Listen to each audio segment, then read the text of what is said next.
another Savior. Holy, holy, holy, holy, Adimebujuku, another Savior. Another Savior. Holy, holy, holy, holy, Adimebujuku, another Savior. Well, this is Mobien.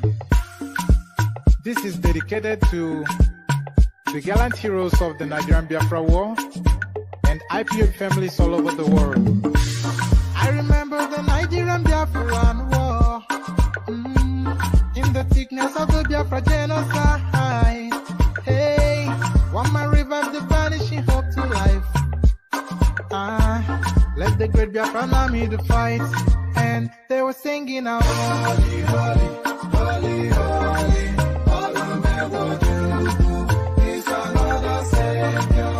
They were singing out, holy, holy, holy, holy, all the men will do is another Savior.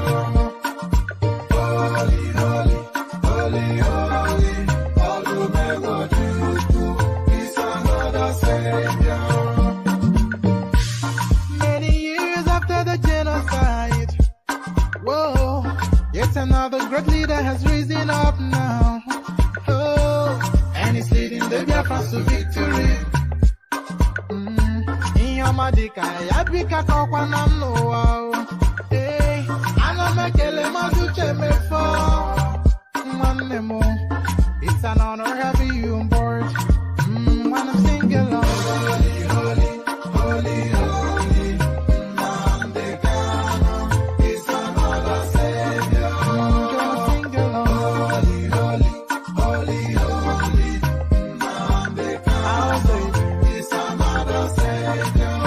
When I sing along, holy, holy, holy, holy, holy, holy, holy, is another Savior. Getting moving right and getting moving faster now. Holy, holy, holy, holy, is another Savior. Holy, holy, getting moving right, moving faster. Yeah, for freedom. Is another Savior.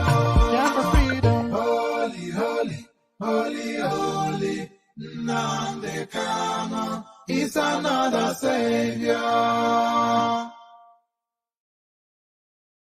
Another Savior. Holy, holy, holy, holy, Adimebujuku, another Savior. Another Savior. Holy, holy, holy, holy, Adimebujuku, another Savior. Well, this is Mobien.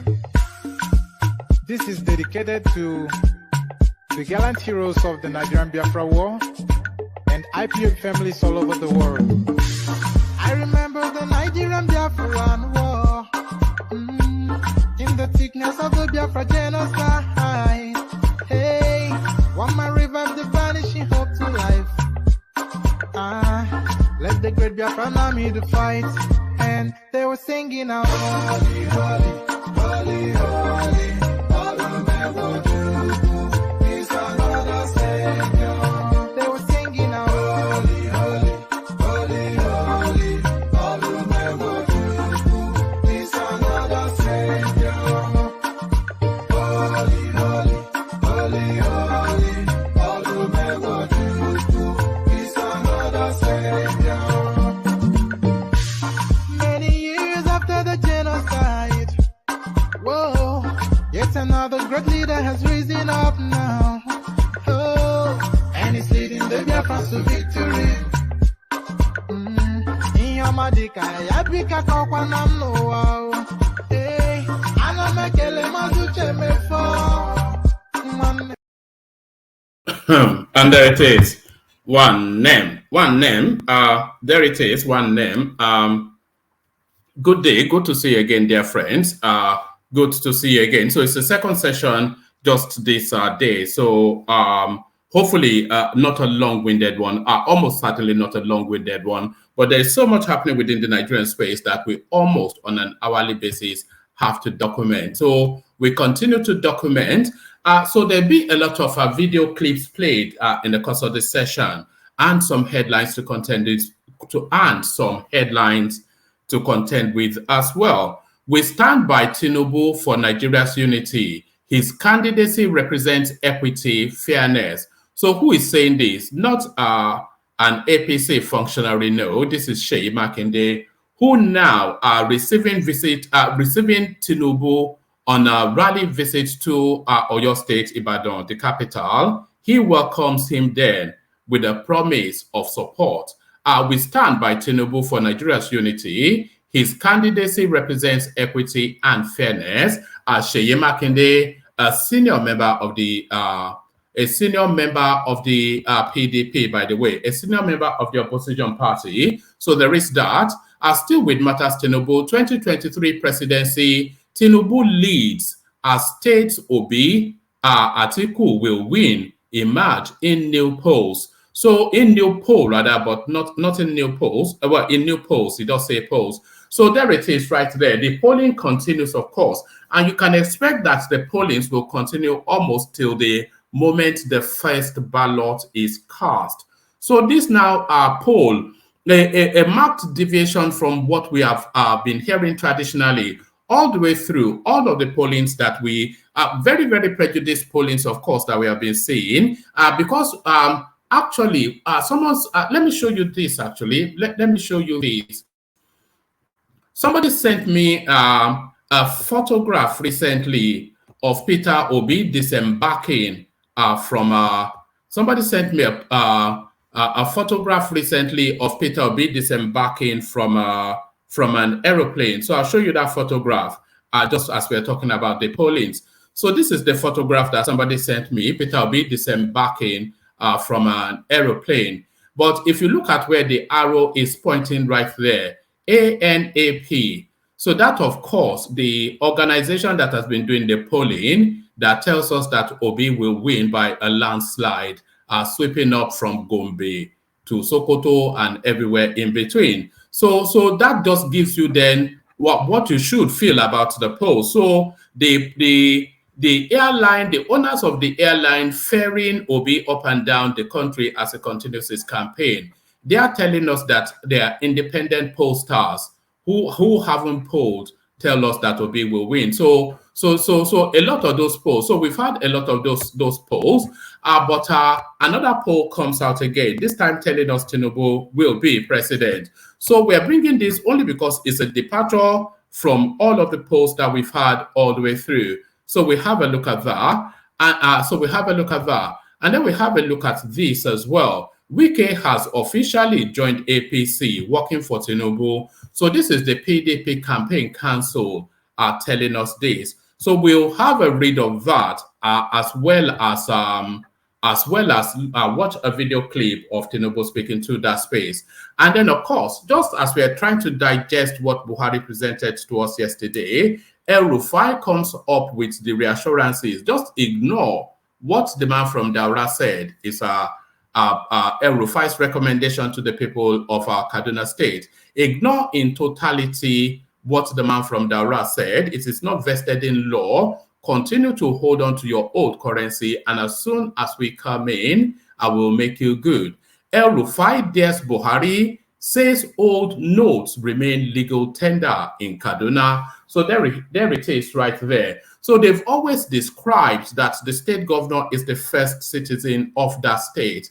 The person that has given the most definition to that pronouncement has been Rufai, by my recollection, because he straddles that space and he gives directive as the final bus stop of that space. Rufai dares Buhari, says old notes remain legal tender in Kaduna. So we'll have a look at that to see exactly what emboldens Rufai to move in such a funky manner. So we'll have a look at that to see what emboldens Rufai to move in such a funky manner. So move in such a funky manner. So now a few video clips as well to play. So I'll be playing you clips of Tinubu's interaction with the Ibadan space. I'll be playing you a clip of a media interaction. Yemson Wike answering all of the questions that are pertinent to to the contemporaneous politics. And then I'll be playing you also a clip of El Rufai inviting that Defiance in Kaduna State. So plenty to chew through. So lean back, kick back, take it easy, relax into it. The usual protocol, click on the like button as you're coming in. The like buttons are not looking anywhere as funky as El Rufai's movement. So click on the like button as you're coming in. Click on the subscribe button if you're not already subscribed. If you want to come join us on the screen, the hyperlink that says StreamYard, click on that. That brings you into a studio space. The studio is virtually empty at the moment. It's not full yet. So if you are somewhat leaning towards coming on the screen, this will be the moment to click on the StreamYard hyperlink. Not when the space is full and then it's telling you that the studio is full. So if you feel inclined towards having conversations around the talking points, click on that hyperlink that says StreamYard now. There's still space in the studio. And of course, the invitation to buy your host cups of coffee. That invitation, ever ready, are always there and still there for you to avail yourself of. So the invitation to buy your host cups of coffee. So you notice that I always pause for emphasis on the S. So not a cup of coffee, but cups of coffee. So go there and go wild is the invitation. So if you are going to go there and be derisory, then don't make the effort to go there at all. If you are going there, then be as liberal as you can be. So there it is right there, buy your host cups of coffee. So those are the headlines. Those are the things we'll be talking about in the course of this session. If the session takes place, that is if of course, we have people turning up to have the conversation. So as we wait to get into the throes of it, let's take another micro musical intermission. You already know where we're going, of course, to the Kegites, the Kegites. Egbelemu. Water, only water, water, only water, where they see ma. Water, water, water, water, water, water, water, water, water, water, water, water, only water, where they see ma. Hapa o naido, hapa o naido. Hapa you don't come o.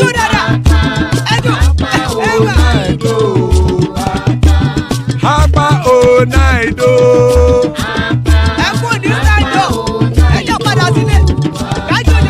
Oro kẹ̀kẹ́ kẹ̀kẹ́ ẹlẹ́mùrè o.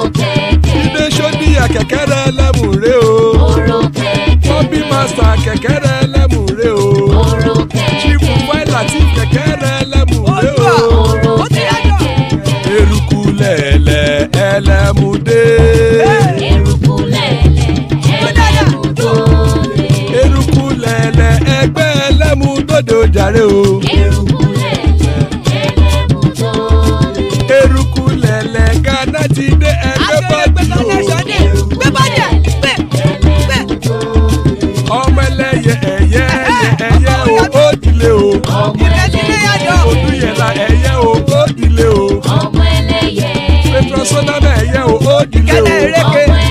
Petrosodunke ẹ̀yẹ rẹ̀ ó dilé o. Ẹlẹ́kọ̀ ọ̀run mú ìní o.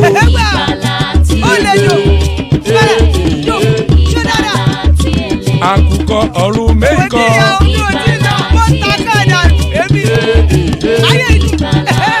Ikú kò ní ríwà gbéṣe o.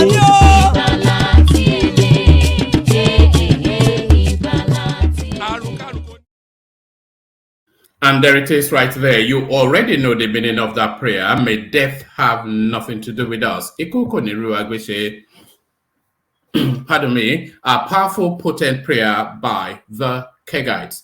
Iku kò ní ríwà gbéṣe. As guys, I bring you this. We stand by Tinubu for Nigeria's unity. His candidacy represents equity, fairness. Seyi Makinde of Oyo State. Governor Seyi Makinde of Oyo State has praised the presidential candidate of the All Progressive Congress APC, Bola Tinubu, saying that the former Lagos governor's bid represents equity and fairness.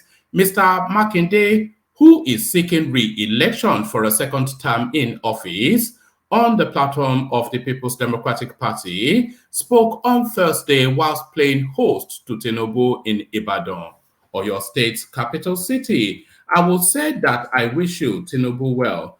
It is only a couple more days to go.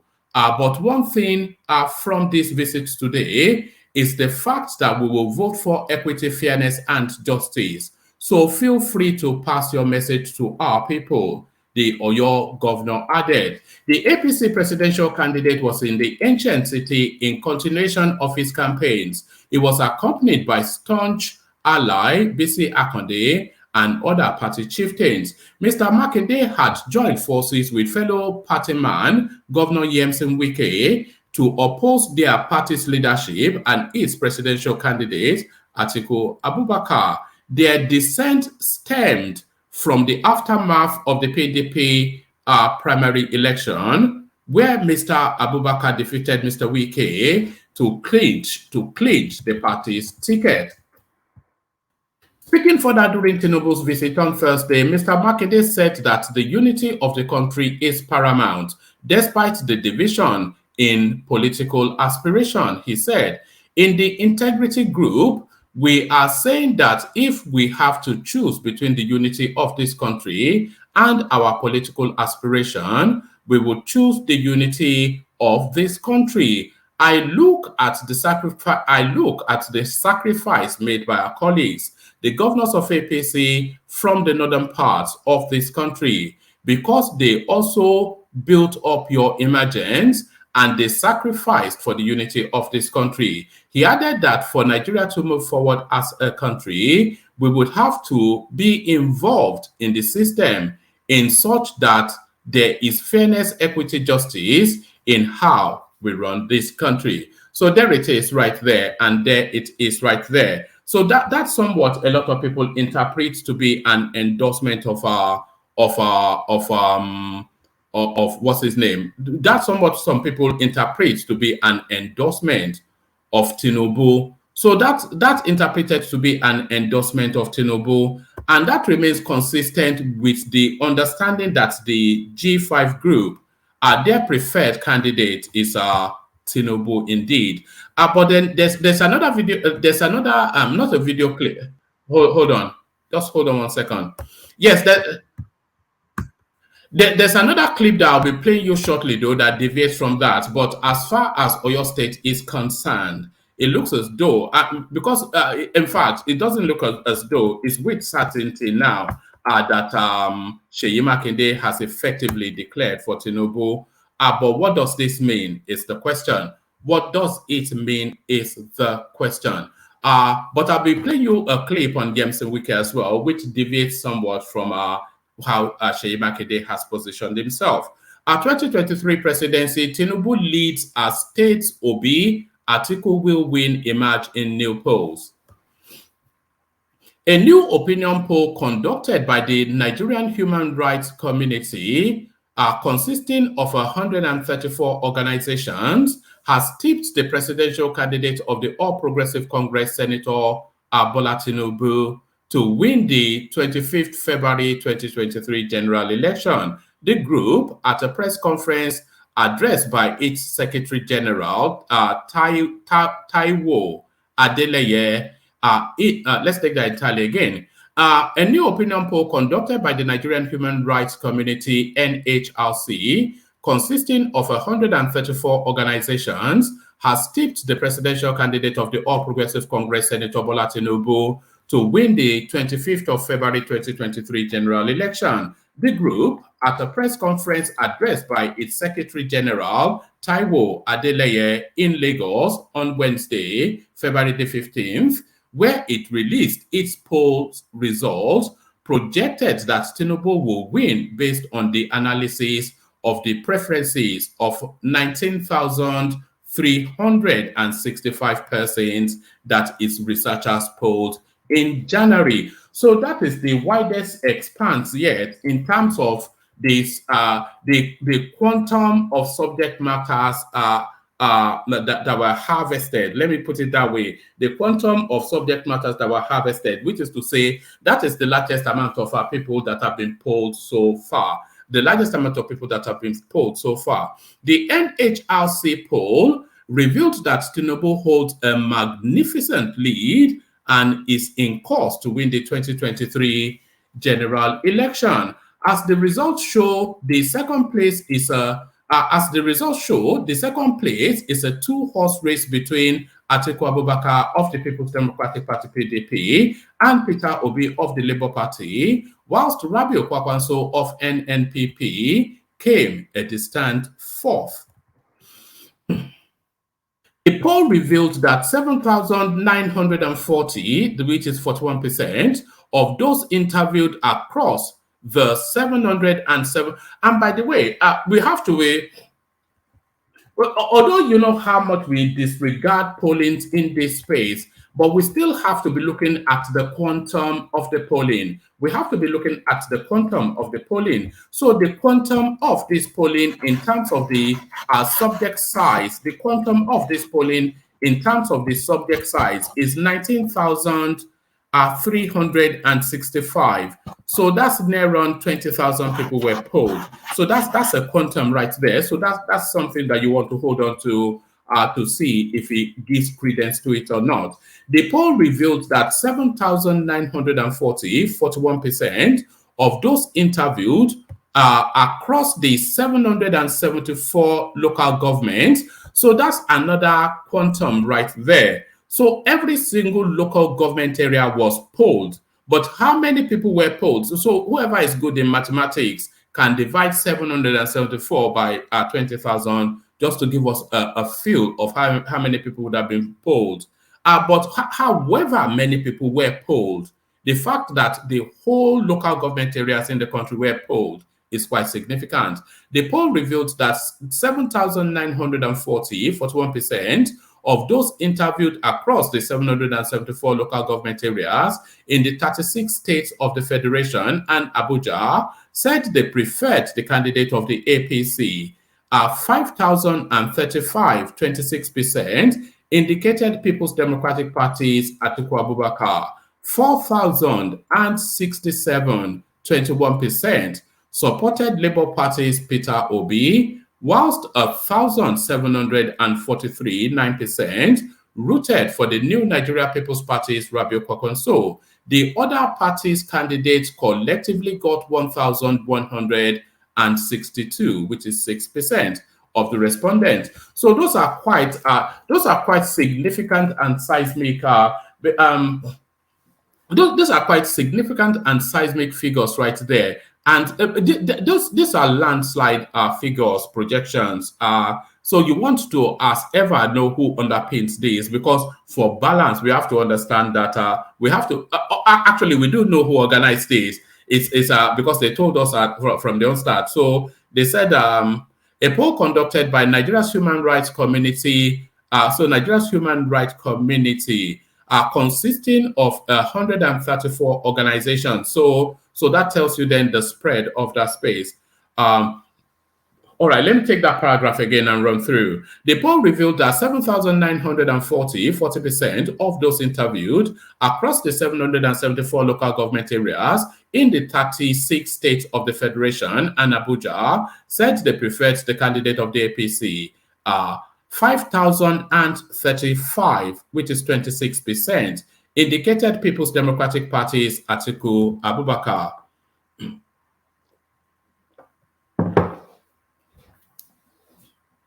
4,067, 21%, supported Labour Party's Peter Obi, whilst 1,743, 9%, rooted for the New Nigeria People's Party's Rabiu Kwakwanso. The other party candidates collectively got 1,162, 6% of the respondents. The poll results also predicted an outright win for Tinubu in 17 states. So they go on to list the states, and then you can agree or disagree either by coming on the screen, because the studio still it's not full yet. There's just a few people in the studio so far. So if you want to hop on, especially if you're a new voice. The poll results also predicted an outright win for Tinubu in 17 states. So these are the states then predicted for Tinubu. So you can yay or nay. Lagos, Ogun, Oyo, Osun, Ondo, Ekiti, Cross Rivers, Cross River, Kwara, Kogi, Nasarawa, Niger, Kaduna, Zamfara, Jigawa, Borno, Yobe, and Gombe, securing 25% of the respondents in the 14 states. Let me do that again. The poll results also predicted an outright win for Tinubu in 17 states and the states that I've listed, and then securing 25% of the respondents in 14 other states: Imo, Ebonyi, Cross Rivers, the CRS. I don't know what that means. We've already done Cross Rivers, CRS, whatever CRS is, Edo, Benue, Plateau, FCT, Kano, Katsina, Kebbi, Sokoto, Adamawa, Bauchi, and Taraba. So very difficult to argue against 25% in a lot of those spaces. You can't argue against 25% in Kano, Katsina, or quite a few of them actually, making 30 states and the FCT. His closest rival, Atiku, is projected to win 7 states, including Adamawa, Taraba, Sokoto, Edo. So that's quite interesting, actually. So that bet on Obi to win Edo or not. So the projections then doesn't favor Desmond in that bet. His closest rival, Atiku, is projected to win 7 states, including Adamawa, Taraba, Sokoto, Edo, Akwa Ibom, Bayelsa, and Delta. The respondents gave 7 states to Obi also. So, and again, with the Atiku Abubakar, you can yay or nay those states as well. 7 states given to Atiku, which somewhat derisory. But can you see the reasoning behind it, or is this just too imbalanced? So his closest rival, Atiku, is projected to win 7 states. Adamawa, which is his own home state. Taraba, I'm not sure what the justification is there. Sokoto, I'm not clear. But Edo, quite controversial. Akwa Ibom, why? Bayelsa and Delta. So Bayelsa and Delta, you can wrap it around his running mate. The respondents gave, so 7 states won by Atiku, but equally 7 states won by Peter Obi as well. The respondents gave 7 states to Obi also. They include Anambra for obvious reasons, Enugu, Imo, Ebonyi, Abia, Benue, and Rivers. So they are giving Benue State to Peter Obi, and that might well be controversial, or it may not be. Because there are feelers coming out of Benue State indicating in that direction. So that may not necessarily be as controversial as it might first seem, rather in the first instance. Might not be as controversial as it might seem in the first instance. So the respondents gave 7 states to Obi also. They include Anambra, Enugu, Imo, Ebonyi, Abia, Benue, and Rivers. So the Rivers State, very controversial, of course. That is to then dull the potency completely of Yemsen Wike for Obi to take Rivers State. He is also projected to win Abuja. Kwakwanso only got his Kano home state, whilst the 3 frontrunners are projected to battle 4 spaces in 5 states: Kebbi, Katsina, Bauchi, Plateau, and Rivers. I thought they had given Rivers to Wike, to Peter Obi already. So that Rivers State, I align more that it is contentious than it's going necessarily to Obi or anybody. Yemsen Wike will have a lot of say on how that space goes. And in the conversation that we've been having over the last 2 days or so, a landslide, some of the predictions. Explaining its methodology, the group, which pointed out that the research took 6 months, said it employed random sampling, noting that the questionnaire were in the 3 major languages of Nigeria: Yoruba, Hausa, and Igbo, as well as Pidgin. It revealed, from a socio-economic standpoint, religion, ethnicity, insecurity, inflation, rising poverty, and unemployment will be the determining factor during the February 25th presidential election. While partly loyal, candidate integrity, political will, and track record will dominate the political reasons for voting. In addition, social media, mobile communications, and INEC's decision to embrace the new technology will create more awareness and influence voters' vision, whilst also curbing vote rigging and electoral violence. It said its deductions were based on careful consideration of the respondents' view on religion, ethnicity, party loyalty, and integrity of the candidates, adding that the respondents from the Northwest and Northeast and some North Central states indicated their willingness to vote based on party loyalty and religion, with APC enjoying more party loyalists within a Muslim-dominated population. It said the southwestern states were likely to vote based on historical factors that favors APC's presidential candidates. Being a former Lagos State governor with a far-reaching network and consistent political activity since 1991, grassroots campaigns of the APC, incumbency factor of the APC-controlled state governments in the Southwest, party loyalty and ethnicity, which will equally favor the APC. According to it, the Labour Party will enjoy an overwhelming majority in the Southeast due to ethnicity and religious sentiments, while states like Plateau in the North Central might align with these sentiments to register sizable votes for the Labour Party on the basis of religion. The group said the study foresaw the PDP maintaining a significant presence in its traditional areas of the South-South and the two Northeast states of Adamawa and Taraba, whilst getting significant percentages in most Northwest and Northeast states. So there it is right there. So that's the methodology that they used and the conclusions that they reached. The methodology and the conclusion. So let's go on to the next one. And by the way, can you push up the like buttons, please? At least help me out with that. I'm not pushing you yet for super chats, which I will do later, but I'm pushing you now for the like button. So please click on the like button. So this now, two more readouts, but they are fairly quick ones. 2023 election, Wike has officially joined the APC, working for Tinubu PDP campaign council.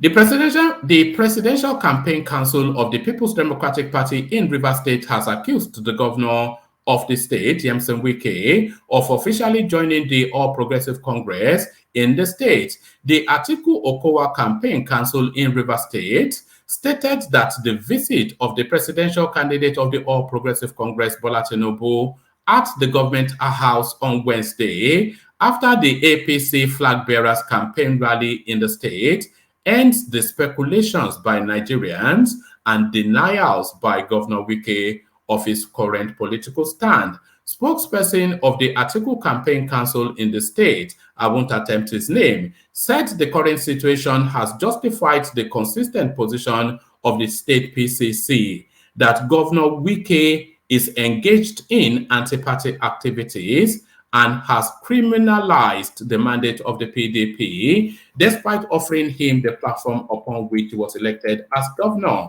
The guy that I won't attempt his name insisted that the utterances of Governor Wike in time past against President Buhari's policies and his sudden support for Tinubu, despite his criticism of the latter, has shown that Wike has no integrity and credibility left in him. It is highly symbolic that the reception of the presidential candidates of the All Progressive Congress, Bola Tinubu, and governors of APC in the Rivers State Executive Council chambers in full glare of the Rivers State Executive Council has put an end to all speculations that Governor Wike seeks to turn the seat of power in Rivers State.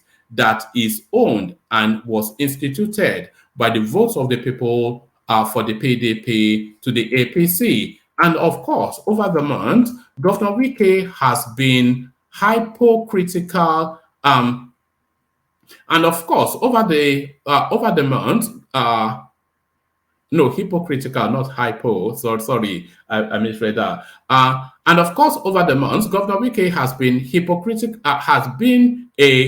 in a hypocritical denial of his political position and has continued to cause disaffection in the People's Democratic Party and has waged a protracted war of his selfish interest against the party leadership.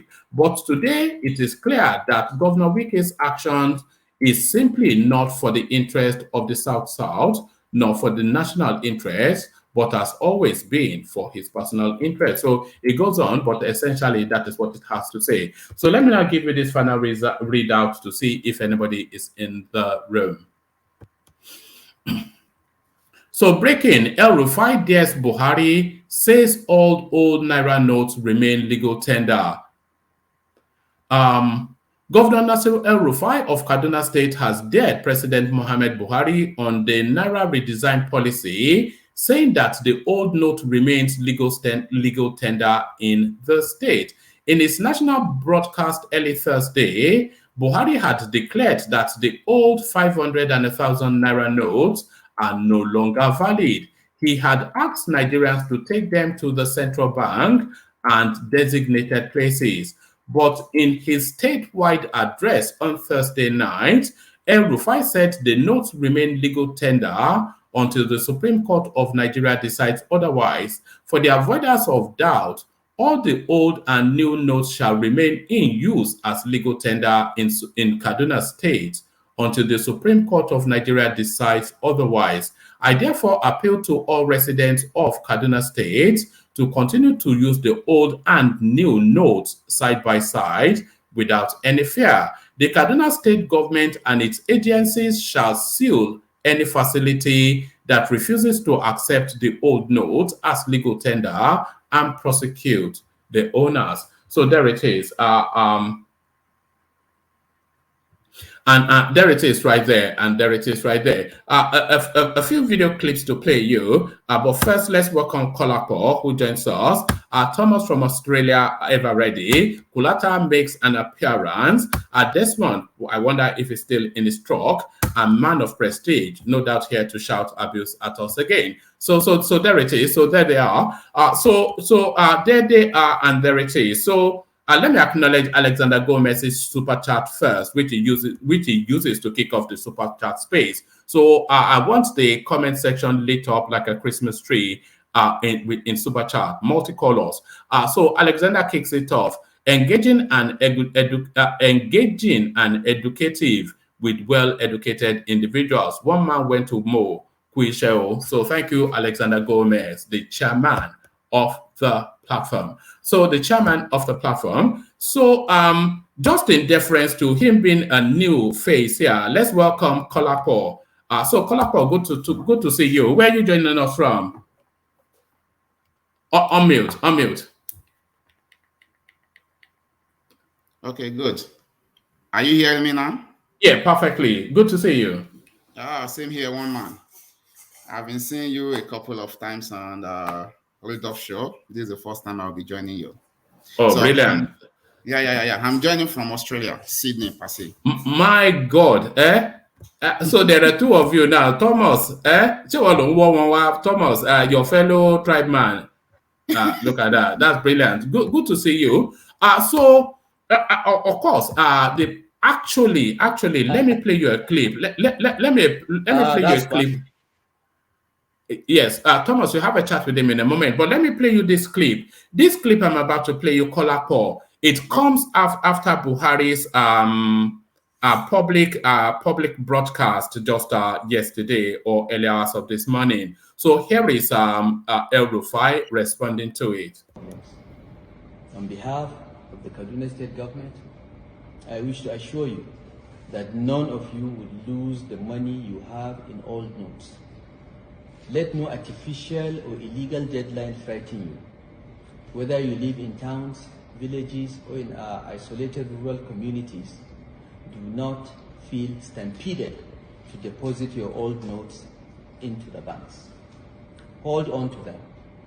Continue to use them as legal tender as ordered by the Supreme Court of Nigeria. No deadline can render them worthless, ever. The law is on your side. The Central Bank of Nigeria Act 2007 in Section 20, subsection 3, and the Bills of Exchange Act both oblige the Central Bank of Nigeria to recognize your old notes and give you value in new notes whenever you bring them to the CBN, even in the next 100 years. Therefore, as your governor, I wish to assure you that the Kaduna State government, in collaboration with elected legislators, our traditional institution, elected local government councils, markets and traders associations, and so on, will help you collect, record, document, collect, and deliver all your old notes to the Kaduna branch of the Central Bank on your behalf into the new ones immediately after the elections. And there it is. So it's a game of brinksmanship where we are now within the Nigerian state, an open defiance of the federal space by state governors. And they are emboldened to do that, of course, because the Supreme Court, which is the oversight of the Constitution, makes a pronouncement.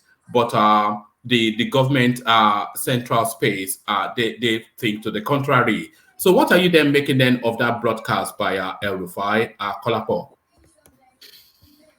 Yeah, the way it is now, it clearly shows there's problem in APC.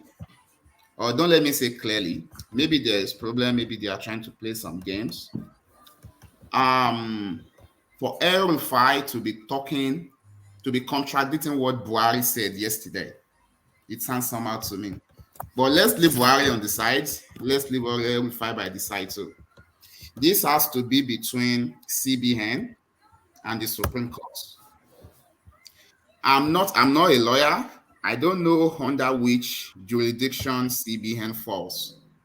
Maybe Emefiele reports directly to the president. And even if it does, I believe everybody, including the president, don't let me use report to, are subjected to whatever the decision of the apex court of the land is. So I think whatever Supreme Court has said is what should hold. But we know it's Nigeria. It's not always the court decision. We've seen cases when court bail, so somebody should be free from detention or whatever. The person was still there for weeks and months. You see, Kolapo, how does this work is the question that I'm asking myself. Because Buhari tells them that the 500 and 1,000 Naira ceases to be legal tender. The Supreme Court tells them that it is still legal tender. And El Rufai is telling the indigents of the state that if anybody refuses those notes, that he will arrest and prosecute. So what do the people do is the question. When it comes to money put us together as an entity, as a whole country. It's not something of Kaduna State alone. If I put it by the perspective of how things work in other countries, certain things fall under control of the states. Money, currency, note, or anything that has to do with that does not, in my opinion, to the best of my knowledge.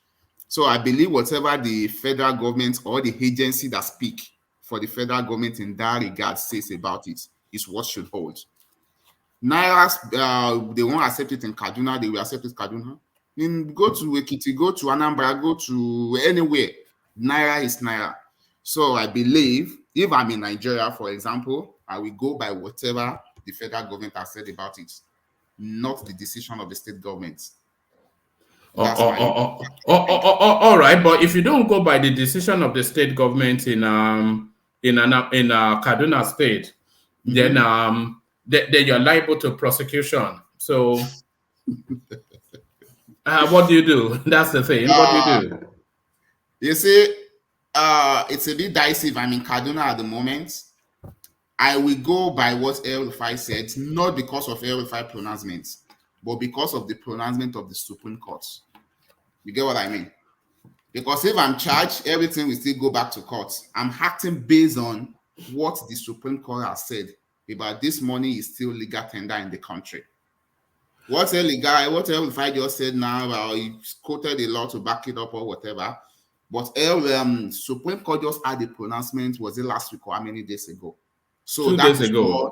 Yeah. 2 days ago. So as far as I'm concerned, that's what I'm going to go by. So if How, I'm selling... how are you expecting the federal space to respond to El Rufai? How are you expecting the federal space to respond to El Rufai? That's why I believe there's a bit of tussle between them, or they are playing games. In the next maybe today, tomorrow, we expect Garubashi or Femi Adesina or whoever to respond on behalf of the federal government. All we can do is just to sit down and watch. We see how it goes. You see, I'm asking that question really because you wonder what sort of a response there can be. If they decide to prosecute him because he has immunity, so they cannot just go and arrest him. So Yes. if they decide to enforce what Buhari's broadcast tells him, if they decide to enforce it by law, then then the law will tell them that the Buhari broadcast is an illegality. Because the law doesn't support Buhari's broadcast, so they cannot prosecute him, El Rufai. So it's a messy situation, very messy. It is. That's why we can do is just to sit down and watch them. See, the thing is, before now, El Rufai and Buhari, they've been together like brothers. So if they are locking horns together, all we can do is just to sit down and watch. They will sort themselves out. It's just that the populace need to play very smart. If I go by what El Rufai is saying, I'm selling stuff, people give me old 1,000 or 500 Naira note. I sell things to the tune of millions of Naira. What if nobody accept that money from me? The person El Rufai is pushing that, okay, if Tinubu makes it, we will reverse all this. What if Tinubu does not make it? What do I do with the money? The money is as useless as paper. So that's why care needs to be taken. It's Nigeria. It's never stable. Things can happen. Can I interject, my friend? Okay. I want to still know if the constitution has changed. And me saying that, I want to know if they started enforcing the constitution of state police. If not, I don't see how El Rufai's claim talking about arresting and prosecuting. I mean, who's he gonna use? Does he have his own police? I don't know how people make a statement and we don't even read is he commanding his own force? Mama, can I come in real quick to answer the question for him? Yeah. Okay, let me answer your question very briefly. This situation, right? El Rufai is there is a party that is basically that is enforcing the rule of the Supreme Court on one side, and there's a party on the other side that is flouting the rule of the Supreme Court. El Rufai is doing what Supreme Court has told the nation to do. On the other side, Buhari is doing otherwise. So if you that's not my answer. Enigmatic listing. No. Hold on, enigmatic. What Desmond is asking is what security apparatus is El Rufai going to use to enforce his directive? What is hinting at is that the security apparatus are controlled by the central space. That's what he's talking about. Yeah. Oh, okay. Yeah. Okay. So if in this case now, right? Of course, the Nigeria police, as it is still under the federal government. So I believe that's just more or less like a sweeping statement by El Rufai, right? To say, okay, he's gonna get them arrested, because if he has to use the police or even the military, they are still under the provisions of the federal. Yeah, but he can though. He can if he directs the police that are under his command to go and carry out a lawful duty. They cannot refuse, can they? Yes, they can. One man. The commissioner of police. Number one man, the number one police corps, right? The number one corps in Kaduna State is under the supervision of the IG, who is under the supervision of Buhari. Remember what happened in Lagos between Sanwo-Olu and and some other police folks. So, and this is why we are talking about this state policing or whatever. But if you actually want to go to the letters, if this actually drags on, Rufai, we have the way under the law because what it will be telling the court is that I'm basically listening to the rulings of the Supreme Court, and the Supreme Court, Nigeria Police Force, regardless of who is superintending that message in Kaduna State, is still under the purviews of Supreme Court judgment. So even the IG of police, if there's a message or an instruction from the IG of police to stop the Commissioner of Police from enforcing a revised order, right? All of them will be going against the provisions and the pronouncement of the Supreme Court. Rufai will still win at the end of the day. If you have to go to the legal aspect of it. All right, Brian. Let's get back to Kolapo. So Kolapo, what they are doing, it puts the indigents in somewhat of a pickle. That's what it does because it does. See, based on everybody has some points based on the contribution they just made now, but don't let's forget it's Nigeria. It's not the function of Nigeria Constitution or even the function of what the Supreme Court just pronounced. There's veto in Nigeria. If not that Rufai is being covered by immunity or whatever, if Buhari ordered for his arrest, they will arrest him. Regardless of Buhari saying something, affirming something contrary to the pronouncement of the court. That is Nigeria. And based on what I've forgotten who just spoke now, the name. What he said enigmatic. When that guy was saying that he wants to speak with the IG, the guy said, we don't report to the governor. Don't take order from the governor. Though the law said the governor is the chief security, whatever, of the state or whatever. That's Nigeria. It's a function of veto. What Buhari said yesterday, to me, it's illegal. Even if it's in like a proper, sane society, the house, they are supposed to come together based on that thing. They said that Supreme Court have pronounced something, you are coming and you are contradicting it. For what? By now they are supposed to be like, even if it's just threats, to threaten him with impeachment. But we know what Nigeria is. So regardless of what the court said, regardless of the constitution, it's all about veto in Nigeria. And you see what Buhari actually did yesterday. It's a real test of the constitution, just to test just how powerful that our constitution is. Because what Buhari did was to override the constitutional structures and the balancing that has been embedded in it, and is only able to do that because he has the power of force. Yes. The Supreme Court doesn't have the power of force, but Buhari has the power of force. So what he's saying is, I will disregard what you've just said and do my will, and there's nothing you can do about it because I control the guns. So how does the Constitution balance that so that the Supreme Court has supremacy? They have no enforcement outside of the executive, which enforces. So it's a real constitution. Yeah. 1 man star, 30 seconds, and imagine if you can answer this, I would like it. What Buhari did yesterday, is it not contempt of court? It is. If we want to say that. But what's the repercussion? There is no repercussion, is what I'm saying. What's the recourse? The repercussion, let me tell you the repercussion, right? The repercussion is we Nigerians, we are not ready for democratic governance. Because you see a section of the Nigerian society jubilating, right? And you see a section telling people that no, that's not the repercussion, that's the response. What I'm saying is, what I'm saying is the enforceability of it. There's no enforceability of a Supreme Court pronouncement if the federal space says no. So that then tells you that the Supreme Court does not have supremacy. The Supreme Court cannot have supremacy in this situation, even when Nigerians themselves are supporting, this kind of draconian, position from the executive. Because if Nigerians rise up to say, regardless of the fact, whatever you are doing, Supreme Court. No, it's not down.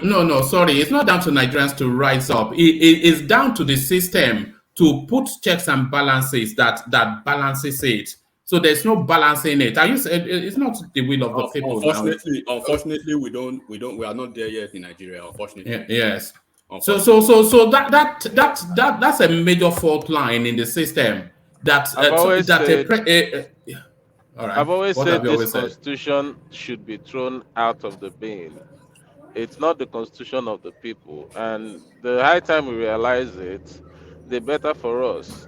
I mean, for a president to have such power, it's unheard of. I mean, it's unheard of. And also, Enigmatic is right.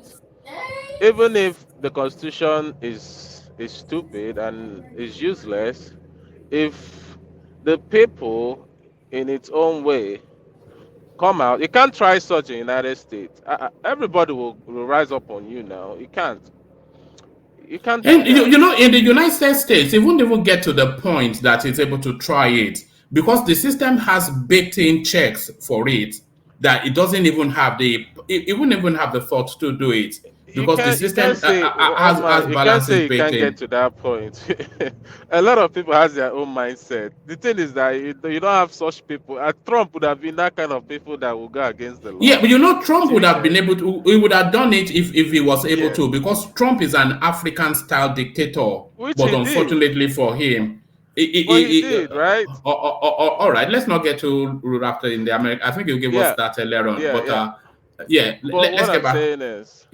What I'm saying is the constitution is messed up, and even if Enigmatic is right, I still want to say Enigmatic, don't blame the people that are halfway have that.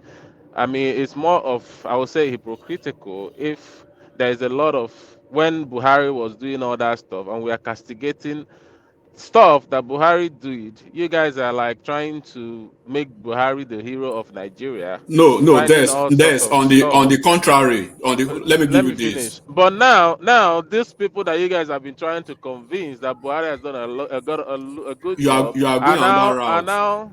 Let me tell you what's up. This is a Supreme Court judgment, not high. If you are talking about the appellate court or the lower courts, right? That is a different ball game. This is very different. But of course, we know Buhari is a dictator, right? We know Buhari is draconian in nature. We know Buhari is someone who we never, and he has an attorney general who is a willful nuisance. It's a willful tool in the hands of Buhari, the way he wants it. But a Supreme Court judgment, regardless of how reckless you are as a government, as a president, right, as a leader, Supreme Court judgment should be sacrosanct.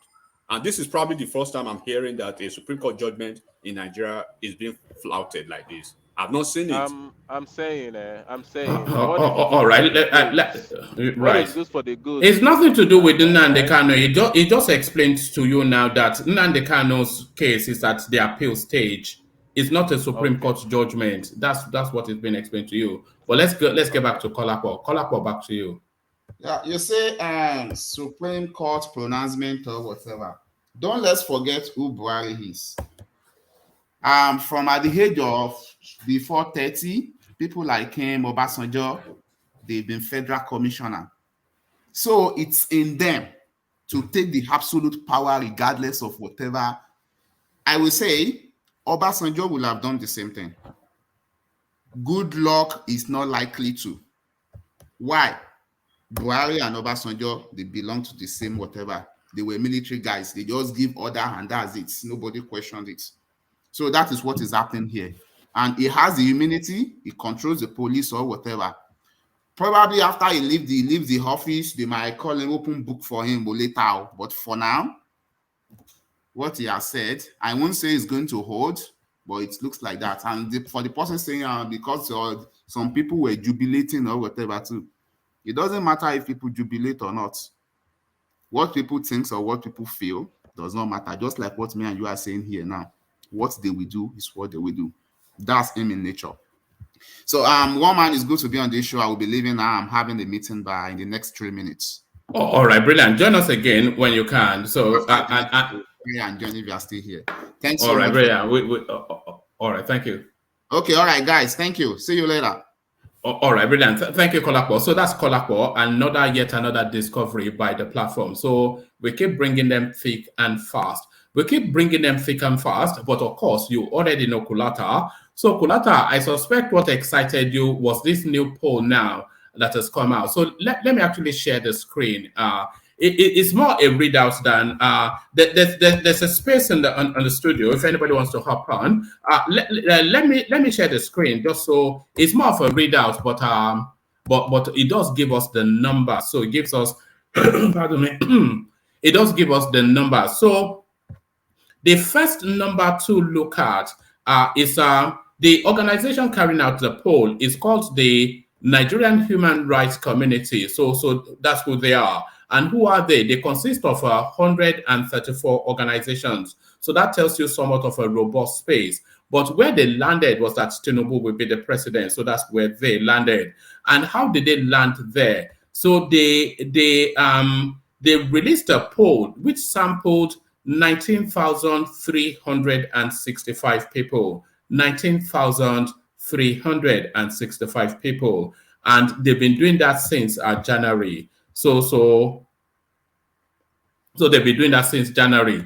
So now, what did they conclude? So let's scroll it to this space. What did they conclude? So these are their conclusions. So out of that 19,000, almost 19,500, 7,940 of them, which is 40%, told them that Tinubu will be the president.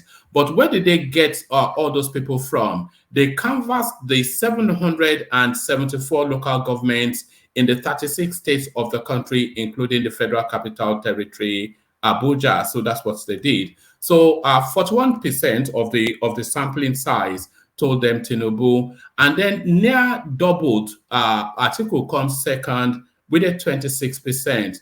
And then Peter Obi, he keeps Atiku honest with a 21%. So a tighter race for the second space, but a landslide by the winning runner, according to that poll. So how did they arrive? Yeah. Do you see? This is fucking. Sorry for the language, but this sheet is so super close to my latest spreadsheet. It's ridiculous. I think the only place. I'm excited looking at this because it shows I'm not crazy.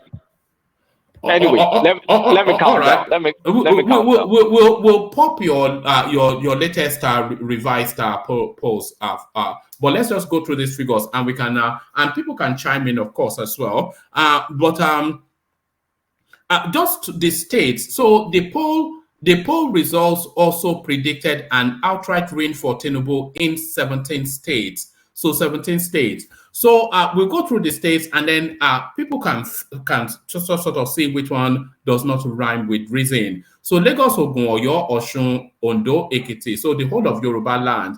I'm not sure that people quibble too much there. But Cross River State, people might contend that it will go one way or the other. Kwara State, there's an argument for that. Kogi State, a certain argument for that.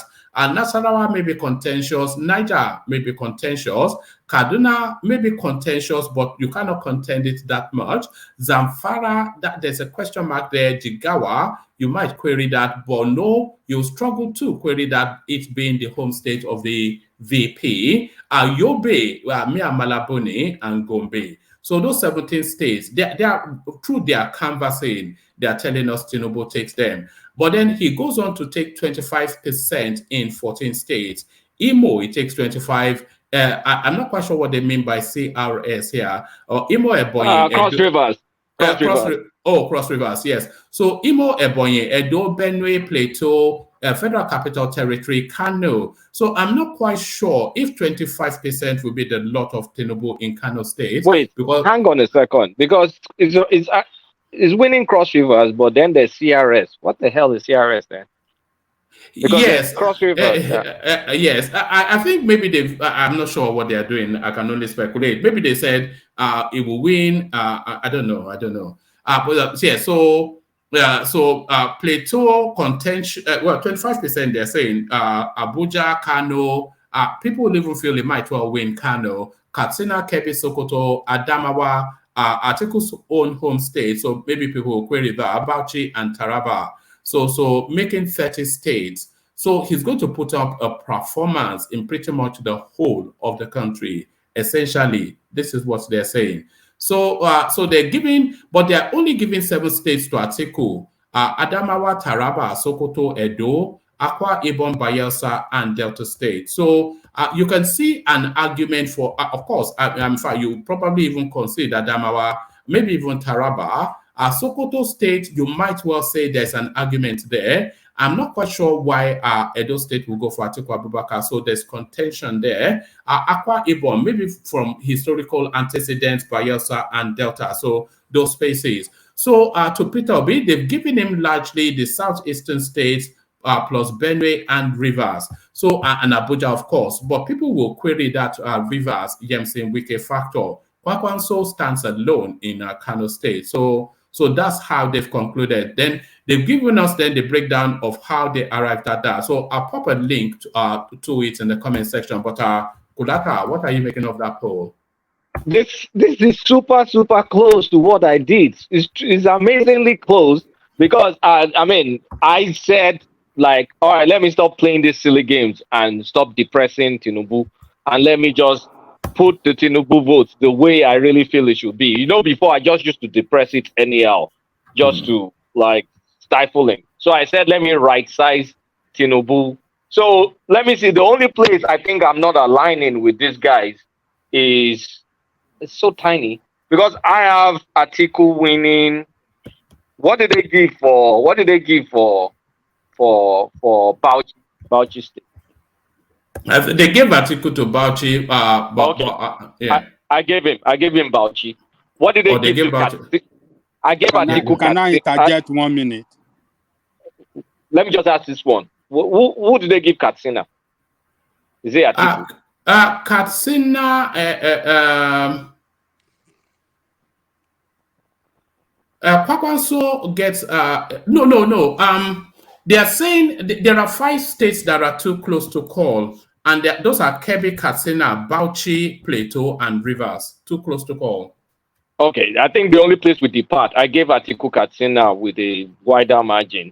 The rest are pretty very close to call. Ajanle, go ahead. One man, who are these people that came out with this poll? Can we know who they are? Yes, the Yoruba people.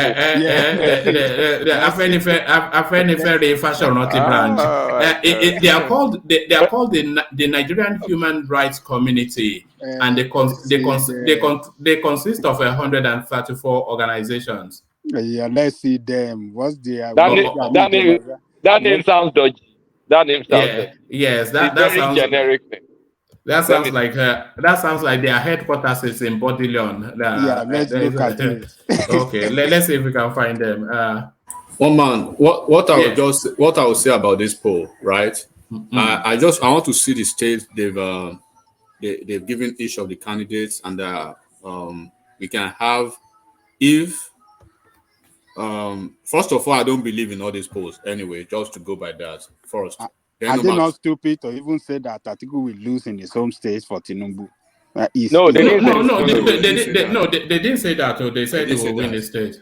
Well, man, I found it. Check your Instagram. I found the executive structure. Okay. So what I want to see. I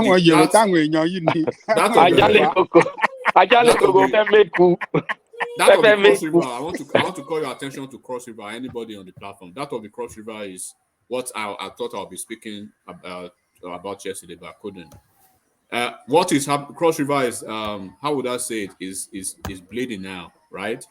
Because since 1999, Cross River has been almost a PDP state until Ayade crossed to APC. So now, yes, their rally 2 days ago or thereabout was the very first time in the history of PDP, right, that Cross River State PDP chairman, all the gubernatorial candidates, all the senatorial candidates, House of Reps candidates, House of Assembly candidates boycotted Atiku's rally. So that is so in other words, it's like the whole PDP apparatchik in Cross River State It's crashed. They are probably working against Atiku.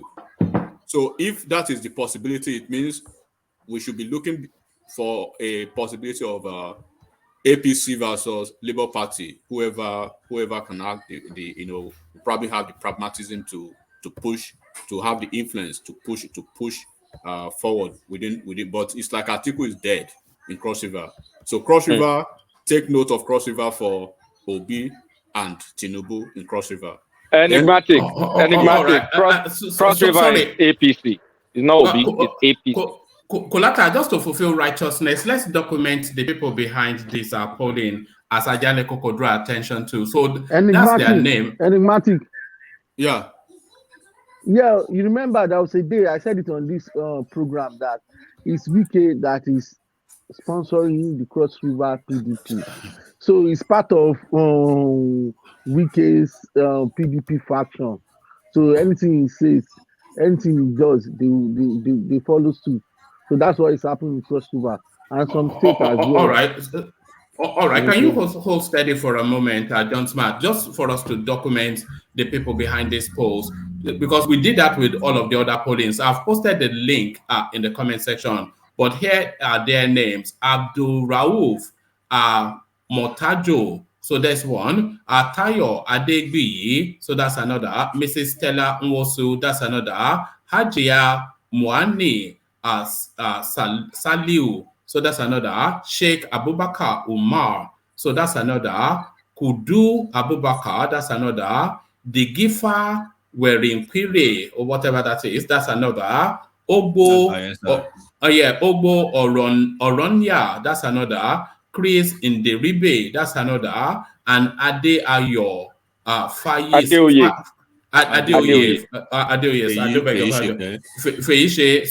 So there it is. So I think that's a healthy enough of a mix of the Nigerian balance. That looks quite is balanced. And then Ajale Koko, no conspiracy. It's not Yoruba people. Ajale Koko is right to point that out because we did that with the rest of them as well. And the link in the comment section for anybody to have a read through. So that gives some veracity to it. One more quick one. I think I sent you something. Maybe we should check your stuff. Did you see something that I sent to you? So Peter Obi's private jet. Do you know who owns the private jet? No, I've showed it already. ANAP, yes. You are not. Everybody sent it to me. Everybody. I want you. I want to say polo. I want to say polo. So I know Babajale Koko. In fact, there are so many things now, right? Let's just focus on the. Ajale Koko. Peter Obilompo Lare. My God. Okay, let me say something. Yeah. Hold on now, please. Ajale Koko, if you have a screen, there it is right there. The ANAP that has been telling us Peter Obi, according to their independent polling, will be the president. Their private jet is what ferries Obi up and down the country. That's their jet right there, and that's Peter Obi, Peter Margaret also. So yes, movement of fraud. Let me get something right. Yeah, it's quite. I don't even know. So we disregard all the polls, and now because Tinubu's poll came out, and we are trying to have some kind of, a little bit of whatever you guys are. We are not concluding yet. Is it not? No, you guys have concluded already. No. This. I think this poll. I think it's too far fetched. This poll that says Tinubu will win. Not that Tinubu will or will not win, but some of the states is too far fetched for me. But you just heard me there scrutinizing. I mean, making some positions for Cross River, right? And then we can put all these states. That's why I told one man, if he can probably blow it up, right, so that we can see the state that has been allotted to each of the candidates, then we can say, okay, maybe this is possible or not. No, I read through them. I read through them now. Okay, let's tear this poll apart. Hold on. Let's tear this poll apart. What's the methodology? Is it by physical interview or by phone? Did they say? Okay. It does say. Let me see where it says. Let me just Yes. Explaining its methodology, the group, which pointed out that the research took 6 months, said it employed random sampling, noting that the questionnaires were in the three major Nigerian languages, Yoruba, Igbo, Hausa, as well as Pidgin. From a socio-economic standpoint, religion, ethnicity, insecurity, inflation, rising poverty, and unemployment will be the determining factor during the February 25th presidential election. Then it goes on, but if you're talking about the methodology, they're saying, well, that's what they gave. So I'm not okay, quite sure. I have a problem. They said the research took 6 months. So this resulting number, is it towards the end of the 6 months, or we don't know. There's no clarity there. No, we don't know. The polling was done in January.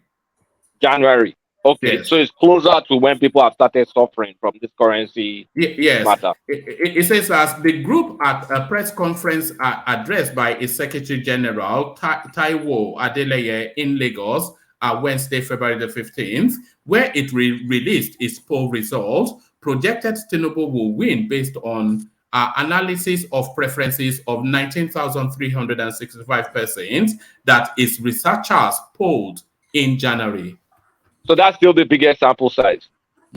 Yes, nearly 20,000 people. And nearly 20,000 people. 774 local governments. So every single local government area was polled. But was it through phone or live? I want to know. I think we asked that question. Des. I already asked. No, we didn't get the answer now. He was just listen. One more say it again, and so also, you can rest. No, he didn't get the answer. We didn't get the answer. And also, if you're saying it's 774 local government, it means that it's not possible to do it on phone, right? Because you can't really just call whatever. It's in person. It should be in person, right? So now you're saying 774. Let's approximately you did about is it 20% each local government? I mean, I don't get it, man. 20% each local government. That's what you basically did. I don't get it. Okay. No, what don't hold on? What don't you get? I mean, how does that tell you anything, though? How? Is it not a wide enough of a spread? If you are sampling, it is a wide. If you are sampling 20% in 700, hold on. If you are sampling 20% in 774 local governments spread across the breadth of the country, and there is consistency in what you are getting, is that not representative?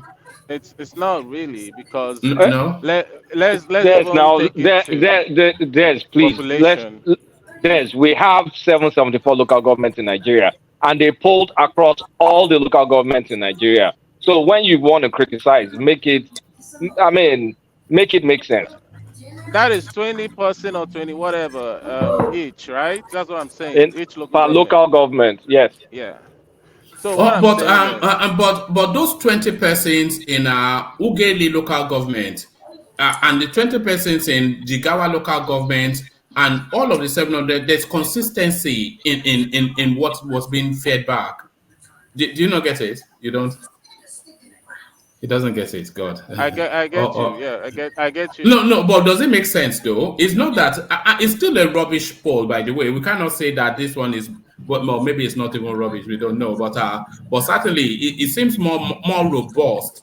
And we read we read the directors. It's a spread of the country, so it's not like Uchena or Badebo, you know.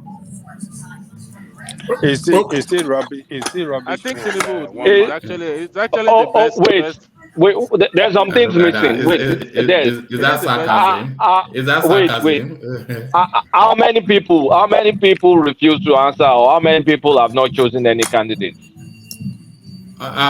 Let's have a look. It should give us that. Who's having a party? Somebody is having a party there.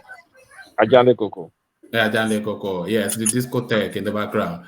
I'm not quite sure, unless you want me to just read through it again. No, I'm going to add it up. I'm looking at it. They said 41% for Tinubu, plus 26 for Atiku, plus 21 for Obi, for Obi, plus 9% 9% for for Kwakwanso. Kwakwanso, and 6% for the others. This looks ridiculous because, like, I mean, does this even add up? It's like 103% that I'm getting. I'm saying I've looked at it and I'm just smiling because now I You've feel not like looked it's at a it. Now better you are driving. sorry. How can you look at it whilst you are driving? Look at this Man, guy. I can multitask, trust me. And 6%. also the CR whatever, the C whatever, we haven't even looked at it too. That they're giving as a state and had another cross river again there. So I No, mean there's so many things that I don't this understand in it. this this poll is not adding up because when you add up all the percentages, including the others, is 103%. Abba now, Eberolon. It's not All right. 100%. All right. Let's have. This poll is rubbish.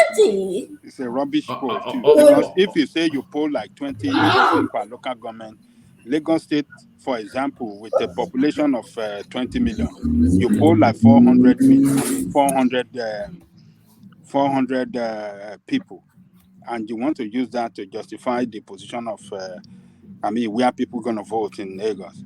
It doesn't make sense at all. It's a rubbish poll. Okay. Go on. It's weird. How do you add up all the percentages and it's 103%, and then you still don't have undecided? It's a garbage poll.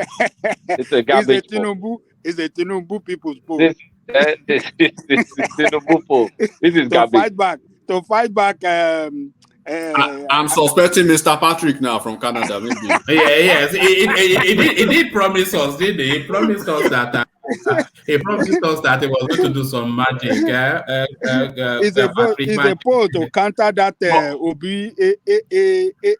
I mean, what do you call the person? But one man, what donated the helicopter for him? What we can do is to look at the states. That maybe that can actually make some sense. Did someone read my spreadsheet and then they decided to make it a poll? Maybe, yeah, maybe. Because it looks like what I did. But this is garbage. Possible, Colata, who knows? This is garbage. This is garbage. Let's not lie. When you scrutinize it. But are you not saying it mirrors somewhat your revised? It does. It mirrors honestly. If you look at my spreadsheet, the only place we depart, I gave Katsina to Atiku. The rest are pretty much spot on. Honestly, I mean, I gave Tinubu Cross Rivers. I gave Tinubu River States too. But the rest are pretty much they're consistent. They're consistent based on my latest spreadsheet, which is going to be my final one. I'm not doing spreadsheet again. But it mirrors it. It mirrors it. One man who got Imo State in that spreadsheet, in that whatever that stuff. In this polling, I think they gave it to Peter Obi. Obi got Enugu, Imo, Ebonyi, Abia, Benue, and Rivers. But the Benue and Rivers are somewhat contentious. But the Enugu, Imo, Ebonyi, and Abia, I don't think anybody can quibble that. Rivers is contentious to me, but Benue State is still to me because Otom basically, I think Otom has come out to endorse Peter Obi now. We said it on this platform. I think I said it personally that because of the fight he has with Tinubu, with Buhari, of course everybody can see he's fighting Buhari back to back. So that will not give him the possibility to stay with APC or endorse any APC candidate. One. Then he has never had any good rosy stuff with relationship with Atiku. So that will give him the opportunity to endorse Obi. So now is Obi how is Obi going to fare in Benue State? Is he going to tilt the scale on his side because we have strong PDP men in Benue State? We have like David Mark, the ex-Senate president. We have the PDP national chairman. We ex-governors from PDP. So let's see how it will. I'll give Obi maybe 50-50 for now in Benue State. But the certainty of winning Benue State the possibility is far. It's far. It's not realistic. All right, don't say that, because we have Autumn taking the position. Let's watch this.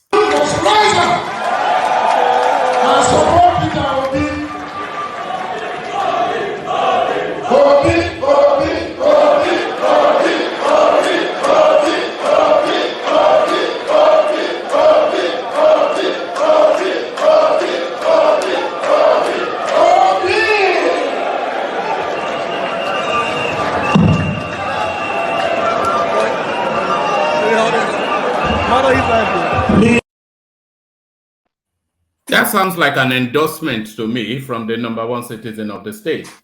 Yeah, but we said it a long time ago that G5 that they're going to split each other, that they all can't face one direction. It doesn't make sense.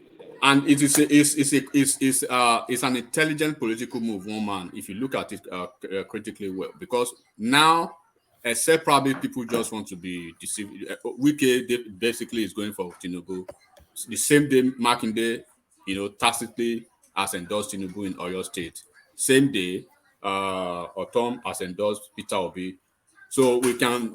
It would be safe to say in Enugu State, I think Enugu State, the man has not really come out to say, but if there's a possibility that he'll probably go for Peter Obi in Enugu State and in Abia State. And then by hindsight, we already understand that APC, they are not really playing any winning game in Southeast. All they want is just the constitutional numbers, and whatever they add to that is okay for them.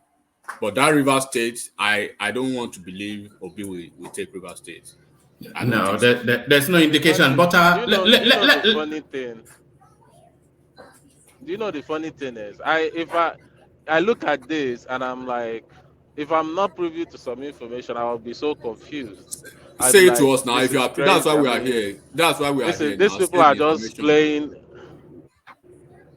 Say the information. We are here together. Let's share the information. Oh, I think it's different. All right. I think we lost there somewhat, but let's hear from Seyi Makinde to actually see if there's any endorsement. It's not going to openly say I endorse you, but let's see if there's sufficient enough, because what we heard from Autumn was an endorsement right there. So there is no question at all anymore where Autumn is with Peter Obi. But let's hear Tinubu. Seyi Makinde received Tinubu, only a 2-minute clip. We're saying that, look, if we have to choose between the unity of this country and our political aspirations, we will choose the unity of this country.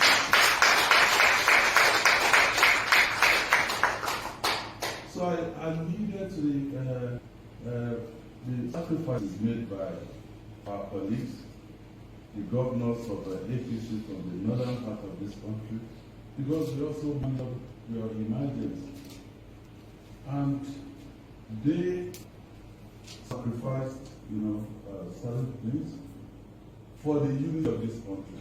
So look, if we have to move forward as a people, Yoruba will always say that we have to evolve a system such that there's inclusivity. There's fairness, there's justice, there's equity in how we run this country. Just like I mentioned, different political parties, different players, but if the country does not survive, then we don't have, the political parties will fade away. There have been political parties, from pre-independence. So, I will say that I wish you well. It's only a couple of few more days to go, about 9 days. But one thing I want you to take away from this visit today is the fact that we will vote for equity, for fairness, for justice, and for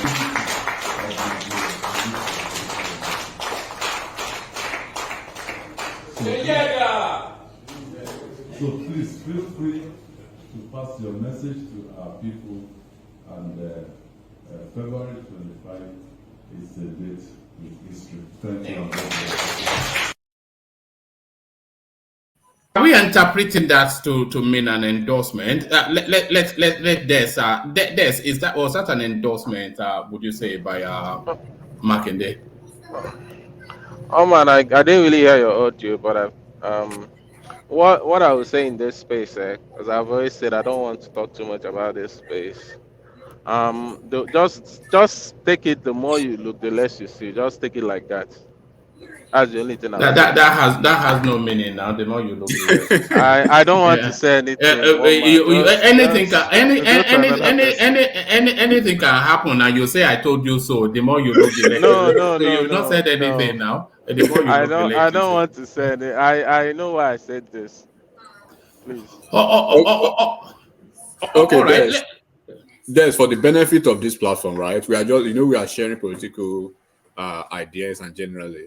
So at least I told everyone now that Tom has endorsed Peter Obi, which is a very good one. Actually, because I would have been disappointed if Otom had gone ahead to with Atiku. He's been calling Atiku names. He's been saying Atiku is supporting Fulani men to kill his people in Benue State.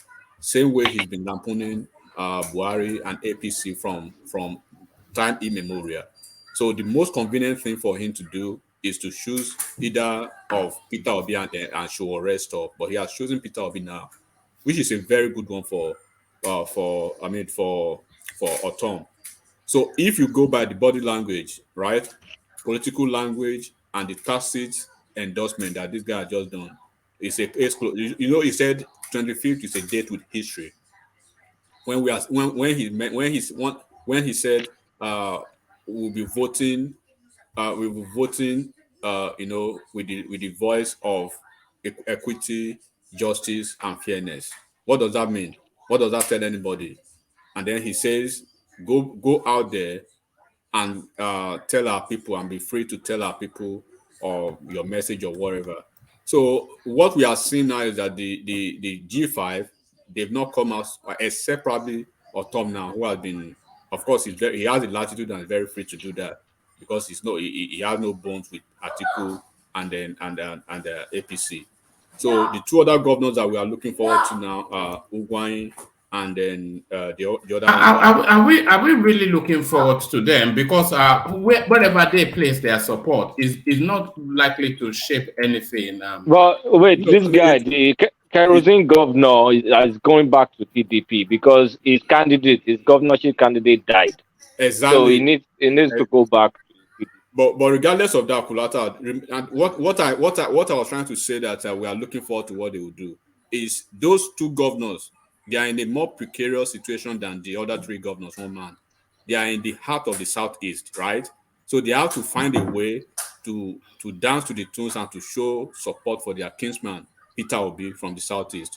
So the best of deal, that the sweetest of deal that probably APC will be negotiating in that state will be 25%. And that will be okay for them. So the remaining parties can share the spot. But I'm not sure that those governors can even sway that 25%. If all of the everything we've been hearing that the whole of the Southeast is on lockdown by Peter Obi, because everybody knows that there's no spare vote in this election. So that's why those are Southeastern governors in the G5. I'm not sure that they add any political value. If they go outside of the Peter Obi space, then of course they'll be just a blunt tool. And so they're a blunt tool anyway. They are blunt tools. You remember I mentioned negotiate, what they can negotiate, right? Of course, we are not saying except maybe somebody who is an idiotic fellow that will be thinking they will go and negotiate to win Abia State and Enugu State. No, it's not going to happen. Even Buhari never won any of those states. They just go back there and negotiate. But what I'm saying is they might not even be able to deliver 25%. Okay, if they are unable to deliver 25%, right? Because when you listen to Ojuzo, but I don't really want to lay claims to all those kind of interviews or whatever. Ojuzo, when they ask him point blank that are you going to deliver APC in Abia State, right? Then he took them back to the history that APC has always had their 25% in Rivers State, in Abia State. And then now that he's on the ballot and he has a good understanding with the political parties on the ground, that they will still try to their best to either maintain that status quo or do a little bit better. But the guy actually was pushing. Do you think you will deliver APC? APC will win Abia State? It's a lie. Wait, he said APC already always have their 25% in Abia State. Is that his claim? Go and watch the video. I think you should. But why is he making a false claim now? It's a false claim. All right, gentlemen. Let's go quickly to Kulata's last and final, by his own pronouncement, projection. So this is the revised projection, leaving aside sentimentality. But Kulata, before we go to the projections, did the Naira swap play into these figures? Yeah, Naira swap, everything played into figures. This is where I think, I just thinking, look, why am I always purposefully going out of my way to try and stifle Tinubu? Let me just play it out the way I really think it may happen. And we have 3 different unique spreadsheets with varying degrees. I'm just going to play it out the way close enough that I think, without trying to stifle anybody. So this is the final one. We're going to land in one of the 3, but this is the final one. And I was a bit more fair. All right, let's whiz through it. We already know the parameters. It's 40%. Is it still the 40% turnout? Still the same. I'm not changing any of this stuff. All right, so we just go to the states and the winners. So Kano State goes to Kwakwanso. So I'm not sure that anybody disagrees with that. Kaduna goes to Tinubu. El Rufai, the way he's been punchy at the moment, you can certainly say that. Katsina goes to Atiku, which of course the body language of Buhari lends to that. Jigawa goes to Tinubu. So I'm not sure what the argument is for that. Zamfara goes to Tinubu. I'm not sure what the argument is for that. Sokoto State goes to Atiku Abubakar, which is consistent with that poll that we just disregarded. And then Kebbi State, that that poll was undecided, but at Kulata's poll, Atiku Abubakar. So they take 3 each of the northwestern states, the 2 front runners, and Kwakwanso holding steady in his own home state. Curiously, Tinubu actually came second in Kano State. Yeah, APC and NNPP, they are running neck to neck in Kano State. So I won't be, this Kano is a place where if Tinubu outperforms, I won't be shocked. But I just said, well, Kwakwanso is the homeboy. But they're really running neck to neck in Kano because Ganduje, I hope I'm pronouncing his name correctly. Ganduje is like determined to, in Yoruba say Taton. Is what's Taton in English? Is play to the end. To the end. So that's why I think while I gave it to Kwakwanso, I won't be surprised that Tinubu wins. Kaduna is pretty straightforward to me. The reason Tinubu will win Kaduna is Christian votes going to Peter Obi. The Christian votes should have gone to Atiku if Peter Obi was not in the matter. So Obi cuts into Atiku's numbers. If Obi wasn't there, perhaps Atiku will have won. So Kaduna, I think that's straightforward for me. Katsina. The determination that we're seeing from El Rufai at the moment it makes it more comfortable to believe that Tinubu might take Kaduna State because he seemed quite determined. Rufai. It's determined. So Kaduna, you know that Tinubu's allyship in those states is strong. Those governors is strong. And when I'm not even giving him gangbusters numbers, I just feel he'll win Kaduna. He'll either win Kano or come close in Kano. So I decided not to cheat him. At least I'm not giving him too much numbers, but at least he's winning them marginally. Katsina, I think Katsina has turned against APC because this is a place where almost every indication shows that they've embraced Atiku. So It's easy to give what indications show that they've embraced Atiku in Katsina? You mean the way they stoning Buhari, Abi? The way they've been not just Buhari, they've been APC rallies. The Tinubu rally was pathetic. I mean, northern standards. It was pathetic. The stadium wasn't full. They killed people the day before the rally. I mean, people got slaughtered. Tinubu even had to give them 100 million. Buhari, you know the way Buhari, the dawn of Katsina, is not really coming out for that. And I think Atiku has gained ground. I may be wrong. But I just feel it's not a state I'll say Tinubu will win. I don't believe Tinubu will win Katsina. All right, brilliant. So I'm not sure that anybody will query the next set of figures or maybe they will. But I'm not sure that there'll be grounds sufficient to query the next set of figures. Zamfara is pretty straightforward. Kwakwansia has collapsed to APC. The entire Kwakwanson, whatever in Zamfara, has collapsed to APC. So there's no way Tinubu will lose Zamfara. All right. Was that the news conference that the guy said he and the 4 million people or something that was coming up with some ridiculous figures? But the next set of figures, perhaps not too much of a quibble on that. Lagos State, Tinubu, or your state, we just heard Sheyi Makinde there, Tinubu, Ogun State, Tinubu, Osun State, Tinubu, but maybe people factor Adeleke in there and they may query. Ondo State, Akeredolu, then of course Tinubu, so no queries there. I'm not sure who the governor of Ekiti State is, but I doubt if too many people will be arguing that Tinubu takes that. So Tinubu sweeps Yoruba land, so I'm not sure that too much of an argument. Some people might want to quibble Lagos. So Kwara State goes to Tinubu, an abundance of Yoruba people there, and of course Muslims as well. So you can see that argument, and the same argument applies to Kogi State, which also goes to Tinubu. Niger State, a lot of speculation that Peter Obi might take that, but in this projection, Tinubu takes it. Nasarawa State goes to Tinubu. The same argument for Niger State applies to Nasarawa, with people insisting that there'll be a real strong Obi presence there. Benue State, Samuel Otom himself have given the assurance, which Kulata concurs with, goes to Peter Obi. Abuja goes to Peter Obi. I'm not quite sure why people give Abuja carte blanche to Peter Obi. Traditionally a PDP city. Plateau State, Atiku Abubakar. So the justification for that, so question mark. So yes, the arguments that Niger State might well go to Peter Obi, how did you discountenance that? How the hell can Niger State go to Peter Obi? Do people know what Niger State is? Niger State is almost northwest.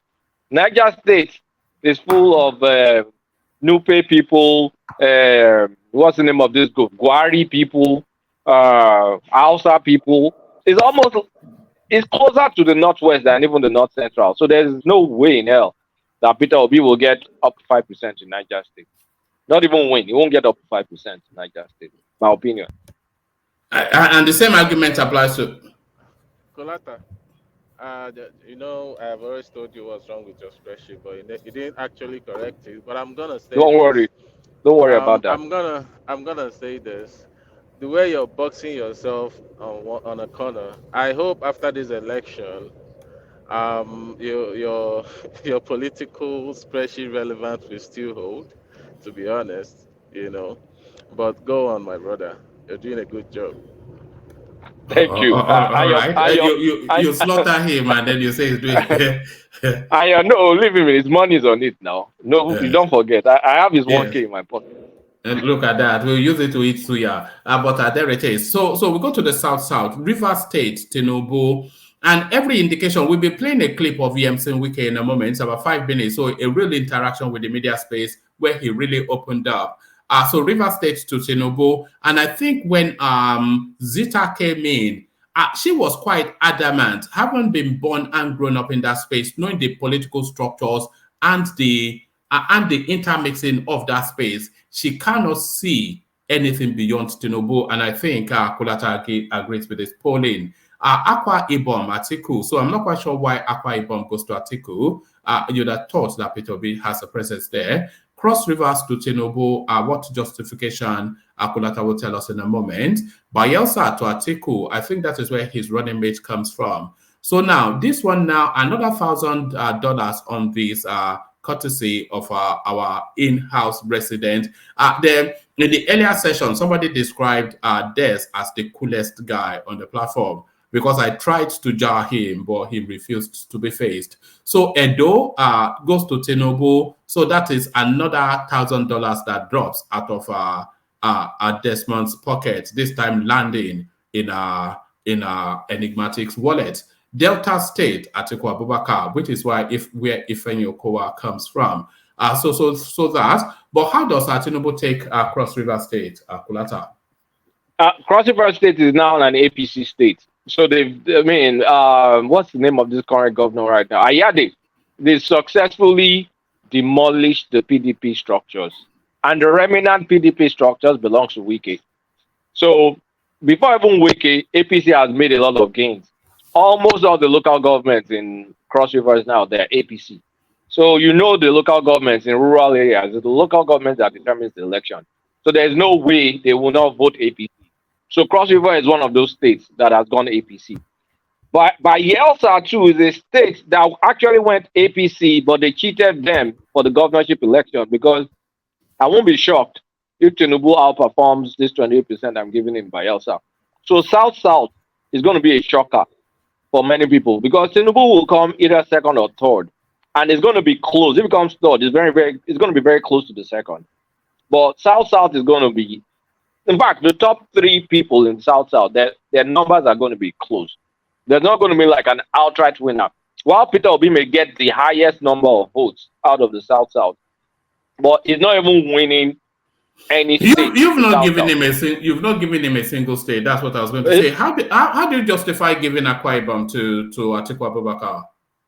Akwa Ibom is Udom Emmanuel now. Akwa Ibom is full PDP, and the only power that is there, what's the name of that guy, the former governor, that guy that chopped money like this. What's the name of that guy again? He's an APC guy. Someone remind me. Akpabio. Guys. Akpabio. Akpabio is the only alternate power, and Akpabio is no longer super strong in Akwa Ibom. That's why I don't think Tinubu will be able to make 25% in Akwa Ibom. But Atiku will make it, because all the structure of the state still belongs to PDP. And Udom Emmanuel, I don't think he's playing any ball with Wike. And things are still intact. Then the protest votes from Akwa Ibom will go to Peter Obi. So there's only, I said, 4 points difference between Atiku and Obi. So Obi may not win any South state, but it's coming in very close seconds, maybe by 1 or 2 points that they're using to beat him. So at the end of the day, Obi still has the highest number of votes coming out of the South, while not winning any single state in the South. So, yeah. All right. Yeah, go on. I think Edo State, we've already talked that one to death, so there's no point. All right. Jaja super stickers to the space. Thank you. So keep the super stickers coming. We always like to see that super space lit up in multicolors of super one thing or the other. But especially click on the like button. We have approximately 200 people watching us concurrently. And if you look at the like button, it doesn't mirror anything like the viewership. So if you have no real objection to clicking on the like button, then you have every reason to do that. So click on the like button if you will. And thank you, Jaja, for the super whatever it was. And let some of the supers keep running in. Yes. So, a lot of people will, if they saw you now, they'll be throwing rotten tomatoes at you. Because as some of the spaces would have it, the whole of the South will be swept by Peter Obi, but you've not given him one single state. Mbanu is not winning his state. As far as I'm concerned, he may win the total. He still has the highest number of votes, because he's always coming a close second, but he's not winning any state. You didn't even give him 25% in River State, where people feel he will sweep. Because I'm giving him 38% in River State. Sorry, 38%. Yeah, you are right. Yes. Yeah, It's close. Okay. It's always a close second, but never the winner. All right. All right. I suspect that will be controversial. So on to the Northwest. Borno State goes to Tinubu. So I'm not sure that there's a debate there. That is Kashim Shettima's home state. Yobe State goes to Tinubu. I suspect that is the proximity. Maybe another Kanuri state, maybe. Bauchi State goes to Atiku Abubakar for reasons of conservative Fulanism and religion. But Gombe State goes to Tinubu for reasons that Kulata may well explain. Adamawa State goes to Atiku Abubakar. No explanation needed there. That is his own home state. Taraba joins Adamawa to go to Atiku, but I suspect that is to do with the proximity as well. But why is Gombe State going to the Jagaban of GBT? Simple. If you guys were paying attention last week, Kwakwasiya collapsed the structure in Gombe to APC. To APC. So they've given everything they have to APC. So that's why Tinubu is pulling off Gombe. And also Gombe has a decent size of Kanuri people in Gombe. And so that gives him a slight edge. So I just give him a slight edge. Even though Gombe is a major APC state, I'm still saying that Atiku is strong enough with his Fulani because Gombe still has a lot of Fulani there. But the governor, APC, Kanuri people, APC, Kwakwasiya converting to APC, I just felt Tinubu has a slight edge. So I'm not cheating Tinubu in this projection at all. All right. So finally, the Southeast, all the Southeastern states go to Peter Obi, as you would imagine. But some people might query that Imo State, where Hope Uzodinma is doing somewhat of a decent job, much to the chagrin of people who like to call him names. And he wields a lot of influence in that space. Now, you'll recall that Hope Uzodinma was the chairman of the presidential primaries of the APC in June. So he is a senior member of that state and a powerful governor in his own home state. So there is the argument that Imo State is up for grabs and Tinubu might well take it. Kulata. No, Tinubu cannot take Imo State now. But he'll get his 25. No, he'll get 25%. There's no state in the Southeast that's competitive in my projection. Peter Obi is winning all of them like top to bottom. But top to bottom. Top to bottom. But Tinubu will be able to get 25% in two states, Ebonyi and Imo. Predictably, it's not news. And I think Atiku will be able to get 25% in three states, at least Anambra, Abia, Enugu. I don't think he'll get it in Ebonyi because of APC, and I don't think he'll get it in Imo too because of APC. So that's how I see the election from all right, let me just stop stifling one candidate over the other. And yeah, this is it. All right. So the conclusions are the languages of landslide, because of course the margin is a landslide margin. 2 million comfort. It's not even one that even Buhari that is a law unto himself can overturn. 14,327,226 votes lands Tinubu on the Aso Rock seat. A distant, you have to say by the numbers, 12,438,386. Atiku Abubakar holding on to his respect, but nothing else. Peter Obi outperforms just 6 months to land 7,790,562, and Kwakwanso are somewhat right exactly where you would imagine him to be. 2,487,569. So those are the figures, and Kulata explains that these are his final figures. So these are his final figures. So the next set of grids, then Kulata, talk us through them. Oh, okay. I'm actually doing one quick thing. I want to see how my percentages tally with the percentage of that fake poll. But all right, the grid explains. We skipped the first grid. Let me look at my phone. let's look at the grid as the greens. So that is where you see who wins the Northwest. I have Atiku winning the Northwest marginally. Tinubu coming second in the Northwest. Kwakwanso coming third. Obi coming last. In the Southwest, of course, Tinubu is a big dog. Southwest is where Tinubu wins this election. Because Tinubu has a massive, close to like 4 million votes. The next person coming after him is Atiku, like 1.6 million, followed by Obi, like 1.2 million. And Kwakwanso, nothing. So in the North Central, is very razor thin, with Atiku winning the North Central. So Atiku is winning Northwest and winning North Central, but Tinubu is coming a very close second, very, very close second. Obi is coming a distant third, but still decent enough. He's even beating Kwakwanso, in my opinion, in North Central. And in the South-South, where do you land? I need to change the color. Yeah, no, you're giving it to Tinubu, but just margin. No. Who have you given it to? The South-South. It's Obi. It's the coloring. I've messed up. Yeah. Okay. Yeah. I've not done the coloring. Is Obi wins the South-South. Even though he didn't win any states in the South-South, but he came first when you count overall votes. He still has the highest numbers coming out of the South-South, followed by Atiku, then followed by Tinubu. But you can see the votes amongst them is not that far apart. Like maybe a couple of 100,000 here, another less than 100,000 between Atiku and Tinubu. But Obi still has the highest number of votes in the South-South. While he doesn't win any state, but you can see him coming a close second in almost every single race, makes him the leader of the South-South. So he still takes the South-South. He just doesn't win any state, in my opinion. If the election comes and he wins one state, congratulations to him. But I think he's going to have the highest number of votes coming out of the South-South. All right. There's logic to that.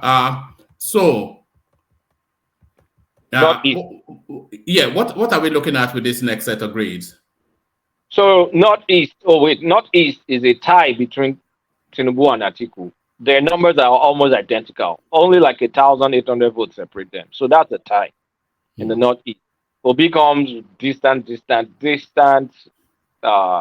third, because Kwakwanso has kind of collapsed a lot of structures. It comes fourth in the Northeast, surprisingly. And Southeast, of course, Obi came out first, Atiku second, Tinubu last. Now, I did a head-to-head between Tinubu versus Atiku. So sorry, when you said Atiku came second in the Southeast, are you looking at the traditional PDP hold on that space vis-a-vis the desire of the people for power to transit to the South? Yes. Do you not think the power to transit to the South will override whatever traditional structures? So the people that don't want to be, they will naturally gravitate to Tinubu in the Southeast. Not really. See, there's all these down ballot tickets, and they matter. The down ballot tickets. So with the down ballot tickets, Senator Lagbaja, Senator one thing. Many people will want to vote for those down ballot tickets, and that is where Obi will get stifled. So if you go to a village like this, the people that are the structure in those villages are going to be PDP structure. So they'll go and tell grandma, vote me and PDP, vote me for senator. Grandma will get there. There's no name, there's no nothing. She'll just stamp the umbrella. And that's how Obi will lose votes to PDP. So the literacy, voting patterns, even myself, that reads, when I'm trying to vote in American elections, I always vote Republican in my local elections. And when it comes to more federal one, I keep it wide open. So it's hard to keep up with, okay, who am I voting for? What's this party? And America even has names. In Nigeria, there's no name. It's just logo. So Obi will lose votes because of lack of structure, especially, and also lack of down ballot candidates that are credible. So that's why Atiku is coming second. All right. Tinubu versus Atiku head to head. Okay. So Atiku barely beats Tinubu in the Northwest, like less than 100,000 votes. Tinubu wallops Atiku in the Southwest, like 2.5 million votes. North Central, Atiku beats Tinubu by like 160,000. And South, Atiku beats Tinubu by 61,000. Northeast, Tinubu is a draw. It's a draw. It's just 1,800 votes that Tinubu uses to edge Atiku out. And in the Southeast, Atiku wallops Tinubu by like 300 and something thousand votes. So Atiku wins the North. He wins the Northwest. He wins the North Central. They draw in the Northeast. So that kind of like ties to Atiku winning the North. Atiku can win the North and still lose the election. The reason Atiku can win the North and still lose the election is because Tinubu is getting his required 25% all over the place. And Tinubu is going to tear the Southwest apart. He's going to blow up the Southwest. So Tinubu must make sure people come out in the Southwest to vote for him. If he gets that, there's no way he's going to lose the election. Because you can see it's competitive in every other place apart from the Southeast. And Southeast has low numbers naturally. So you don't even need to be that competitive in the Southeast. Because Southeast is almost like, if you're strong in the Southeast, yeah, good for you from a spread. But you're not getting numbers out of the Southeast. They did not even go and collect PVC. They have almost the polling area. I think they canceled most from a density perspective in the Southeast than anywhere because people did not register to vote. So you won't really get that. You can't harvest that much of votes in the Southeast. So while Atiku is leading him from a percentage perspective, the raw numbers coming out of the Southeast is just, doesn't matter that much. So Southwest is going to make Tinubu win. A lot of these projections is based on that. Is based on the ethnic strongholds in the South holding firm in terms of ethnic patterns, but the North being more malleable. So that's what you have done because Peter Obi and Tinubu they do well with abundance in their ethnic strongholds. But the North is somewhat split in how the voting takes place. So I'll explain it. Let me explain. Yeah. The South, we identify more by tribe. People are Yoruba first, Nigerian second, Christian or Muslim third. In Igbo land, they're Igbo first, Christian second, Nigerian last. In the North, they're Muslim first, Nigerian second, tribe doesn't really matter because they have the highest amount of diversity in tribe in the North. They are more diverse from a tribal perspective than the South. But people don't realize that. So the North, they don't have tribal coherence. They have a religious and cultural coherence. So that's why religion is the first thing. And then there comes the structure too, because Nigerian election is religion. There are three main factors before you get to the normal factors. There's religion, there's tribe, and then there's structure.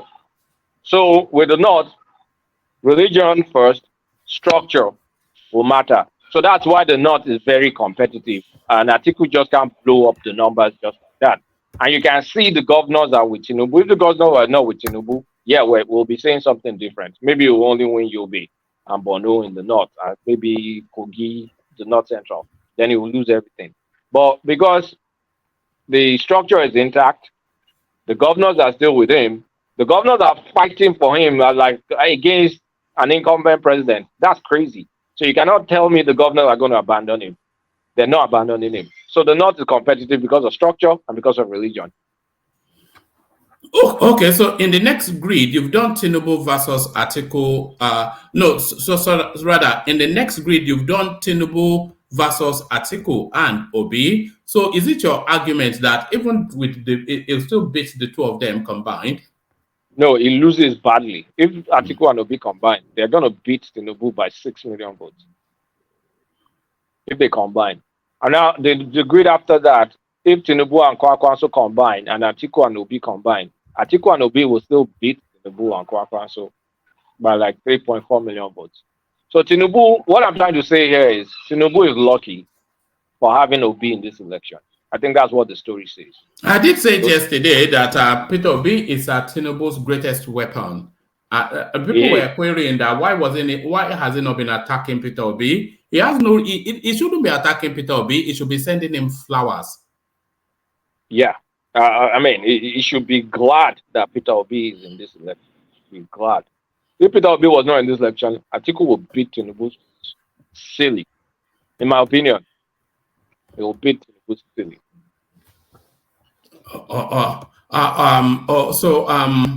What's the next set of grades? Let's see. So Obi's corner. So is this where you are trying to mock people again, Kulata? What's going on here? What's Obi's corner? So I mean, I have to be fair on Peter Obi. So this is a case where Peter Obi wins the election. So Peter Obi will win this election because 75% of the voters are youths. So Peter Obi is going to win those 75%. So he's going to get 70 million votes.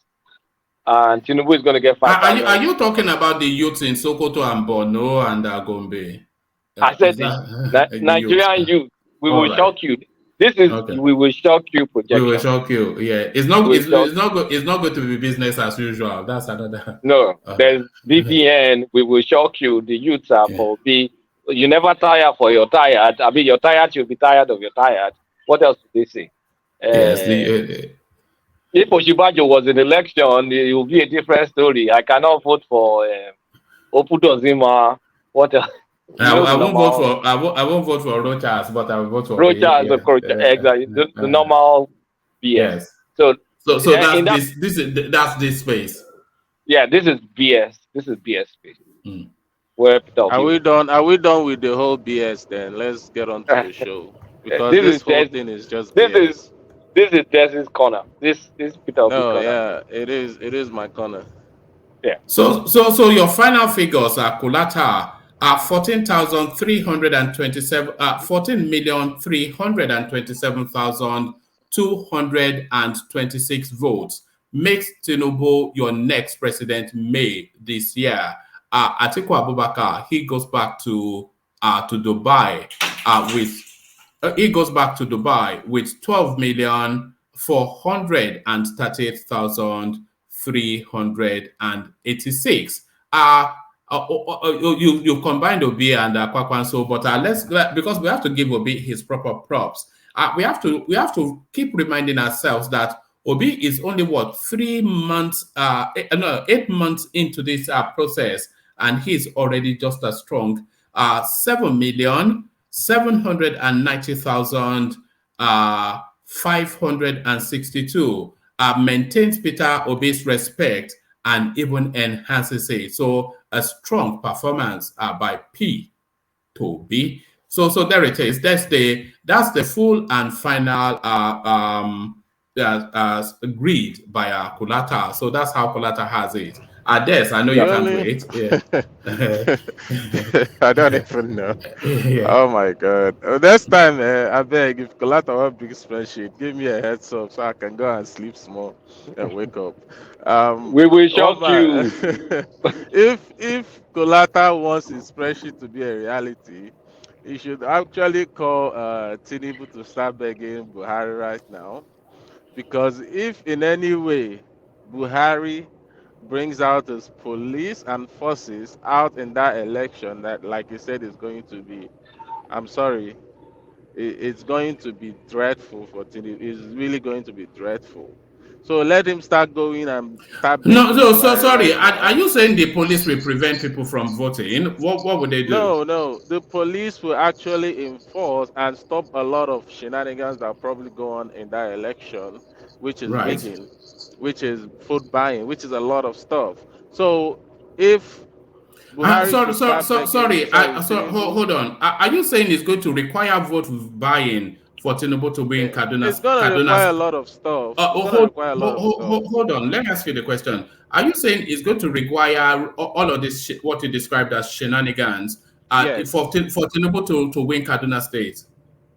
For Tinubu to even win? No. Answer that one. Answer that one first. For Tinubu to win Kaduna State, will it require shenanigans? No.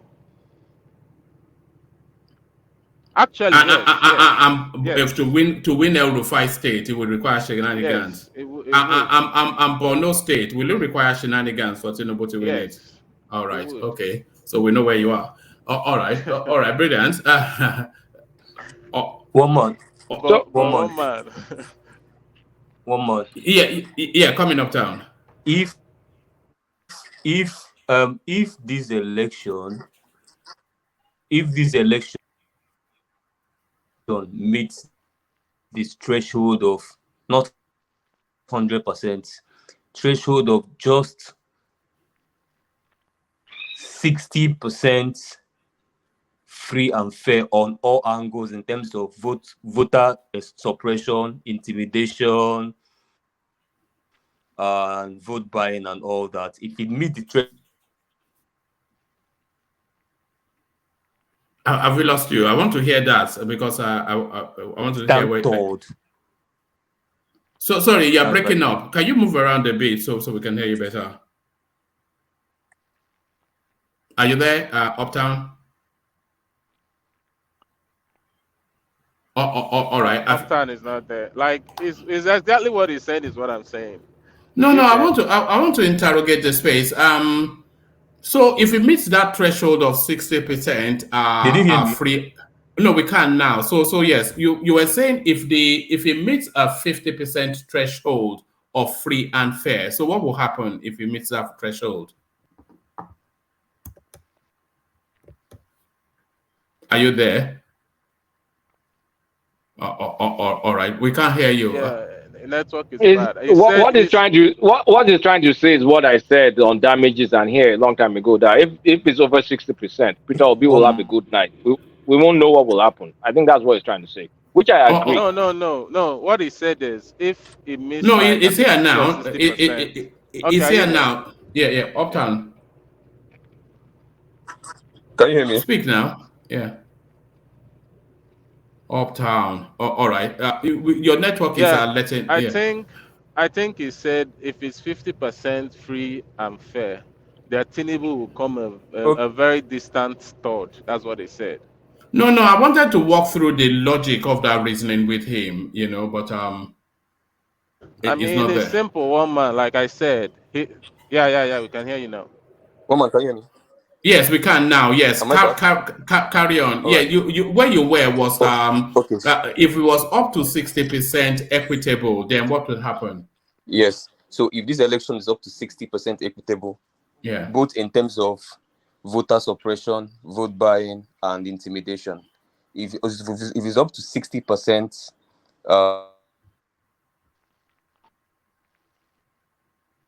no, you're gone again, man.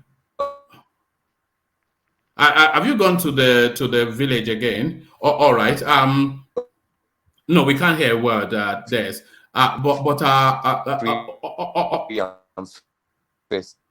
No, we can't. We can't hear you. Des. If sorry, Uptown, we can't hear you.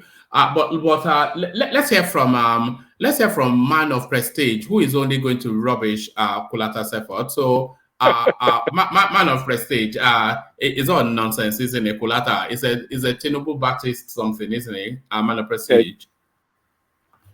He said he put himself on mute. He couldn't bear to listen. So unmute yourself because we need to free up the space to let people in. If you're not with us, then I can predict that his network will not work well. You will see. Yes. Let's hear from Joel. I'm here. All right. We were asking feedback on Kulata's spreadsheet.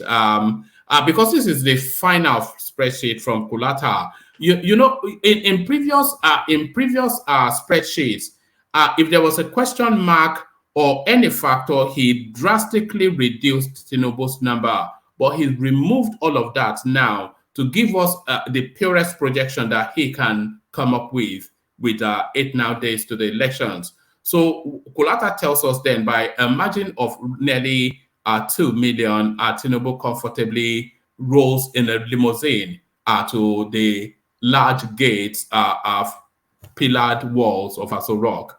So what are you making then of that, the Kulata's final spreadsheet? Yeah, thank you, everybody. Good evening and good afternoon, everybody. And by the way, people have been complaining. People have been complaining to me about your conduct in the earlier session. So we're going to speak about that later. But carry on. What conduct? The foul language. You started that. I've had people make. Please don't let that repeat. But carry on. Okay, but don't give me that kind of energy again. But anyway, let me go ahead. Kulata know how I feel already. About I already call his projection to be a BS, super BS. So I'm with my initial during when he was talking. It doesn't really mean anything to me. So I've stopped listening because this is about the fourth projection he has come up, based on his original preconceived, bias. So it doesn't really mean anything to me. Every projection. I think you have been a bit unfair.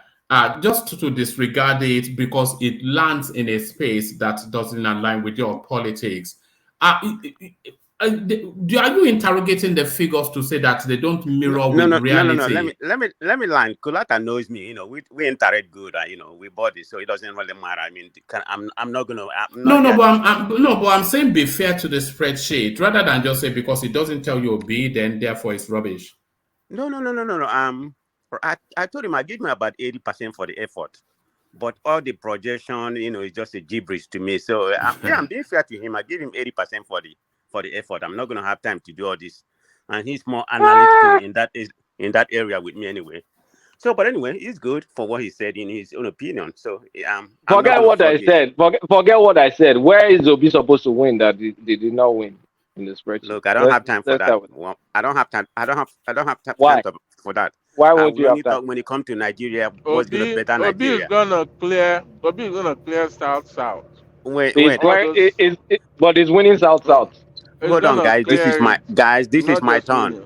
This is my turn, please. But anyway, having said that, I don't want to be flogging each state by state. It doesn't make sense. I don't want to waste my energy on that. So, but good effort. Why we do these things is they say the devil is always in the details. The devil is always in the details. So it is very easy to say, yes, Obi will clear South. Just the randomness of that statement. Obi will clear South.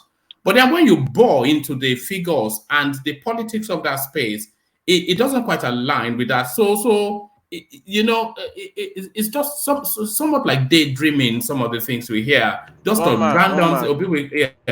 Oh man, I repeat again. This election. No, you can repeat it however many times now. The figures are telling you something. Oh man, anybody that's projecting, I'm projecting towards what 2019 election was. That is the beginning of his mistake in any spreadsheet. That's just the thing. Is it projecting towards? Hold on. Is it projecting towards 2019? Yes, these are contemporary figures. Oh man, if there's no other way for him to bring out spreadsheet, if it's not talking about this governor, we've heard him now. This governor is here, that person is here. It's not the same. If you read the new Are you saying the political movers in all of the localities, they don't wield influence? It's not gonna work. This time around they will shock you. This time around they will shock you. Is that where we? They will shock you. We can hear you. Let me say something. Let me say something. I'm just saying kudos to hold on, sorry, Persuade, and you too, Nelson. Sam, you have to connect your mic because otherwise I can't bring you on the screen. It's saying your device is not connected. So if you want to come on the screen, then make sure your mic is on. Not necessarily your camera, ideally both, but at least your mic. So make sure your mic is switched on because you can't come on the screen. Yeah, back to you. Yeah, go on. Yeah, I was saying kudos to Kulata for the effort, okay, for at least by using his time, because he could have used his time to do other exercises, But it's a good academic exercise, like I said. I mean, maybe other people can flog state by state. It's not because he didn't favor Obi. I mean, it doesn't really matter, I mean, if I put up my own narrative to favor Obi right now, it doesn't make any difference. That's not going to determine the election outcome. But I don't want to flog state by state. But all I'm going to say. Do you not see where the frustration is, though, man of prestige? Because the frustration is that a lot of people come up with a lot of narrative, just like we heard that sort of sweeping statement from Des that Obi will clear South, But then we are looking at figures and we're looking at the politics of the space, and there is nothing either in the figures or the politics of the space that says anything like what he's saying. But he would just they just man. a blanket wishful. One man, so that's you where are the wrong. frustration Hold on, is. hold on, Des. Is that what you want? One man, you are wrong. This is Des' prism. He's coming from his own prism. That's exactly how Kulata come up with his own prism. He may have used previous 215, 219 data, to come to this conclusion. It doesn't really matter. That's Des' prism. He can claim that Obi is going to clear the whole 36 states. That's his own opinion. I'm not going to equip to that. Opinion over fact, Abi. Is that not wishful thinking? Is that not wishful thinking? It's not fact. This is still opinion. One man, Kulata. Nobody has a fact here in this space. Nobody. We have figures. No, you don't. We don't have figures. Okay, help me, guys. There's Prestige. Help me. What numbers? I mean, you can't be arguing over nothing. You have to give me numbers. Right? Look, I followed the election, particularly in the United States, for a very, very long time. Okay, I don't believe in prediction or whatever, all this poll, I mean, to a certain extent, well, the predictions and polls are pretty solid in the United States. Your prediction? Colata, is that your prediction that is solid? What you're no, I said predictions in the United States. They're pretty solid. That's United States, but in Nigerian space, the landscape of Nigeria. Let me ask you an academic question. Yeah. What has changed in Nigerian demographic over 4 years? What are the changes? The new electoral law. Nigeria, I said demographic, not. Well, just nothing really changed, but just new orientation in Nigeria. I don't know about this new beaver whether it's going to work right now. It's yet to be determined. But I'm just basing my own analysis that things is going to change based on the Nigerian. So we've had a national orientation exercise and mindsets have changed. Not about right? The mind has been reoriented, but people don't know. It has been an awakening. It's just like the Egyptian awakening. I think that has happened in Nigeria. No. Okay. Hold on. Well, so sorry. Why do you say that? What evidence is there that this emancipated from the NSA, and a lot of people are well informed right now, and they're tired of the status quo. I mean, just sometimes, you can flog people to the end. Sometimes they have. All right, and that is what that is. That's exactly. I may be wrong. This is no. It's wishful thinking now. It's wishful thinking, is it not? One man. It's simple. We will shock you. That's the we will shock you. We already talked about it. We will shock you. No matter how we will shock you. Let's see what happens. Okay, go to the next one. On your own prison, even before your project come out. You already said Tinubu is going to win. So how many projections are you going to give from now? Wait, Prestige. You go to the next one. You never tire for tire. I started on this platform last year. You said Tinubu is going to win. So, I mean, why would I even listen to your projection?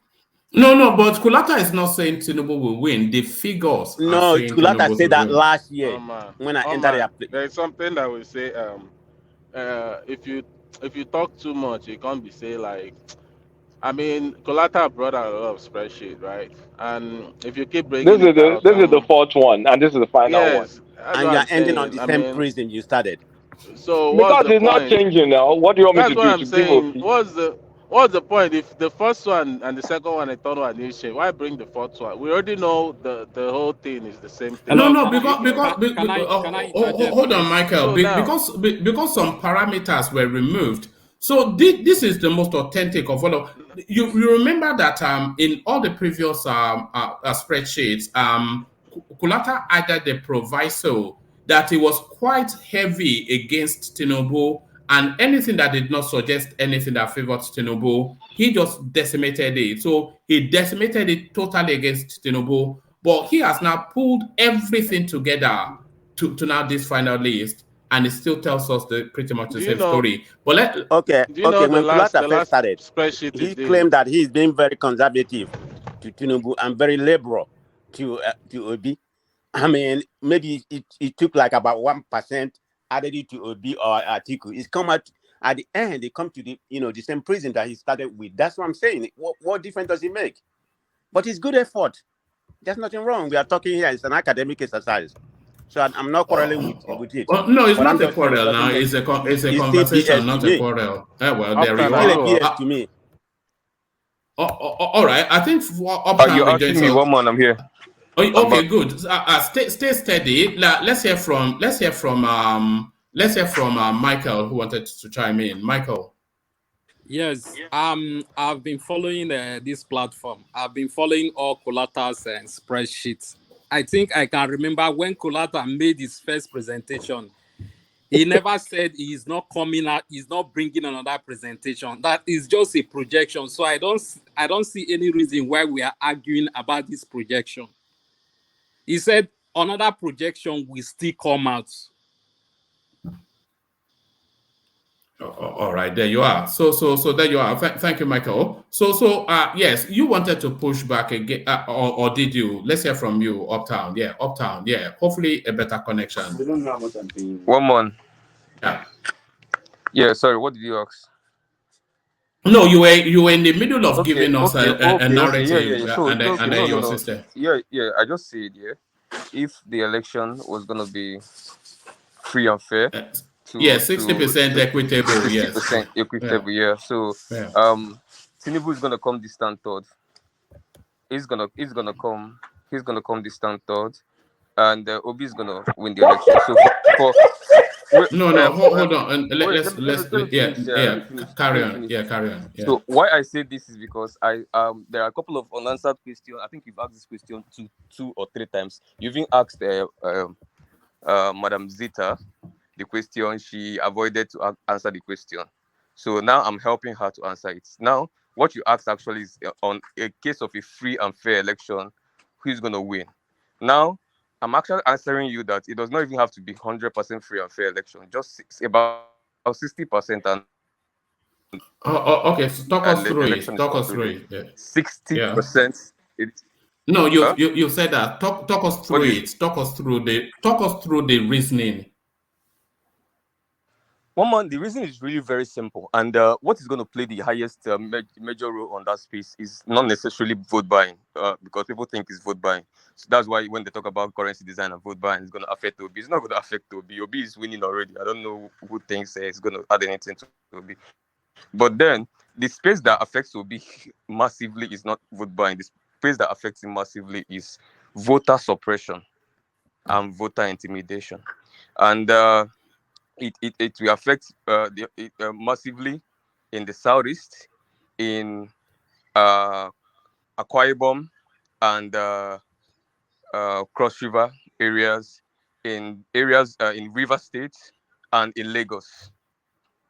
So that's where the voter suppressions are going to affect. So if voter suppression, let me even remove vote buying. I'm not too moved by anything vote buying. Buhari can release all the money to Tinubu's house. It's not going to change anything. So, I'm particular about voter suppression, especially in Lagos. All right. If the votes are not suppressed, how will Peter Obi win? In fact, let me even make. We're still not getting you, man. Yeah. If Tinubu makes the election, it's the worst mistake of his life. Can you hear me? No, forget the worst mistake. Forget all of the preambles. Take us to the meat of it. Take us to the meat. All right. So maybe you don't like the phrase "worst mistake." So let's just go straight. No. I don't mind the phrase, but I want to hear the substance. Let's hear the substance of what you have to say. Yeah. That's what I'm saying. I just started with Lagos now. Or is that not what you wanted to hear? No, go on. What happens in Lagos? Yes. No. The points where it's going to affect now, right? Yes. So that's why I started okay, let me give you the baseline and then you pick it up. Hold on. Can you hear me? Let me give you the baseline and then you pick it up. Yeah. So you've said that. Right. Yeah. You said that if there's even a 60% equitable space, that Peter Obi would win and Tinubu will come a distant third. So talk us through the substance of that statement. Yeah. All right. So that's why I decided to start from Lagos that has 7 million voters. So Lagos, if the same thing I said, 60%, if there's no voter suppression in Lagos, there's no magic that Tinubu will use to win Lagos. Absolutely no magic. Underline it, no magic.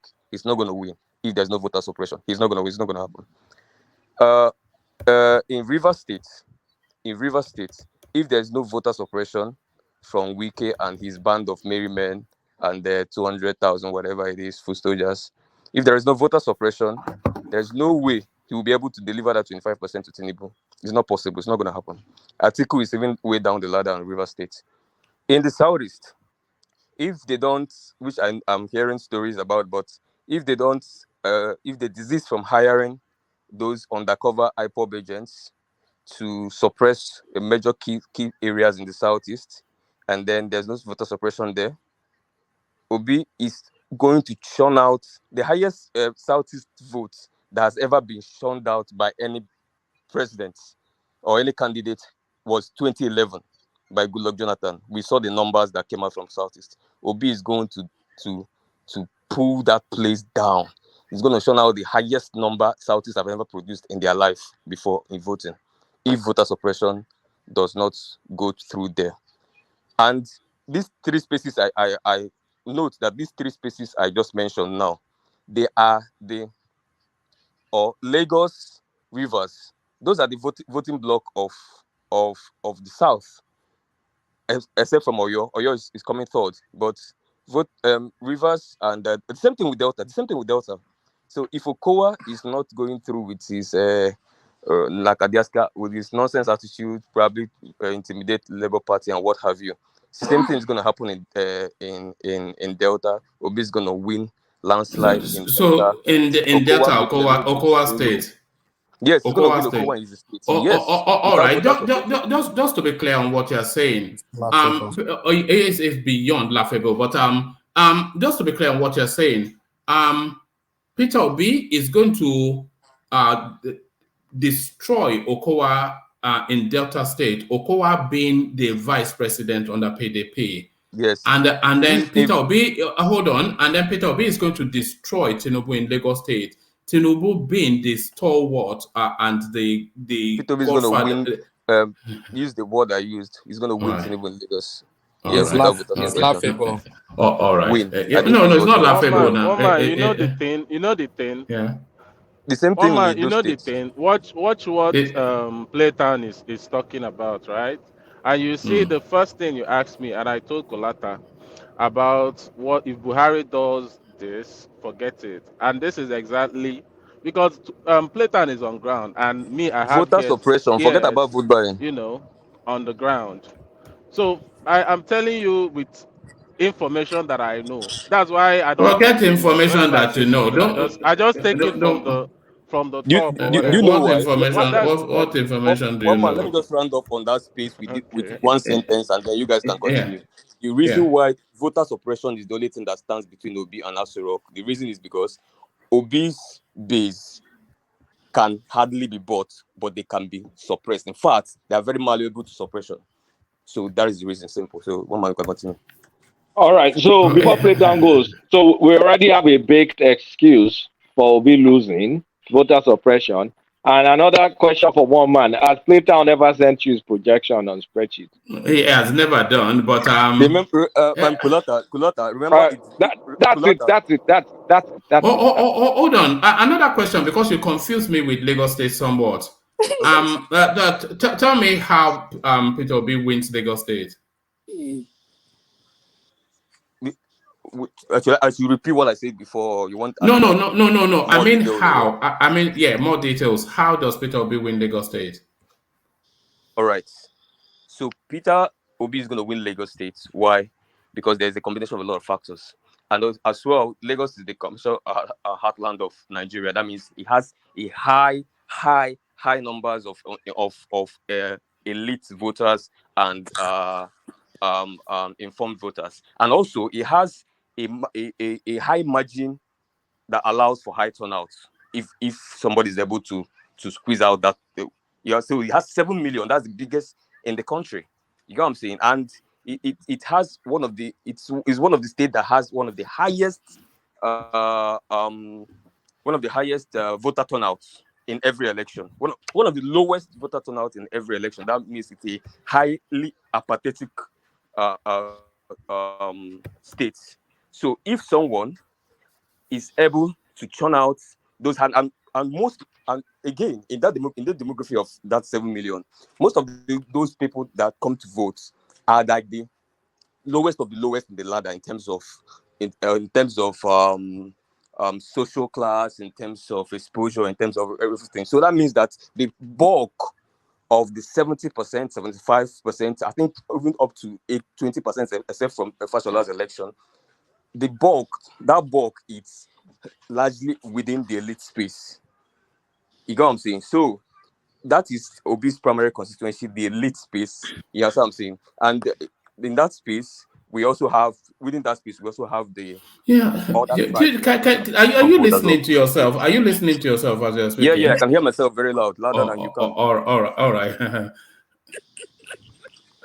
So one man, I hope that you understand me. So I make it clear again. One man, if voter suppression does not happen in Lagos, if it does not happen, that means 100%, then Tinubu will cry. Uptown. If it happens, maybe 40%, Uptown. Obi will still win him. Yeah. Uptown, please. Is Tinubu going to win Anambra? What did you say? Is Tinubu going to win Anambra? How many Yorubas are in Anambra? You guys are not making sense. What competition now? Yes, because whenever we go to I'm not space, talking to it goes you. into I'm competition. talking to Uptown. No, hold on. Yeah.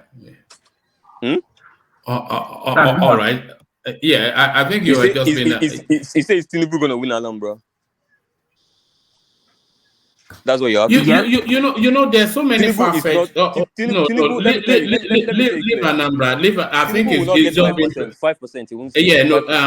It's just been pejorative because it's certain Obi will win Lagos. But there's so many, just fallacious elements to what you're saying. So you're saying the bulk of the you're saying that of those that don't vote in Lagos, that don't vote in Lagos, they fall within an elite class. Even if you check the social spread of Lagos. No, forget the social. No, it doesn't tell any story because the bulk of the people that register to vote in Nigeria, they are from the lower middle class to the lower classes, because those are the people that make the effort. The elite, they never really register to vote. So that's not to say they have their PVC and they're hiding it. When I talk about hold on. We know what you mean, so don't worry. So the abundance of registered voters in the 60s to 70%, right across the board, in Lagos State, everywhere else, they're from the lower middle classes to the lower classes. So that's one. And they don't vote. Yes, the lower classes vote because they usually vote. The middle class does not vote. No. I said the lower middle classes. Okay. You know the middle class still has a strata. So the lower middle classes. So that's your bank clerk thereabout. Then downward. And the people that really register to vote, they are trade unions, the artisans, and all of those spaces, because those are the ones that are usually mobilized to vote, and those are the ones that are registered. So already that baked in elite that you're saying, somewhat fallacious, and within that elite class, if an elite class would not gravitate towards Peter Obi, because they are hold on, because they have listened to the space. You have to know that thinking people actually do think. Okay. Thinking people, they actually do think. And for you to think, you gather information, and they listen to Peter Obi now. So am I allowed? I don't know if we're allowed to ask questions to the coordinator, or we will only take the question. You are not new here now. It's free willing. You can do as you like. So long as you're not abusing people like Prestige, but carry on. Yeah. Or maybe it's not a question. Actually, maybe it's a rhetorical question. I don't know how it's going to come about. It's only in this platform. In fact, the highest accusation that has been made of Obi's candidature, especially when people in other parties, PDP, APC, and NPP, want to dismiss the polls, all of them say these polls will favor Obi because these polls were done in the urban areas within the elite. And Babajide Otitoju in TVC said, if you conduct any poll you conduct in all the elite space in Nigeria, in the urban areas, if you conduct it from now till 200 years, Obi will win it. He made that statement in TVC. So now it is really weird when the people now come again at the same breath. No, hold on. Explain. Hold on. Okay. Explain why the elite will go with Obi. Why? Why would they? One man, first of all, this proves what I said. Is this not the biggest accusation Obi's candidature has ever had since he started? That is only living in the elite space and the urban areas. Those are the people that have phone, people that have internet, that's not Google true. things and all of that. No, that's not true. Okay, so what is the accusation? The biggest accusation that the Obi space has is a toxic southeastern mass. That's what people say. I think that's what one man says. Now let me tell you what people say. They don't accuse him of being ethnic. Is that no? One man. What you say, I think that's better than one man now. Says. Now let me tell you what Nigerians say, including the pundits on our TV stations and our radio stations, because this place is like a replica of TVC. But other TV stations actually in Nigeria, what they say, as opposed to what TVC and one man show says, is that any poll, in fact, the reason why next year wanted to do their second poll, if you listen to the guy when he was talking in their second poll, he said that their first poll was largely criticized because they did it in the urban area. They felt they did it in places that are urban areas across the country. So this time, when they wanted to do their second poll, they said, okay, fine, you could say Obi won because it was conducted in the urban areas. Let's do a rural version now. Let's only go to rural communities. In fact, let's choose communities that do not have universities or campuses that has any link with social media, direct link with social media and all that, which is why they did the second poll. So that means they say they were usually criticized, say, oh, where did you do it? Lagos, Port Harcourt, Abuja. These are elites now. These are working class. These are internet guys. They are awful. This is the Obi's primary constituency. So I don't think what I'm saying now is why do you bring this thing up again? Have you seen this image, Uptown? What image? The one on the screen. Yes. And up on the flights? No, that's the private jet that is ferrying Obi up and down the country. Okay.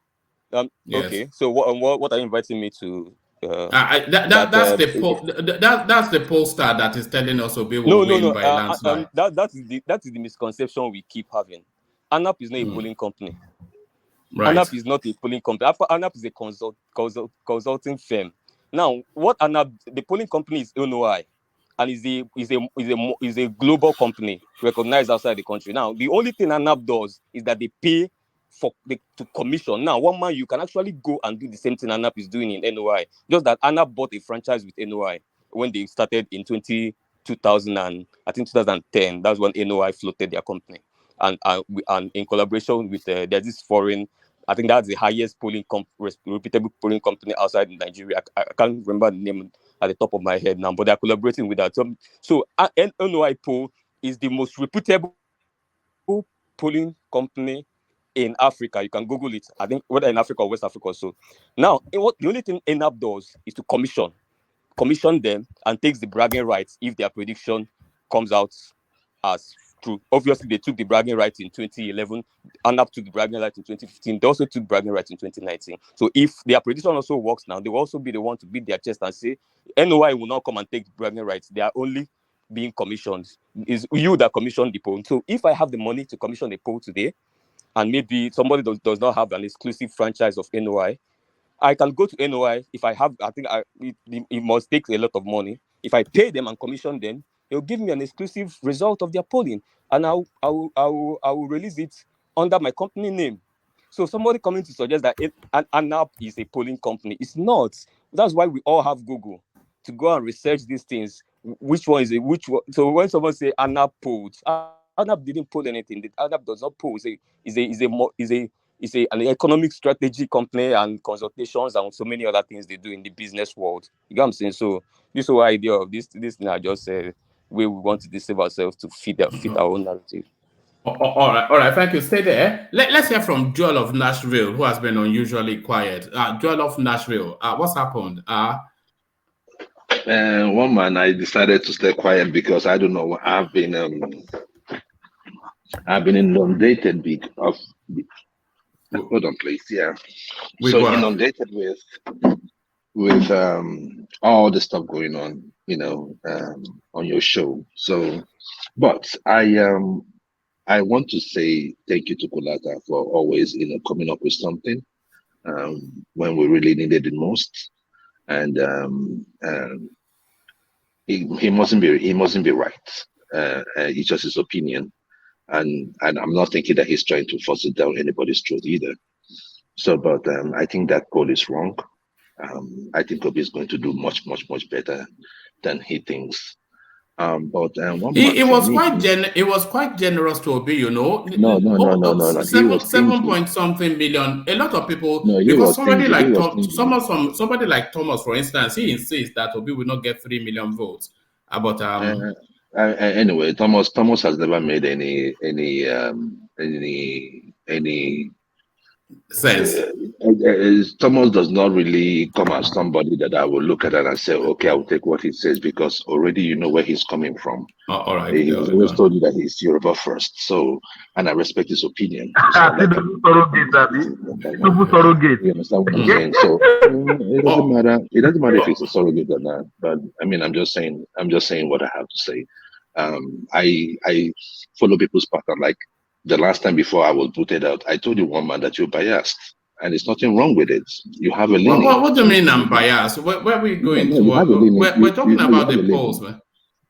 Good. I'm talking generally. I've not been here for a long time, so I have to do some housekeeping before I delve into what I want to say.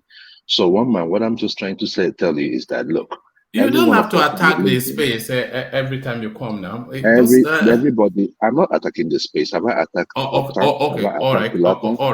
Carry on. I'm just saying we all have our own meaning, and it shows when we speak. When you look at me, I'm an obedient.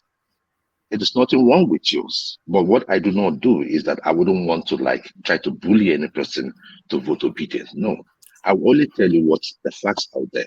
And the fact out there in the streets is that the Nigerian people are really tired of the APC and the PDP. So whatever thing you are putting into your poll as it stands today, you cannot go by 2019 or 2015. If we are going to go by 2015 and 2019 polls, then the presence of Obi is irrelevant. Obi cannot be reduced to just helping Tinubu be president. Obi is an enigma. Obi is a candidate whose time has come. He's an idea whose time has come. So it does not really matter what anyone says at this particular point in time. But the issue here is that Nigeria, as it stands, is not working for anybody. Whether you stay abroad or whether you stay in Nigeria, it is not working for anybody. And those kind of sentiments that has broken us in the past, it's being addressed as we speak. I was privileged to listen to the lady on here, Miss AI. I listened to her, Zita or something. I think she registered with AI or something. But I listened to her. She made so much sense. But again, I also listened to this counter towards her, telling her that it might be because of age, and which is true. Port Harcourt is a city that I stayed in for over 8 years. In fact, I moved to the United States from Port Harcourt. I schooled there for 4 years.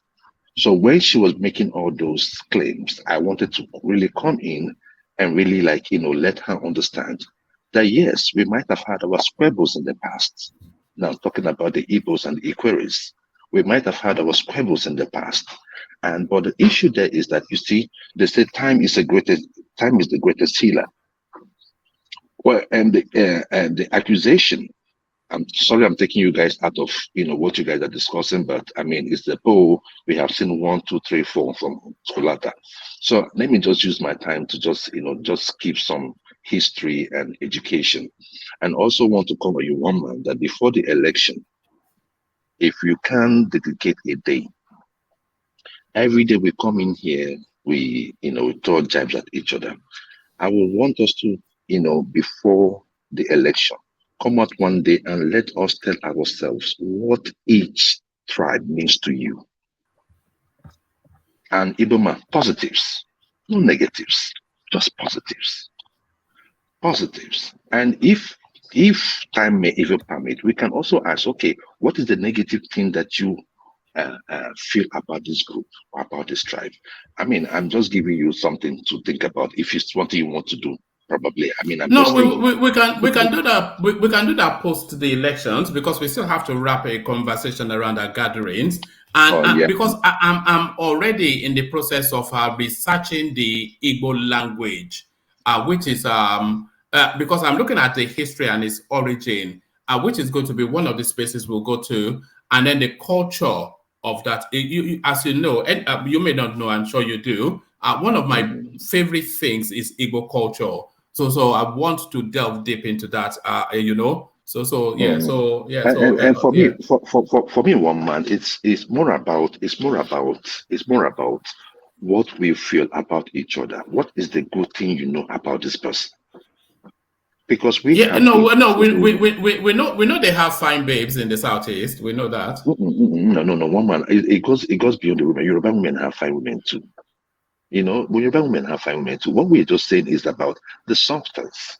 If I am talking about, because you see, one man, we have to start the healing. The politicians would not want us to heal, because that is what they feed on.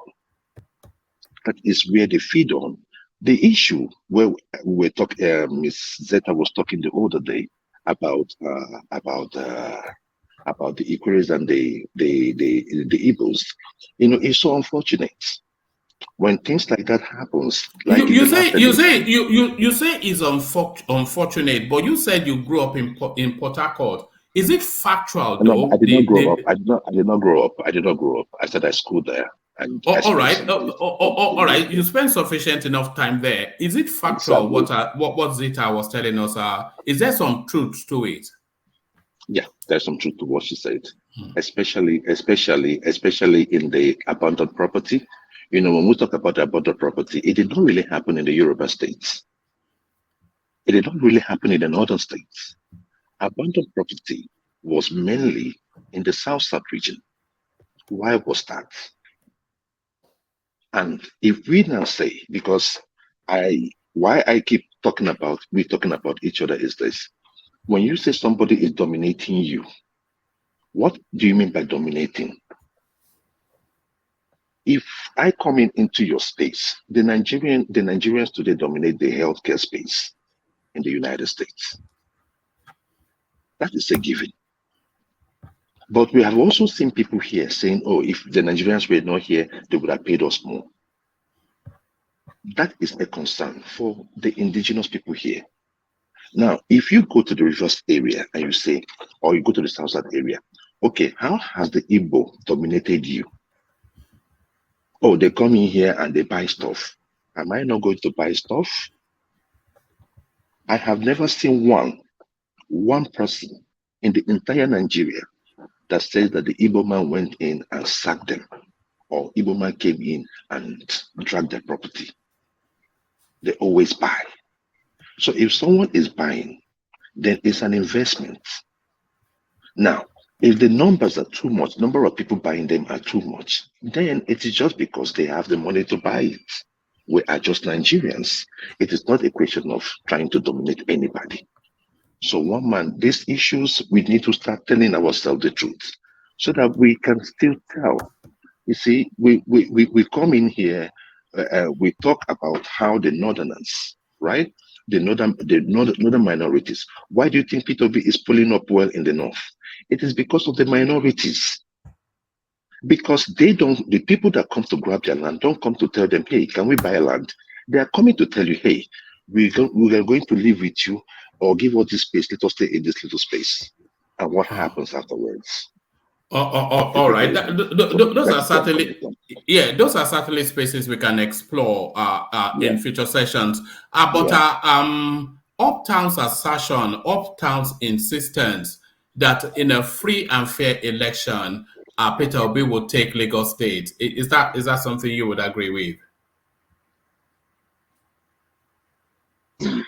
We said something earlier about voter suppression and electoral violence. On the last show where I came here, I was talking about the violence, and you said, "Oh, it was 4 people." One man. It does not matter if it is 4 people. 1 is too much. 1 is too much. We shouldn't have such situation where people shouldn't be able to go to vote. And we saw this coming. It happened in 2019. It happened in 2015. So we have seen this thing coming, and we have allowed it to fester on for too long. And unfortunately, that's the Tinubu style of politics. In Igbo land, we call it Ibozobo politics. Do or die, right? But it's not meant to be so. If you feel that, these are people that are 4 people in a room. If you feel, you shouldn't be attacking us. So that is where I am looking at it from. If there is no suppression, woman, it will allow more people to come out. Remember, the registered voters for Lagos is about, I think, 6-7 million. How many percentage of that come out to vote? That is where the key is. In one of the polls that came out recently, they said, if there are more people that comes out to vote, then Peter Obi will win. Situations that has happened in the past, in the recent past, has really shown us that Nigerians sorry. Do you align with that if there are more people coming out, Peter Obi would win? Yeah, it's true. Because the thing hold on. So if let's say if a 60-70% voter turnout in Kano State, Katsina, Borno, Jigawa, Gombe, Adamawa, then Peter Obi would win. What I'm saying is that in those, I'm not saying that Peter Obi will win those states, but Peter Obi will. No, how would that impact on Peter Obi if there was a 70% voter turnout in those spaces? Kano, Borno, Gombe, Bauchi, Jigawa, Sokoto. If there was a 70% voter turnout in those spaces, how would that impact on Peter Obi? Yeah, it will already Peter Obi has some numbers there. In these places you're talking about, Peter Obi has some in Borno, in Katsina. Yes. All right. Those I didn't know that. Those places are not mono-ethnic, right? Those places are not those places are the vast. The issue that they've always had in the north is that they've always had an option to choose between 1 or between 2 people. In this particular case, there is a third option. So the minorities in the north, for instance, are at that stage where they're like, do we really care who we vote? If we vote this person and if they threaten us, it doesn't really matter. We're already dead. So that is the problem. Now, with Obi coming out, there's a whole lot of people that have not voted for the first time that are coming up to vote. So if you look at the voting pattern that we've had in the past, like in a place like Southeast, in the past 2 elections, what has sorry, Joe, do you not consider it a bit wild? The thought that if there's a large voter turnout in vast swathes of the north, places like Bauchi, like Jalingo, like Gombe, like Borno, like Maiduguri, Kano. If there's a large voter turnout in spaces like that, Peter Obi would win. Is that not wild? Hold on. Joel is able. Go on. Yeah. Woman. The issue here, I am not telling you, look, when I'm talking about he would win, there are areas where Peter Obi already has some numbers. more people coming out to vote will definitely impact on him. I am not saying he's going to win those states. Those states you're talking about now in the northwest and the northeast. I am not saying he's going to win those states. But those places constitute the mass of the voter numbers, the mass. Yes, they constitute I'm just talking about in those areas like P2B is sure to get his 25% spread. If they come out en masse, P2B will be guaranteed his 25% spread. That is where I'm coming from. So that is why we are saying if there is no suppression, even the vote buying, I think Buhari has really dismantled that area. So what we are talking about right now is the voter suppression and electoral violence. As low as it can be, it means that more people can come out to vote. If more people come out to vote, Obi will win straight up. So that is the reason why the poll thing, I have looked at it, I don't really just go by those numbers. I go by the trend and where I feel that the trend is headed. And in this election, the dynamics are different. There is certainly, there is now about 60-70% trust in the beavers in the electoral process, which will invariably help push people out on the days of election. It will be an incentive for them to come out. Remember, the main reason why people are not voting in Nigeria is because they feel that their vote does not count. In this election, they have a feel that their vote will count. And looking at the situation that's going on in Nigeria, go ahead. Yeah, between yourself and Uptown, I'm seeing some double speak. Yeah, Okay. you're talking from both of you are talking from both sides of your mouth, because in one side you already have a baked-in excuse for Peter Obi losing, which is voter suppression and whatever shenanigans normally happens in Nigerian elections. On the other hand, you are saying based on trends, Peter Obi is going to win. So you're neither here nor there. You're in Kolata, you're in please, two polar, listen to me. Listen to when I say don't two just divergent views. Kolata, you are intelligent enough. But I'm telling you what I'm hearing from both of you. A baked-in excuse, and then you said we go shock you. What I said, no. I did not say any will go shock you. I did not use any of those. No, I'm making it. I'm just using majority. Kulata, you are well respected. Leave it at that. Don't bring yourself down. It's not down. What I mean, hold on, please. I need clarification. That is what I'm trying to give to you right now. What I said was this, that the situation in the country has made it possible for people to come out of the cocoon, to come out to vote. If those people come out to vote and they start saying that there's electoral violence, there is suppression in some places, that it will discourage people from going out to vote. Because are they going to come out? Do you think this election? Okay, yeah. Do you think they're going to come out? Oh yes, I believe people are going to come out in this election. So we go shock you. Certain places, I'm not talking that. Look, I don't want to use the words shocking or no shocking. I don't use those words. What I'm just trying to tell you is that because the the presidency of Nigeria is a serious business. We have suffered enough. So it is not a question of go shock or no go shock. If Obi still wins, he's going to be the president of all. So we are not shocking anybody. It's not a winning. What we all want is the best for our country, but we cannot seek for the best from the bunch that has put us where we are, and that is where I am coming from, Kulata. And the election will be different. The beavers has made people to believe. Even you might be surprised. The Oshun election, where the beavers is about to determine the outcome, is a big boost for many people. You might say it went to the decision went to the sitting governor.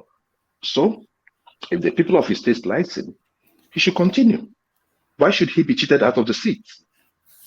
Until we start making these things work. If these things are working, then we can now start holding those people in government responsible. They can now see that it is we that is putting them there. When they go in there, naturally, they'll work for the people. But if they know these days there is no Remember, there is no ballot snatching. You cannot snatch nothing right now. So most of these numbers you have seen in 2015 and in 2019 were hugely doctored. Hugely doctored. So okay. when you go ahead. What can I do to fix my projection? No. Forget your projection. I'm asking. Can I ask? I know what you can do. Then give it to me. I want someone. I want constructive feedback. Yeah, not I already told you Colata now. No, not Des. Everybody but Des. Colata, this is the thing. Can I just round up, please? I don't have much time. Colata, this is the thing, right? I am not going to come here and knock on your constructive. It's just feedback. It's not knocking on it. It's just a feedback. Like at work, you get feedback. The feedback right now is that I don't really even have the time to even give you any feedback. But what I'm going to tell you, Kulata, is that your projections were wrong. And then tell me where it's wrong. How do you say it's wrong without being able to give me feedback? No. How do you say someone is not performing without saying, okay, here's where you're not performing? Do this. Yeah, Kulata, look, that's why I was telling you that right now. I don't want to say where am I, and you know what I mean. So what I'm just saying is that I do not have. It's okay. If you don't know, you don't know. I do not have that time right now, so to do that. But you don't get it. My coming here wasn't get to. It? You don't get it. I'm talking to Colata. If you don't get it, you know what it is. You know what it is. So forget about it. So the issue there is this one. I don't have much time. That's the reason why I cannot do nothing. I'll be leaving right away. So I wish you guys the best. The election is in 8 days. One man, I'll be back tomorrow. I'm not working tomorrow. And Saturday, my daughter's birthday though. So we'll have much time to. Happy birthday! Is it a landmark birthday? She's going to be 10 on Saturday. No, that's a big day. I'm having a party too. Anyway, if you guys are on, if you guys are on Saturday. Joel. Yes, I'm in Nashville. Oh, okay. You want me to come? Oh, come in, come. If you're on, come on. I've created an open invitation. I've created an open invitation. If you guys want to come, I'm having just a little party in the house. But I mean, you know what the party is. We have a lot to eat and a lot to drink. So if anybody is coming, I mean, if Kulata is going to come and Des is going to come, no problem. I'm going to get your accommodation for one night. I'll pay for your accommodation. No, just get the Jack Daniels. This Jack Daniels that is after. No, the Jack Daniels are there. One man, do you drink that? Do you drink Jack Daniels? Yeah, sometimes, but I not that much. You know. Which one? Is it the Jack Daniels or the smooth? Yeah, I don't even know the difference. You know the whiskey that the chap in it's still. I've not opened it. You know, I admired it and then I put it away. You know, and that's it. You know, I'm not that much. You never drank it or what? You never tasted it or what? No, I've not opened it at all. It's just in the ladder somewhere. You know, but I'm not much of a drinker. That's like over 1 month or 2 months now. Yeah, no, that was before Christmas, wasn't it? So yeah. But there it is. Are you going home for the elections or no? No, I'm going to go in for Peter B's coronation. I say coronation for Peter B's inauguration. Really? All right. When he becomes the president of Rotary Club, the Rotary Club. He has been voted in as the president of the Federal Republic of Nigeria, and which is going to happen on 25th of February. The Nigerian people are watching. The Nigerian people know what they're going through. Within these 2-3 weeks, they have seen what bad governance can be, and I don't think the APC is the hardest product to defend in Nigeria today. And a little bit shout out to Wike for being. Hold on, please. Let me round up, please. Go ahead. Yeah, no worries. Yeah. That's what I think No, you are rushing. ask me. Thomas, I'll take You know from you. what I think that you just said now? I feel like we just shut down this section.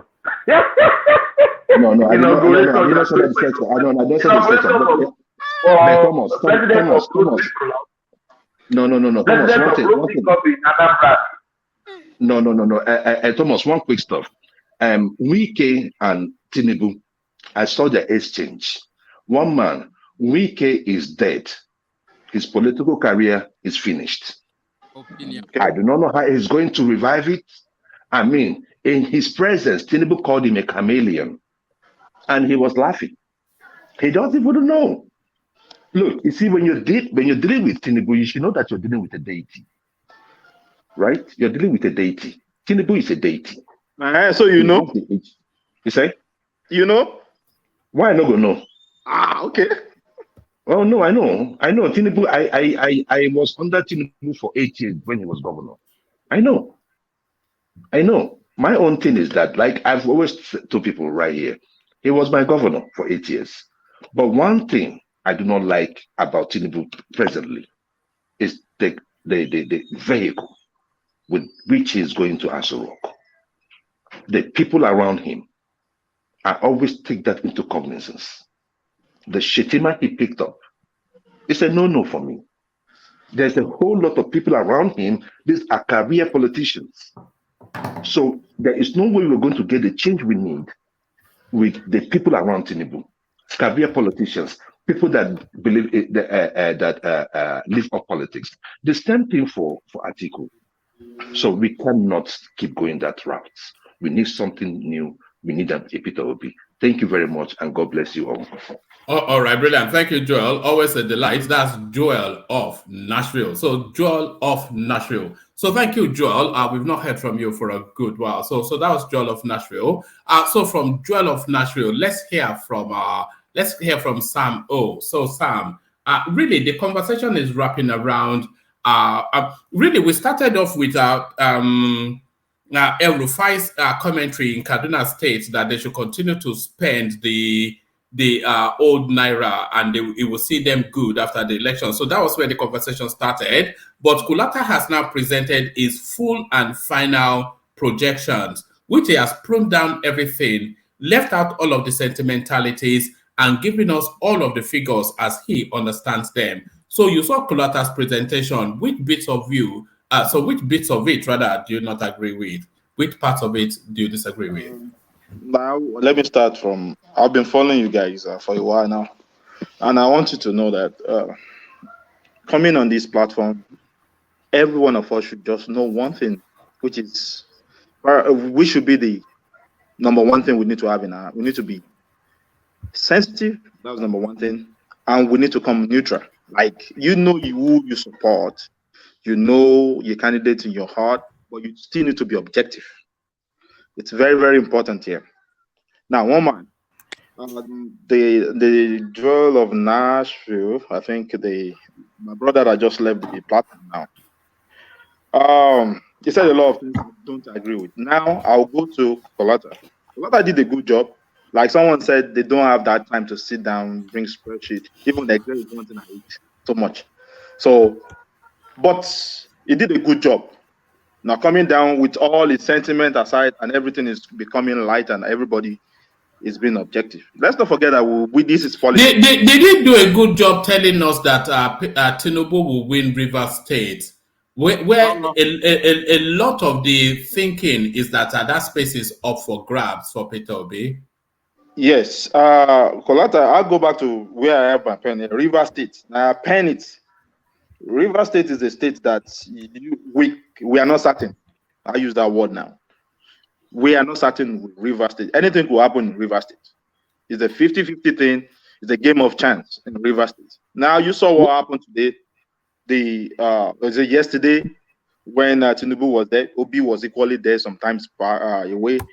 And every one of them, they went to buy their vote. They conversed, they've talked. People like them. And I'll tell you, there's no given terrain that you won't see people. The ones they've paid to come out, the ones that wanted to see who this man has been shouting all along is. Most especially the young ones. You remember those days when you say, Asiku is coming out, everybody want to see that person will be shouting. Awolowo is coming out, they want to see. Tafa Balewa is coming, everybody want to see. That doesn't mean they are your supporters.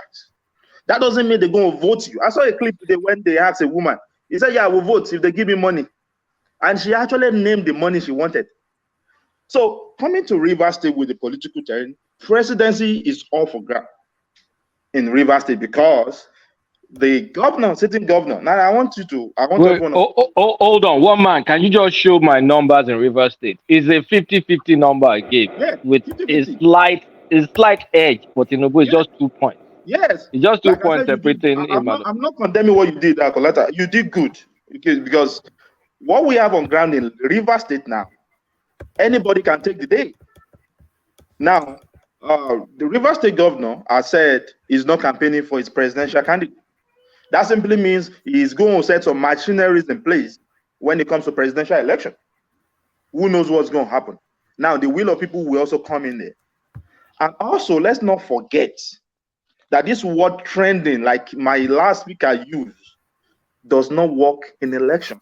On election day, it doesn't work. Trending. Look at the trending. The trending does not carry election. What carries the election is the numbers. What carries the election is the structure.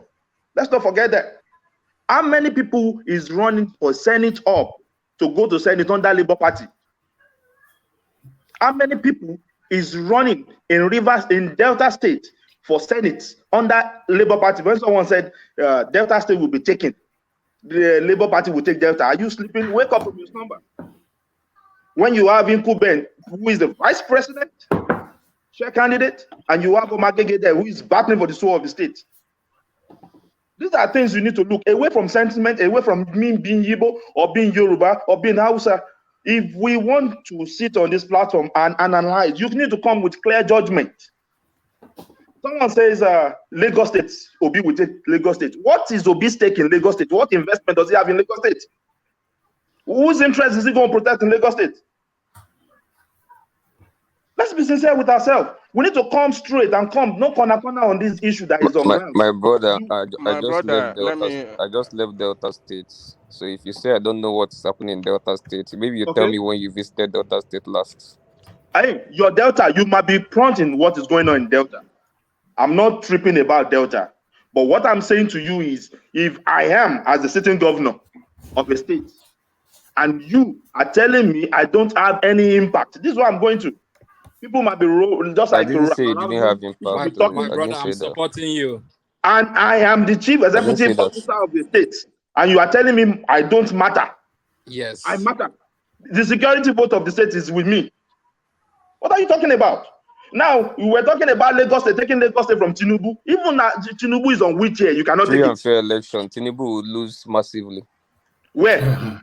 Massively. In Lagos. In Lagos. This will be your cry at the end of the election that they rigged the election. But look here. Do you know the funny thing? People sometimes are in abroad. This person is in Lagos. No, this person is in Lagos. Calm down, my brother. You are in abroad. And the person telling you this is in Lagos. Can you let him speak, please? Let me come up. See, this is it. Let's be very factual with ourselves. You cannot sit here. I'm in Texas. The last speaker is in Nashville. Let's go back to Nigeria. You say you are not going to vote. You are seated here. I have applied going to Nigeria to vote. Good for me, right? But this is the fact here. And I want also to know. This election that is coming up is a matter. There's nothing like life or death. No election worth the life of any citizen of the country. Look here. But all these calculations we have. Sorry, Sam. You know, I'm a little bit concerned when people are saying things like Peter Obi would win Lagos State, free and fair election or not. I cannot say. And the argument that Lagos is an elitist space is a confluence of all Nigerians, and therefore Peter Obi would win Lagos State. You know, I'm concerned. Can I say one thing? Right. On your concern. Yeah. Did you see the videos? You know, audio circulated first. People doubted audio, and the video dropped.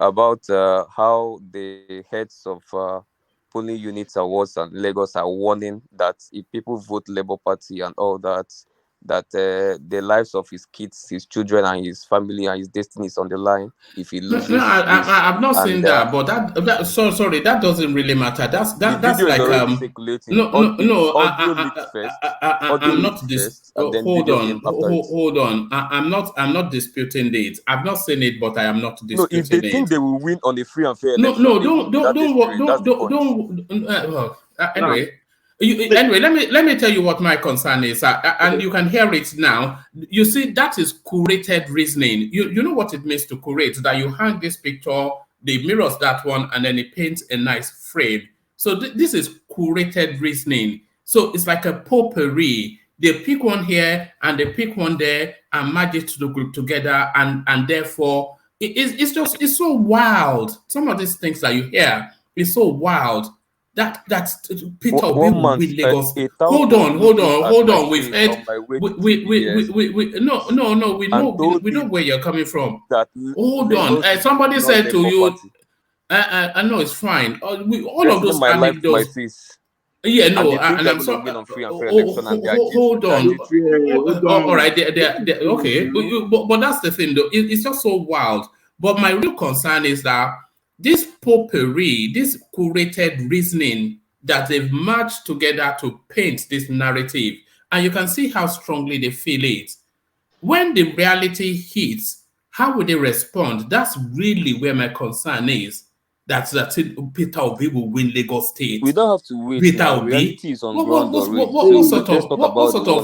What sort of a wild assertion is that? Just wild.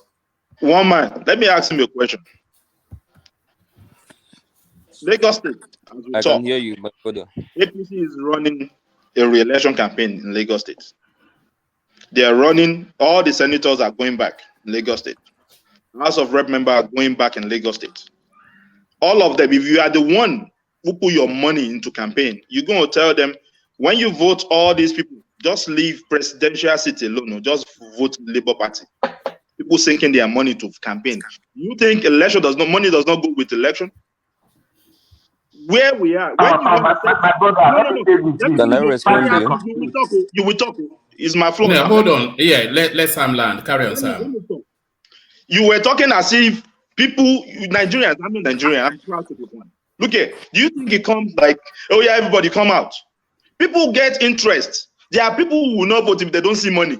There are people who will not vote if they are not convinced that you can deliver. And I will tell you, Nigerian project is not a small baby's job at all. And I will tell you this, it requires intellect. Look at the Joel of Nashville that just finished talking. He said something. And I respond. I said, so you need someone who can deal with power and principalities of Nigeria to act in the first place. Obi cannot stand that it. I will tell you. Let's talk about the people that have stood against principalities before. My brother, you will talk. Hold on, my floor now. See, you are talking about Lagos, as if Lagos is that cheap. What's Obi's investment in Lagos? What's his stake in Lagos? If we go by that one. It's not about turn by turn or investment by investment, my brother. Okay, my brother, hold on. You call that rally that happened a few days ago, the rally, and everybody's shouting. Sam, Tinubu has been forming voting alliances in Lagos since 1999. He has formed relationships with 20% of the votes. That is his alliance since 1999. Look, you have to stop doing that. Sorry, Uptown. Are you removing? No, how can I remove him? He has the right to interject. It's one of the favorite voices of the masses here. It's a conversation now. Yeah, but let me land the point. Is more the thing. Tinubu has been politicking in Lagos State since 1999.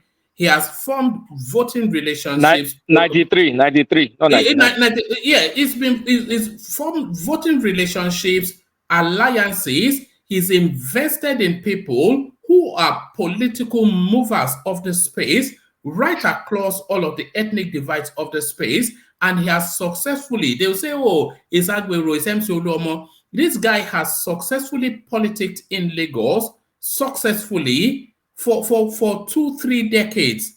And then you're just strolling And it's just it's wild. How can you? I mean, where are we? One man. Where are we in all of this? I'm the only person not let speaking out me of say emotion. something, one man, after you, please.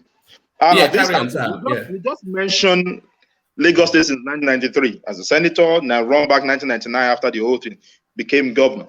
Do you know single-handedly Tinubu took over the Southwest state from PDP, if it's not a factor? Took it over from Obasanjo. If Tinubu is not a factor, like someone you will come from the back door and rob and go, and you tell me you're going to take Lagos State from him. It's not easy. Politics Sam, don't. can I ask? It doesn't go this way. Go ahead, ask the question.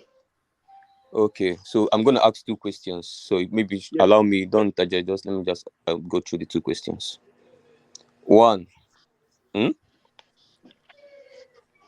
you said he's been. Can you hear me? Please confirm if you can hear me. Carry on. All right. So first of all, now this has nothing to do with emotions or people is angry. That's my own. That was not concerning me. My own is what is the data on ground? What are the numbers and what are the figures? Now, Tinubu has been in control of Lagos State since 1993. I think someone said it on the platform. And till date, what is the entirety of Tinubu's political umbrella and the political base that he has controlled has never surpassed, never, not one. If it has surpassed once, please highlight me. Yeah, take us to the way that answer is, so the that we can move the conversation on. Stronghold. The totality of his stronghold in Lagos State since 1993 has never surpassed 25% of the voting population of Lagos. And so that means that Lagos has the highest voter apathy because Lagos experiences the highest voter intimidations. Now, remember when I was talking about Obi winning Lagos? No. So sorry. You said No. Hold on. Intimidation. No, can you don't make me mute you now? I said hold on. How does what you mean that Lagos has the and by the way the voting trend in Nigeria is roughly round about that space, but how does it translate into voter? Can you hold on? How does it? Can you? Sorry, do you mind? It's not just nibbling at things now. Don't do this thing now. Maybe we want to calm down a little bit. No. I want to ask you a question. Now you're nibbling and nibbling. That warrants the way you are let me. Okay, let me ask the question if you don't mind, and then just answer it. You said that whatever figures you just get. What's this now? What's going on? You said that Lagos State that roughly 25%, and I'm not taking that. You are quoting that figure. I have no way to verify it, and you are saying that it's as a result of voter intimidation. So why did you say that? That's the question I wanted to ask, but you didn't let me. You were just nibbling at it. So answer. All right. So that space is largely, not 100%, largely as a result of voter intimidation, but there are other factors playing out in that space. No. Don't go to the other factors now. I asked you why. Why you said it's largely why you said it's largely because of voter intimidation. Yes, it's largely because of voter intimidation, one man, and the reason is that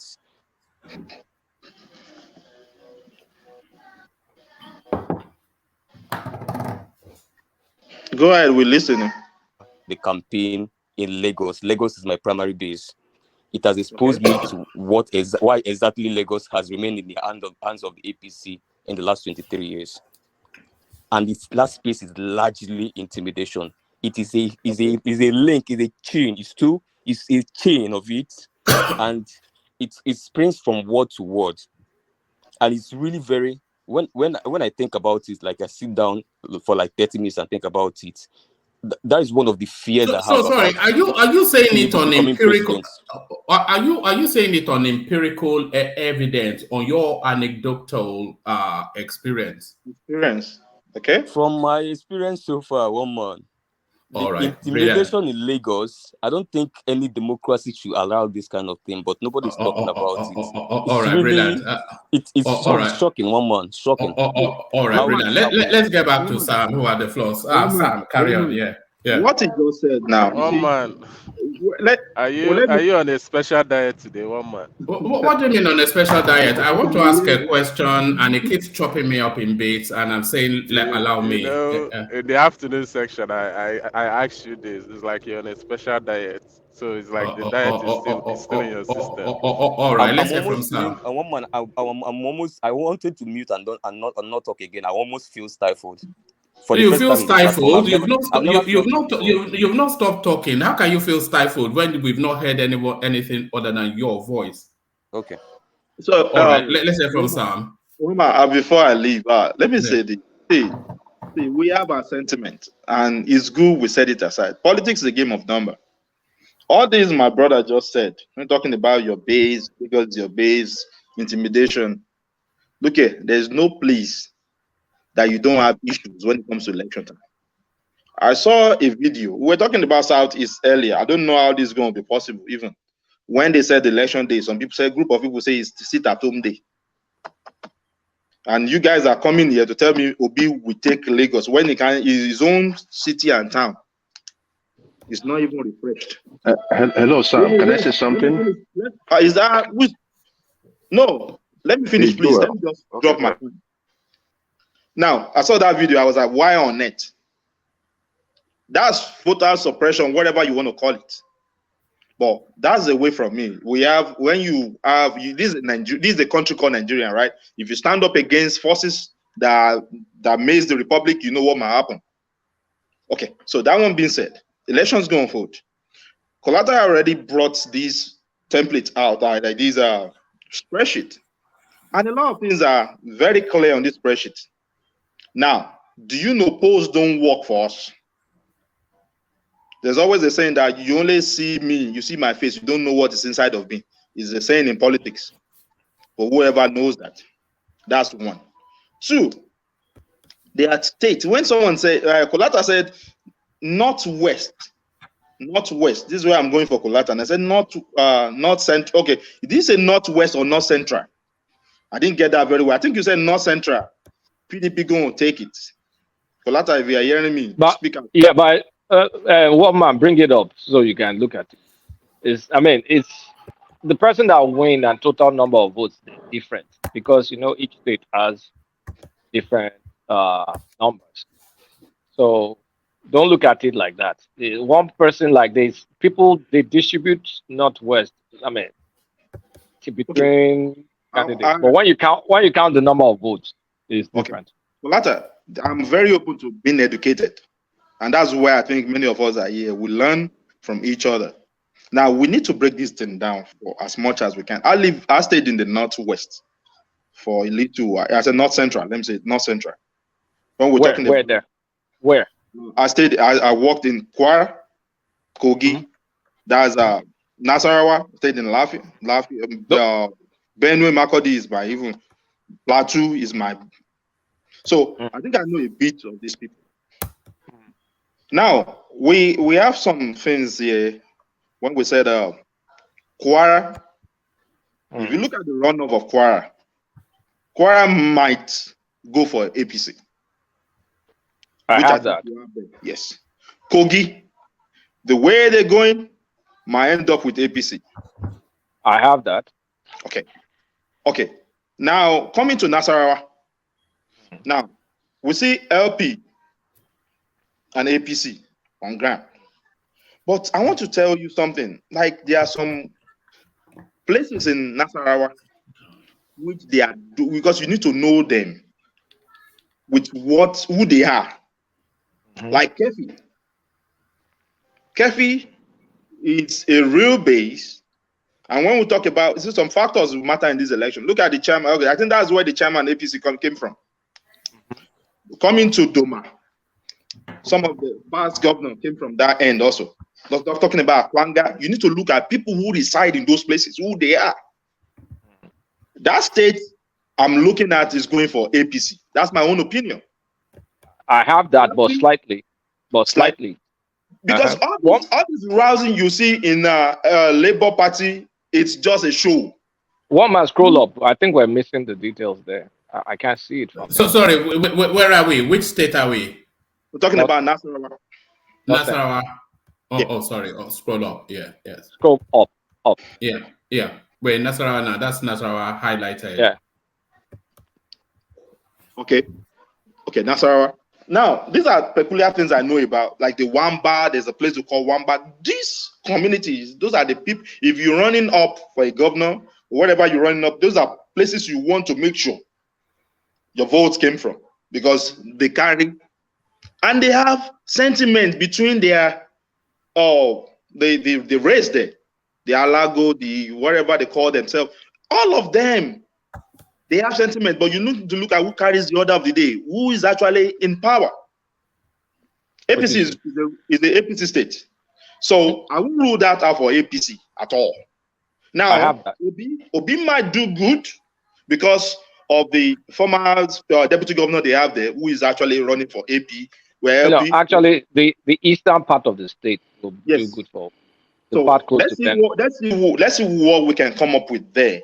Now, one thing I saw your analysis on Benue earlier, one man, and the video you showed on Benue, Makodi. Now, someone mentioned there are PDP, wherever there. Someone mentioned David Mark. When last do you hear about David Mark? There are people who have been like this, Suswam, or wherever. There's Suswam, there's David Mark. Yeah, and Gemade, who is formerly in PDP, who is also in APC now. And I want you to know one thing, that Autumn is no longer is fading out in Benue. APC presented a candidate who is a reverend father. I don't want you to just look at the guy. That's the next governor. That's the next governor. That's it. Yeah. I don't want you to look at him and say he's a walkover, all because what Autumn has gathered people. Autumn, for years, people get to know what games he's been playing, and it was caught in the middle of the game. So I don't want you to look at that and think maybe it's because he's shouting Obi. Obi might perform good. I don't have anything personal with Obi, but politics is a game of number. This is why you and I are here to analyze this thing, away from our sentiment that because I'm a Yoruba man or because I'm a Igbo man, I want to favor my tribe. Don't. Put your pens down. Put everything you have in your resource down and map it out. You can come up with a result yourself. Sometimes when I tell my wife, I say, this is what's going to happen, this is what's going to happen. And you come back to me and say, you said it. But I said, but earlier you told me you did not believe. I might be a prophet in my own house, but I might not be your prophet. But what I'm saying is, let's bring pen. We're done with Benue. Southeast, like everybody has said, nobody is even fighting Southeast. If election we hold, good. I would like that. Let it be a level playing ground. But now going back to the old Southwest states. Please, can I interject on that, Benny? Sir? Can I interject on Benny? Go ahead. Okay, there's something I want you to take note of in Benny. That Reverend Father that is contesting, first and foremost, Benue is basically a Catholic state, right? Yes. Now, that Reverend Father you're talking about has been suspended by the Catholic Church. Okay. And there is this resentment within the Catholic that he disobeyed the Catholic authority. Okay. That could also play or have an adverse effect on his candidacy or success in the election. Okay. Let me say something, sir. Once a Catholic is always a Catholic. I've seen father, when I was in Edo State, who disowned a daughter because she crossed carpet to go and marry in Pentecostal. It's as deep as that. Once a Catholic is always a Catholic. Don't rule that out. And let me tell you something. Look at the tribes if you want to look at it very well, when you have the tribes, the Doma, the Thief, all of them coming together to support one person, a mass like that, then you know they have interest. I won't say more than that. Anything can happen. This is a game of chance. Obi might take it. But with all our analysis, I want us to bear it at the back of our mind. If you look at the total states Nigeria has, and with the breakdown of who is taking what, who is taking what, just like Kolata brought it down. Everybody was saying what he brought down doesn't make sense. What he's saying, that's the first time Kolata will bring this kind of thing on the platform. Sometimes I laugh when he's doing his own thing, because we need to be very objective. This is what an objective spreadsheet looks like. Now, surprise might happen. If you don't do well in any given election, even here in the state, there's an election we had in state of Texas, for example. Everybody was betting for a guy because he's against Republican, the law of policies that everybody don't like. But at the end of the day, before the election comes out, I said, this guy cannot have it. He cannot have it. Everybody was like, no, why are you saying that? I said, my vote, my count, the other one, what of the indigenous people? What are the Asian landmark cannot be taken out in a day. There are people, they are rigid, they are diehard. Tell them this guy just killed someone, they will say, no, we are still voting him. That's the kind of terrain we came from. Now, North, people are looking at North in a certain way as if miracle can happen in North. I tell you, you need to work fine. A northern man, if you know, for many of you who have lived in the North, you know one thing, the one that fits them is who they follow.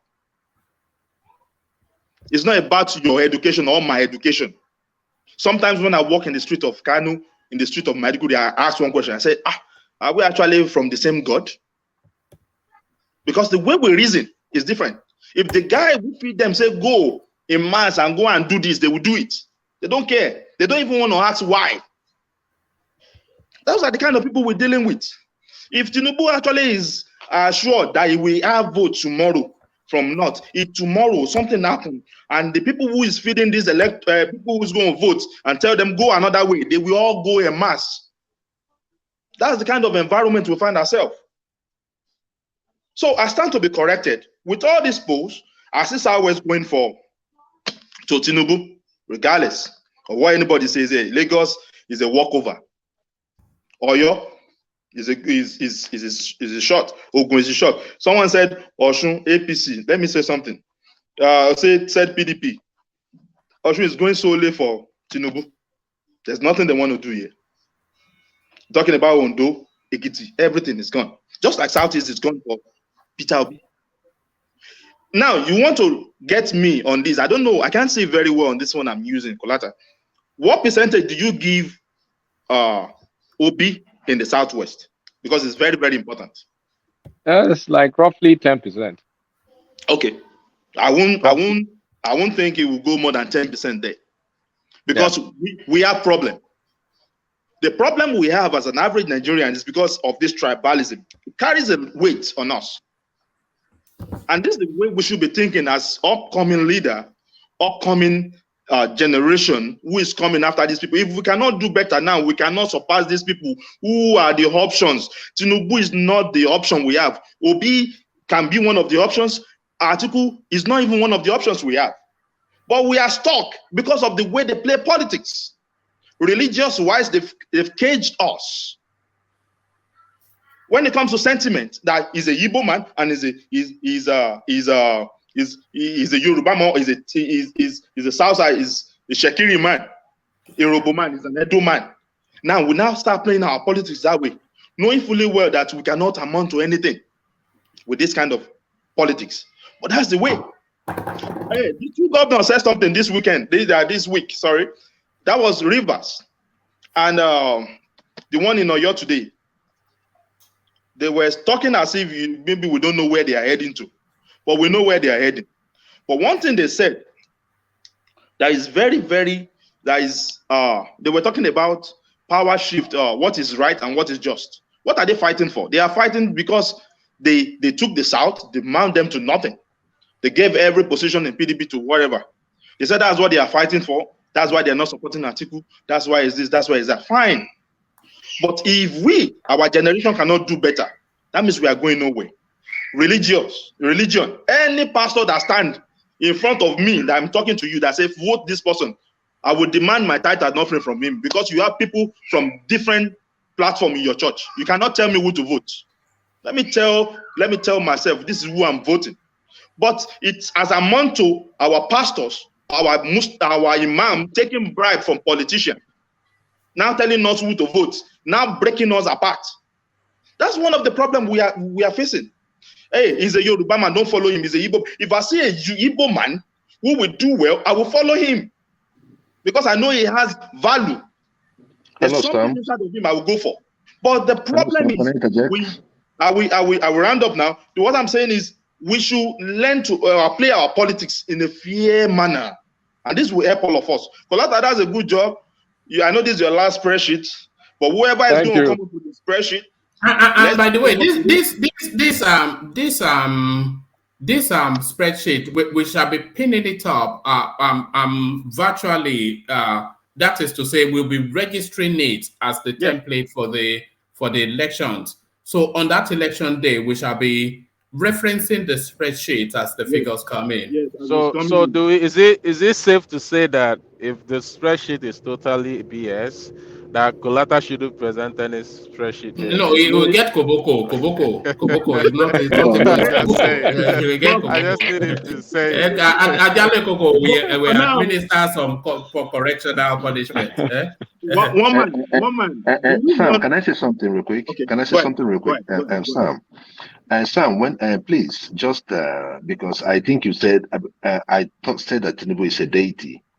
What I meant by that was that talking to if Wike was talking to Tinubu, he ought to know that he's talking to a deity, not that because that he is a deity that is going to emasculate everybody. No, I'm just saying that in terms of experience, in terms of age, that is why I call him a deity. That's why I'm naming that to also.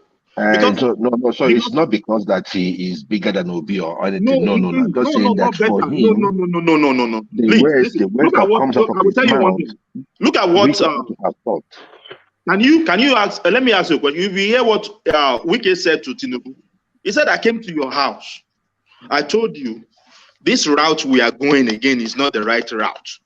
And he said, "What option? You told me. What option do we have?" He said, "Atiku and not this." He said, "The guy said, I am not following you if is this the option you have, because they are not good." What did Wike said after? He said, "Now I understand what you said.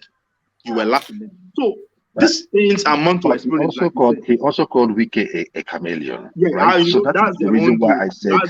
I understand that one. No, hold on, Sam. What was your reading of that comment? Because you've referenced it twice now. What did you infer from that? No, when he said no. Sorry, that's to Joel. Yeah. Okay, good. Okay. So the issue there is that when he was talking to Wike made a point first, like he was trying to ask him, right, his normal grandstanding about the Naira, the fuel, and all that going on in Nigeria, right? So this is a presidential candidate that came to campaign, and he's not even in government. I mean, the candidate himself is not in government. I understand the party is in government. Wike was speaking to that party, and he was making them understand that this is what your party is doing. So indirectly, you're also demarcating the candidate because it's on national TV, right? So, during the times of election, you want things to be mostly positive for you, right? But if you keep getting this kind of talks, but Tinubu's response was classic. It was. In fact, he belittled Wike. He made him look like a small boy that he is. He's a small boy. He's just no questions for nothing. Look, Wike's influence, we thought in the past, was going to cut across, some states, some regions, and all that. Look, Wike only has River State to contend with. His influence has died down, and I think the reason why it died down was because everybody was waiting for his announcement of who he's going to. So immediately he went out of that. Immediately he went short of that. People started looking at him as a joker. So wherever Wike is talking right now, everybody's looking at him as a joker. You understand what I'm saying? And you don't want to come out to say who you're supporting. If he comes out openly to say he is supporting Tinubu in River State, I do not know how the River people are going to take it. So that is the reason why because they have their own thing with the party APC, and they have their own thing with PDP. So I don't know how they're going to take it. For him to keep talking without making that announcement, which is the main thing, I think he has belated himself out of politics. Tinubu's response was classic. Tinubu called him a chameleon. Tinubu said he's a leopard. You say he's a leopard. Leopard. Come on now. Come on now. How is being a leopard being is it a leopard as in somebody with or a leopard? He was referring the animal leopard. Yeah. He was referring to the sports. He was telling him that APC, that he had never left any party before, that he has been consistent with one party. But with Wike now, he does not know where Wike is. So invariably calling Wike, because he even mentioned the word chameleon. Yeah, he used the word chameleon. Yeah. He used the word chameleon. That is what I was like. I was like looking at Wike. Wike did not have anything to say. So I think either way, whether he stays with Atiku, whether he stays with Tinubu, if Tinubu wins, for instance, Tinubu is not going to give Wike, because he knows that Wike can fight him back, or he can really do something bad to him. So I think he's going to push him aside. Let me ask one question before you leave. If it's Atiku will arrest him. All right. Ask the question and round off your thoughts, and then I'll go on to I'm asking you one man, and I want everybody to actually party. Can we rule out spending money away from our politics? Is it possible? It's not possible, even with all of this, whatever it is Buhari emergency is doing. You see, the people at the top end of these elections, they are so wealthy, and they are globally wealthy. Let me give you just something that I was reading the other day. I don't know if you follow the show business space. Otedola's daughter, Copy, when she turned 30, the dad phoned her to wish her a happy birthday. And then she said she had instructed his banker to release £1 million to her for her to go and buy a house in the country. So that's at $10 level. So all this Naira change is just a nonsense. These people are so wealthy that buying the elections is not anything to do with Buhari and the Black Maria that is using to make noise up and down. Money will play a part, and a significant part, in whichever denomination. They already told us just a couple of days ago that they are already handing out the dollars. They are so wealthy, Can I say something, woman? Yeah, go on. Okay. When it comes to the issue of Buhari's Naira design policy, I think it has hit the politicians more than you mean you hope. You mean you hope. No. Because this is the thing, right? From the analysis that they did, right?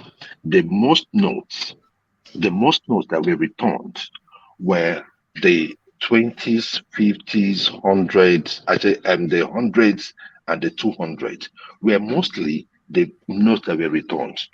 500 and the 1,000 notes were still largely outside the banking system, even after the announcement.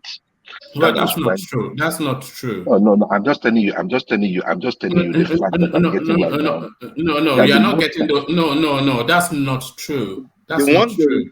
Hold on. Do you know why I said that is not true?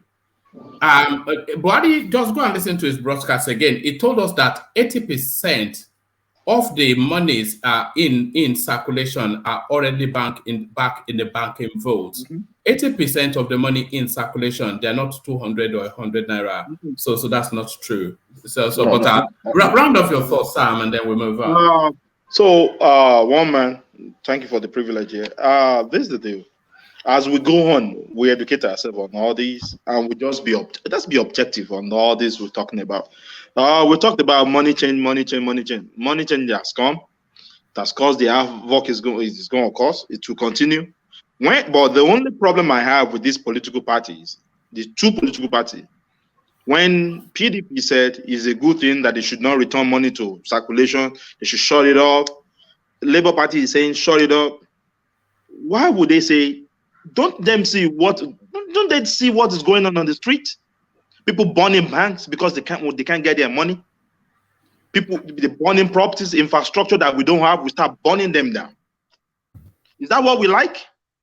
But I think enough talks. When we play politics, we should stop playing politics with people's life. Tinubu says, leave this money in circulation, let them coexist. You say he wants to return money, he wants to carry money. When in Nigerian system, have they ever not played politics with people's life? They will, but we shouldn't go to this length, please. You guys have been playing it for so many, for okay, so now long. Even the excuses, listen. Even the excuses before this whole money policy came out, it's just so hypocritical, because even before this money policy came out, so many people are supporting Tinubu, Buhari, keep giving us all this whole, good things about Buhari, trying to make us believe and trying to make everybody believe. Now that some of the people are like, okay, let's support Buhari, you're like, oh, we are bad people. But before we didn't support him, come on, guys. Do you buy money? Do you buy money to get money? Is it a good thing to go buy? Even the least person that is in the bank, you don't care. So you are kind of the people. I'm suffering it too. I have a business in Nigeria. Calm down. Let me tell you, I suffer it too. I have business in Nigeria too. This is the deal. When I have to pay to buy my own money, it's not a good thing. Here in the States, if you are here in the States, if money is being released to circulation, both of them they exist together in the market. As the old one is going in, they don't bring it back out. That's the system. Mr. Sam. That's the system. Can I say something? One man, Mr. Sp- can I say something? Let Uptown go first. Uptown. All right. So Sam, I think when you talk about in United States or wherever you mention that the monies are allowed to run pari passu, you have to understand the Nigerian situation. You get what I'm saying? Now, the case of Nigerian is not just a case of routine. Can you hear me? I'm listening. Okay, so the case of Nigeria is not just a case of routine, because every country is mandated to do routine currency redesign. You get what I'm saying? So it's not a case of routine currency redesign. It's a case of the highest level of black money, the highest case of black money ever recorded in Nigerian history. Yes. 80-something% of our cash out of banking system. No doubt. And it is not reflecting in our GDP. That means it's not in the economy. Most of it is not in the economy. So that is So that's one of the highest case of black money. And if you go and research on black money and how cases of black money has been treated all over the world, when you do your Naira redesign, you know what I'm saying? There has to be.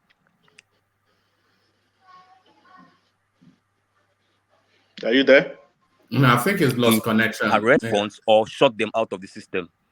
Once you do the normal process of Naira redesign, just the regular one of let it to just allow it to flow and just exchange by itself to run together, it defeats the purpose. So when we are talking about this comparison with British, no, we have to know that we have a classic case of black money, and that has been made. All right. For CBN to control our economies, to control inflation, and then to control corruption and insecurity as well. So it's a classic case. Our case is not all those ones you're citing. All right. Round off that space, Sam, and then I want to ask Uptown. But do you know when you talk about black money? Don't open up that space because you'll just But round off that space, when you say black money, I just want you to know there is no black money that can amount to dollars in black money, and that's it. There are black monies that are in the individual, and when it comes to dollars, that even bank reject.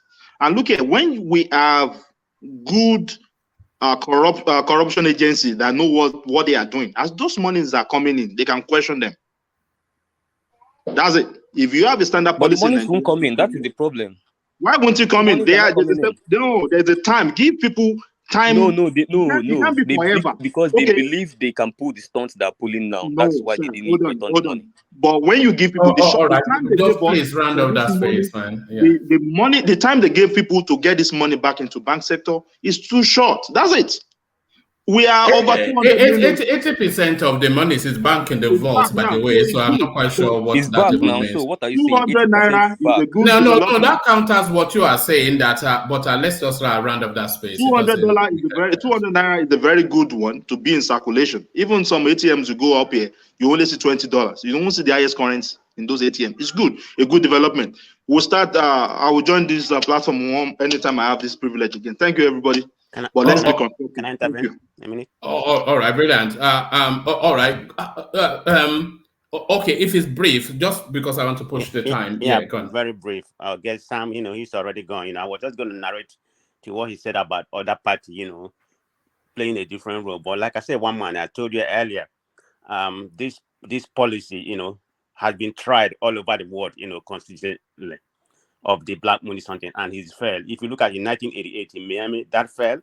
In 1916, in India, that failed. And after all, 99% of those money find their way in the banking system. So it doesn't really work. All these policy, try to, because of black money, it doesn't work. Go and look from the history. It does not work. So the problem they have in Nigeria is the implementation. That's what I think when it comes to this Naira redesign. It's just the implementation did not work. Whether it's the time or otherwise, it does not work.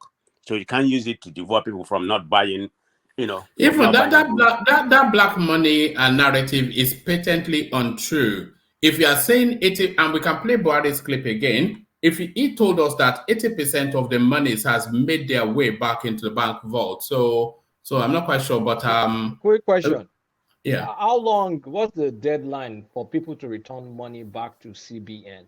No commercial bank, CBN. Like 500 and 1,000 Naira notes. No, by constitution is ad infinitum. That I'm not sure that there's a bar. No, by there's law, there's a ban. There's a ban. I think he gave it to April, whatever. April something. No. That's for This guy, man. $200. No, that one is to CBN. I CBN. think To it's CBN. February. It dates To in February CBN. anyway.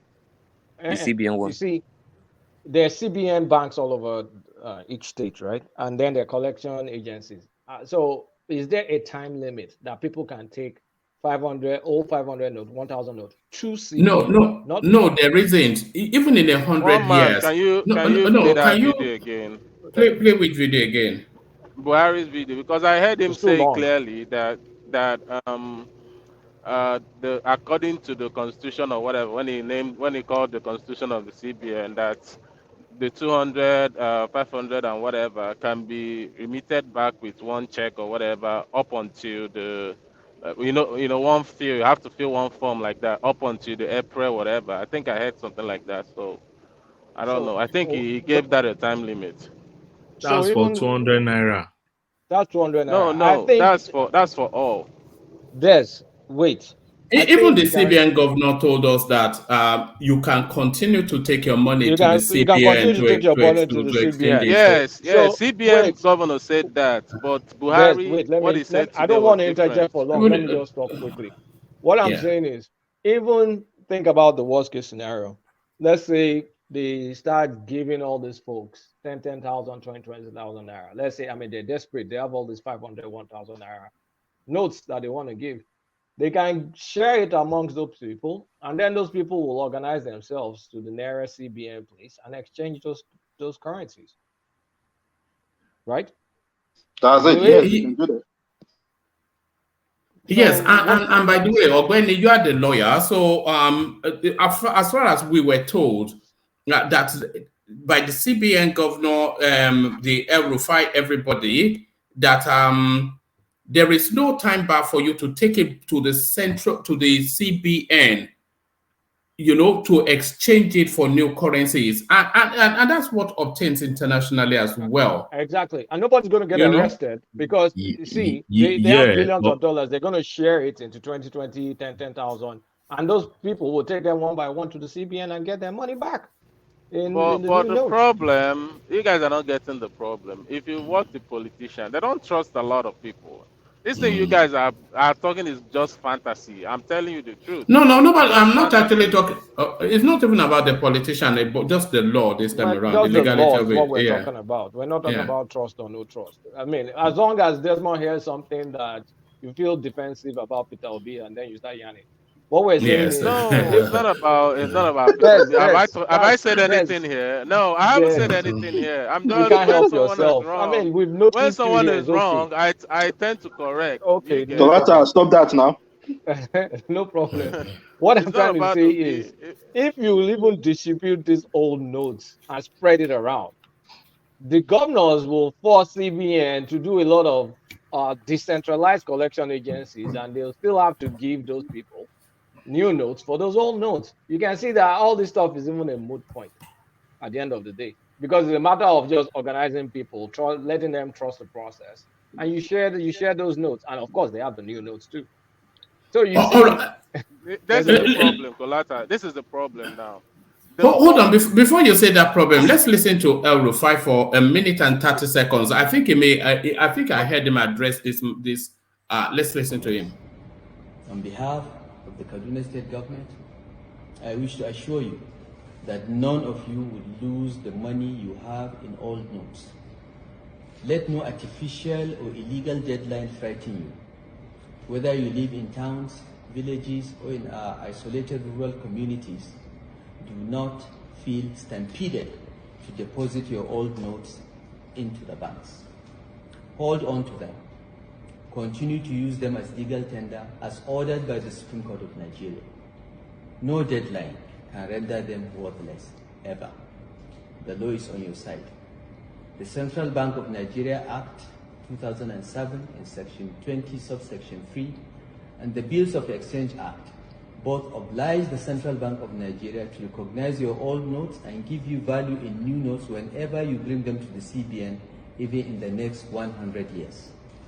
Therefore, as your governor, I wish to assure you that the Kaduna State government, in collaboration with elected legislators, our traditional institution, elected local government councils, You heard it, even amongst the educated ones. I wish to assure you. Yeah, I wish You to can now assure start you. crying. Des, you can now start crying now. I give you No, permission no. to cry.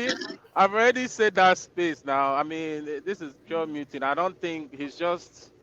I think He's Rufai, to be quoted honest, the sections of the law. Now, what? to be honest, I Yes, think man. Rufai, because I've said it here before, I think he's more like a snake, and what he's doing No, forget El is Rufai. No, it, hold on now. what he's What doing.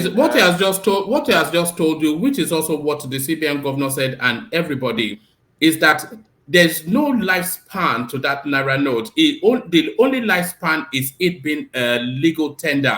It still retains its value.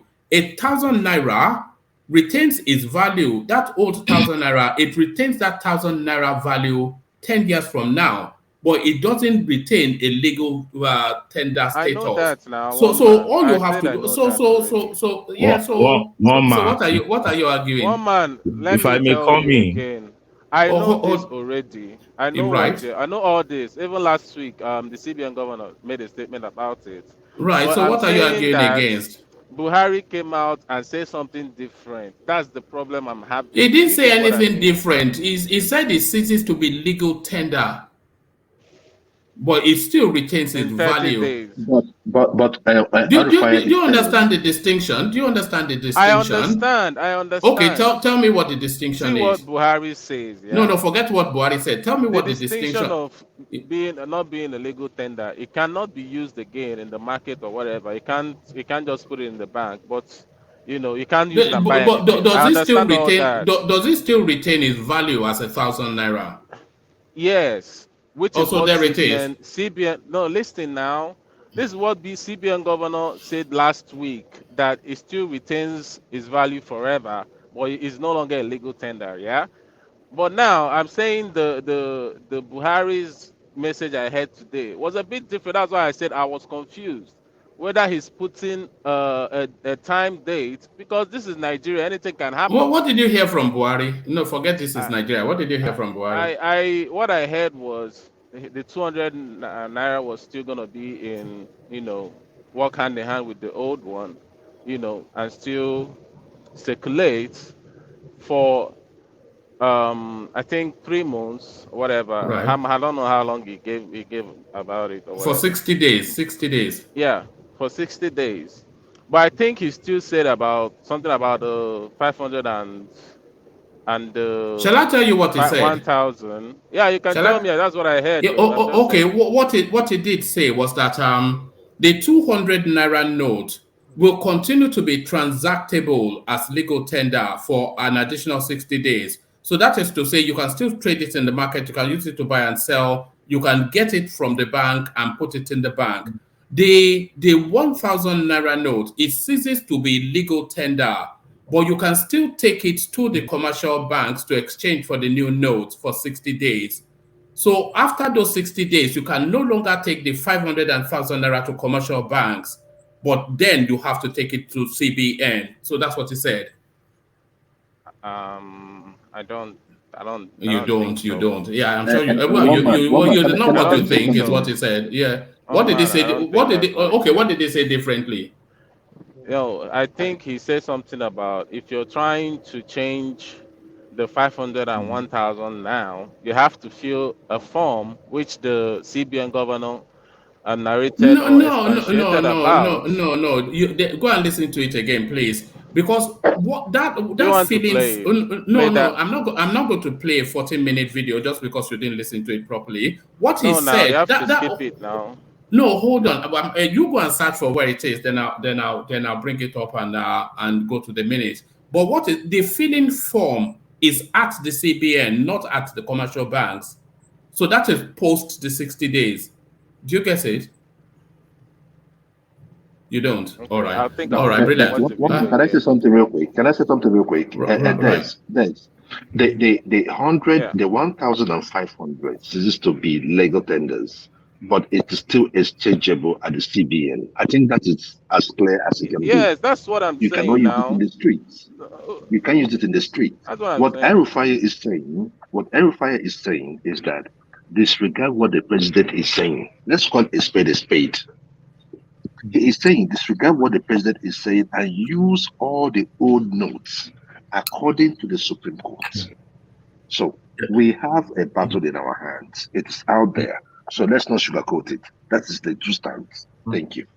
Oh, If I may Mama, come in, I don't know anything about commercial bank. I mean, I think what is he said, Why 500 and don't you one just go and thousand. listen to it again? Don't worry. I've already There's explained. no, Just go and there's listen to no, it again. there's no And he will be anything. arguing about things No, that he no doesn't know, wahala which is now. a real. That's why we are. Let That's me why go and we watch enjoy it you so again much. now. Calm down. one man.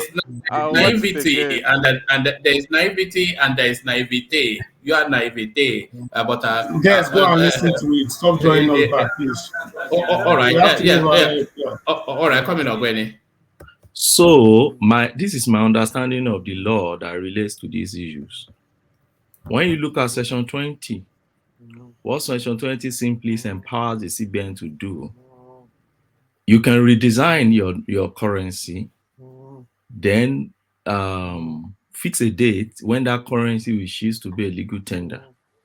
Now, because people already have value for that currency, they've exchanged value for that currency, meaning that for you to hold that currency, there is a value that has gone from you, that has left you.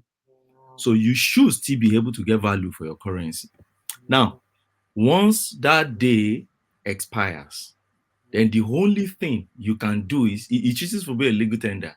You can't exchange it for another value again, except you go to the CBN or designated places which CBN will tell you to go to, where you can now go and drop it and exchange it for another note, not for value this time around. That's what it says. And then the next, I think about 2 sections now give exemptions. So exemptions to it is if the money is mutilated, and mutilated in this instance is not talking about maybe you roughen the money. No. For instance, there are some system, we like adopting this Western system where armed robber comes to ATM, and by the time they are breaking the ATM, there is this system of something like ink So that ink would stain the money, so it becomes a mutilated money, and you can't use or exchange it for value again. Or the money is stolen, or they have a lot of reasons like that. Those are the only reasons the CBN can give you without exchanging your money for another currency. But without that, that money remains not a legal tender, but a currency of the Federal Republic of Nigeria that you can go to the central bank to exchange it for. Now, what is Rufai saying? You see, people like to. I don't like hypocrisy at all, and that is why I have issue with Peter Obi and the emergency the emergency pro Buhari that just woke up now to see that Buhari is doing a good thing. People that a few weeks or few months ago were talking about Buhari and believe that Buhari is the worst that have ever happened to Nigeria. But now all of a sudden, because he's what he is doing, his action is more or less like promoting their narrative. So all of a sudden now Buhari has become a saint. Now, what is Rufai saying? Rufai is simply saying, obey the Supreme Court. And don't forget, what Buhari has just come to do today is pure content. If not for Section 308 that gives the guy immunity, such people, somebody like Buhari, even by now, National Assembly should be thinking of impeachment, if not because of the country we find ourselves. Why would the apex court give a ruling, the apex court in the land, and then a few days after, you as the president, you are the head of executive, you are not the head of judiciary. The judiciary is already talking about this issue. The issue is sub judice. And you as the president, you are coming out to vary what the Supreme Court is saying. Is that not a chaos? So who is causing the chaos, if not the president himself? What Rufai is simply telling you is that, hold your note, we're going to obey the court. Don't forget that Buhari didn't put Rufai there. Constitutionally, Rufai was elected by his own people. The same way Nigerians elected Buhari. He doesn't have any executive power over Rufai. If we're in a state, we're in a country where we practice true federalism, there's nothing Buhari can. There's no power Buhari has over Rufai or any governor in Nigeria. They all have their executive power clearly stipulated in the constitution. So if Buhari is coming out to make his own broadcast, Rufai can also come out and say, see, there's an apex court in the land. Can you just please obey that court and disregard whatever anybody that has is exercising his own executive order, whatever of Supreme Court is saying? So I don't see any problem with what Rufai has just done. Rufai is just obeying the Supreme Court decision. He's giving effect to it, which is the normal thing to do in any democracy. One month. Can I ask a question real quick? Yes, sorry. Let me just say something. So Obani, is it the first time the Supreme Court is and the federal government is refusing the Supreme Court judgment? Is it the first time? What? This is not the first time, but yes. So in this administration, is it the first time? This is not the first time. So why what is did Rufai come out to make any statement in any of those that were denied in the past? You see the issue I have is this: when you see evil or you see injustice, don't justify it based on the character of who is speaking. Hey, my brother, I just asked you a question. Because I think if you asked him if he spoke out on Nnamdi Kanu's case. Yes. No. I'm even going beyond Nnamdi Kanu. I'm talking about Dasuki, El Zazaki. You thought it's about because I'm obedient. No. Is Dasuki still in custody? You say? No, but before. No. Dasuki is no more in custody. But before they released Dasuki, the Supreme Court have granted him. Yes, they have granted him freedom for over 2 years. Buhari did not. None of these guys came out. Ezazaki, it happened to Ezazaki. None of them came out. It happened to Nnamdi Kanu. None of them came out. Now when it came to this morning, so that is where we are coming from when we are talking about this morning thing. I see no reason why. See the issue I have. When Buhari disobeyed the court order on El Sazaki, some people shouted, we Nigerians, I know Hoptown will be one of those that will say, what is Buhari doing? Now, when Buhari disobeyed on El Sazaki, same thing, When Buhari disobeyed on Nnamdi Kanu, many people said, what is Buhari doing? Now Buhari is disobeying Supreme Court, is just all of a sudden become a bride. That's hypocrisy. And that's what I'm addressing. No. See, this is the thing. This is the thing, right? You see, every institution in Nigeria is faulty, including the Supreme Court itself. How is the Supreme Court faulty? Hold on. Look at the judgment that they gave in the case of Akpabio and Ahmed Lawan. Yes. Ahmed Lawan. Hold on, please. Ahmed Lawan did not contest the election. He did not buy the form. How come? I do not care what the technicalities is. You should care. You see the issue. No. See, if you the electoral law says you cannot contest in 2 elections at the same time. Lawan contested to be the president. I'm coming. You see the issue. You don't care with the technicality, but you are citing the law. I are citing it wrongly. That's the problem. Tell me how Lawan. What electoral heart is saying, which you don't know. Hold on. What did Lawan? How did Lawan came to win that? Let me tell you how court operates, and let me tell you how judgment is being delivered. When you go to court, and I said it also during Oshun on this same program, when you go to court, there are issues for determination before a judge. A judge doesn't go outside what is placed before a judge. You must not. If you go outside what is placed before, even if you have an idea of what is happening outside there, you must walk by that paper before you. That is how a judge works. That's how a court works. Now, what did they place before the Supreme Court in a Lawa case? The issue before Lawa case was not the issue of whether you contest or not. Lawa did not contest. APC sent Lawa's name. And a man went to challenge. And when that man went to challenge, he got his judgment. And Lawa said, the way you commenced this case was wrong. And there are plethora of cases that said, if you want to commence this case, this is the way you should have commenced this case. And that was the issue they took to Supreme Court. And then you got to Supreme Court and the Supreme Court said, yes, Lawa was right because you did not commence this action properly. Therefore, I invalidate this action. And when you invalidate that action, what happened? You reverse to the status quo. And what is the status quo? APC sent the name of Lawa to INEC. You see the issue? But without contesting, if you don't have this legal mind, you won't appreciate what the court is saying.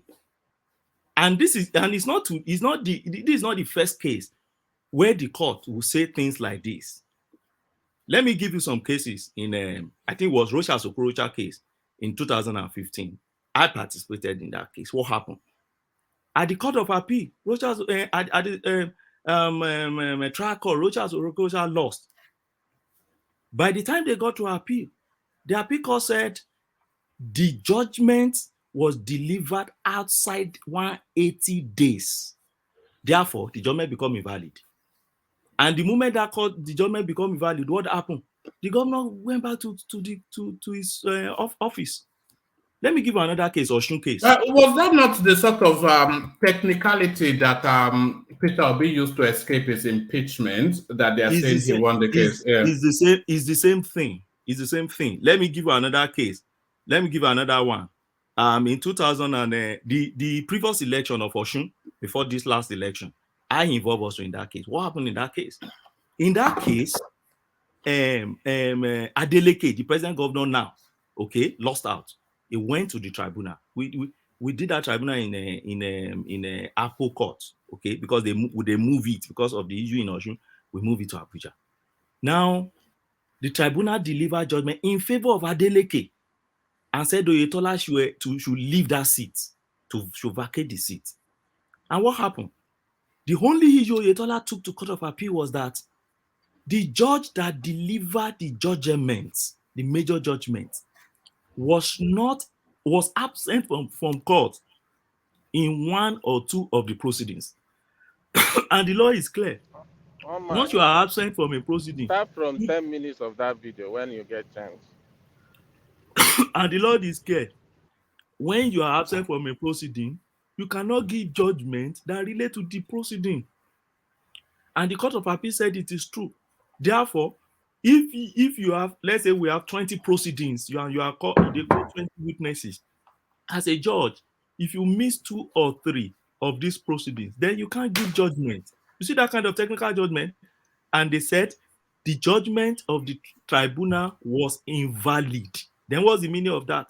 Oyetola will go back to his office. That's not what the court care about. But what court simply care about is that it was the same thing with Opuzodinma, wasn't it? Yes.